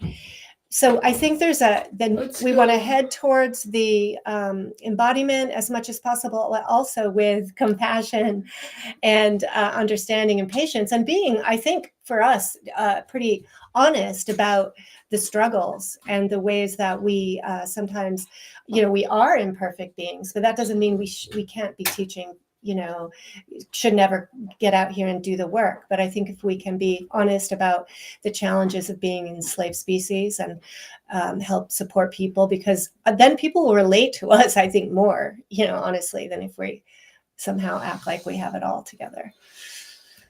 And I have to go. All right. Well, it's time for an old man story anyway. We're almost done. But you guys remember years ago, I used to do this thing called Teams Ropes challenge courses. And we would lead people, groups, in like these team exercises to get people to work together. And we had one game we used to play. You guys probably played it as kids, called the Blob, where you just get everybody out in the field. One person's it. And if they tag another person, they both got to connect arms. And then pretty soon, the more people you tag, you got this big giant blob of people running around, and it's like blob thinking. The other term is collectivism. And I just see this, it's so deep in all people's minds. Yeah, I had to keep fighting it myself. People always want to think about it in terms of, how do we get all these people to do something? It's like, no, you can't think about it that way. That's collectivist thinking. That is the way they've tricked us into thinking that you can do things that way by controlling masses of people and, getting a bunch of people to do something all at once. It's like, nope, I love what you guys brought it back to the individual, because that is ultimately, it is an individual choice. And, we could try our might and people have to care at some point. And that's why, we're inspiring care to action. But I'm going to start talking a little bit about tomorrow. Did anyone not finish their thought before we kind of close up that chat? Thanks so much, everybody in the chat. Great questions and great conversation there. I'm looking around and everybody's faces look pretty satisfied. So let's just chat a little bit about tomorrow. I'm really excited. Tomorrow we got Jackie Krasna. We're going to hear some music from the Funky Fathers, some more Diesel Automatic. We're going to hear from Joe Murray, a song from Joe Murray. And we're going to hear Jake Jackson, Jim Adams on permaculture, the missing ethic of permaculture. Leslie Powers, her presentation on the power of music, bridging matter and spirit. We're going to hear a song by Melissa Mari, in memory of Melissa, who recently passed, friend of a lot of people in this community. Nate Cap, Mental Power, and Will Keller is going to close out the day with Symbiosis, the Rhythm of Life. And we're going to hear some music from Joe Raffiti. So there's a lot going on tomorrow. It's going to be a little bit of a longer day, so everybody get some good sleep and come back with your mind sharp. And I'm looking forward to seeing everyone back tomorrow for more freedom under natural law. Hey, Kris, real quick. Also tomorrow, we're going to premiere a new video related to Mark Passio's upcoming event in November. So everyone tune in tomorrow. It's going to be it's a really cool little treat. Oh, yeah, for day 2. Etienne is going to join us live from Mexico if all goes smoothly. That's the plan. Yes, absolutely. Howard Lichtman, Etienne de la Beauté. So look forward to that. So, yeah, big day tomorrow. So I'm going to start, go get something to eat and start getting prepped for tomorrow's plan. So thanks. Will and Kris, real quick, any idea when the presentations will be uploaded? Because I would love to get, all this on a 24/7 live stream, but once it gets uploaded. It usually takes us pretty quick. I mean, I would say 1 to 2 days to get everything uploaded. So, yeah, I mean, we start uploading them right away. Sweet. Yep. All right. Appreciate it. Sure thing. Oh, and I didn't get to thank Jim Adams isn't here with us today. He'll be around tomorrow. he put a lot of work in to help us out on the website. And he actually spent a bunch of his own money. Somebody in the chat was talking about marketing, and he was doing paid ads, trying to bring people in just with his own money. He's no rich man. He cleans pools and drives Uber Eats. So thanks so much to Jim for all the hard work. And he's a father of 2 as well. So a lot of these people doing this work don't have a lot of free time, and they do it anyway. So it's just a force of will. So thanks, wonderful presenters and roundtable people and our folks in the chat, and much love. We'll see you tomorrow. Evil is the destruction of freedom. All right.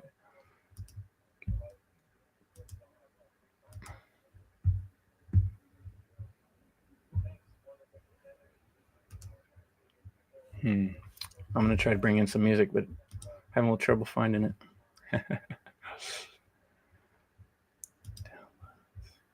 All right, and see you tomorrow, guys. Thank you. Awesome. Thanks so much for having me.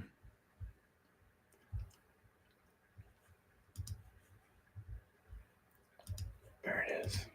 If you are intelligent, then you know that freedom is inherent, cause it's evident. It doesn't come from government, it don't come from the president, it comes from the creator of all universal elements. Some people say it's God-given, others say it's heaven sent. No matter what you call it, natural law sets the precedent.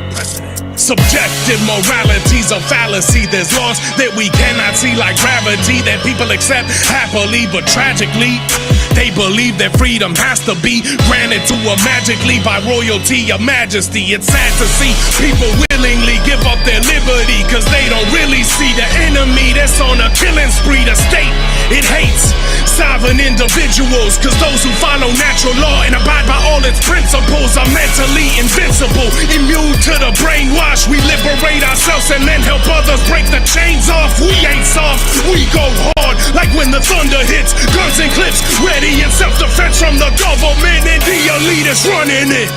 Blast them all, claim our freedom standing under it. Natural law, the elitists running it. Blast them all, claim our freedom standing under it. Natural law, freedom under natural law for us all. Yeah, freedom under natural law for us all. Yeah, freedom under natural law for us all. What? For us all. What? Freedom for us all. What? You know what we do. Get big on FUNL.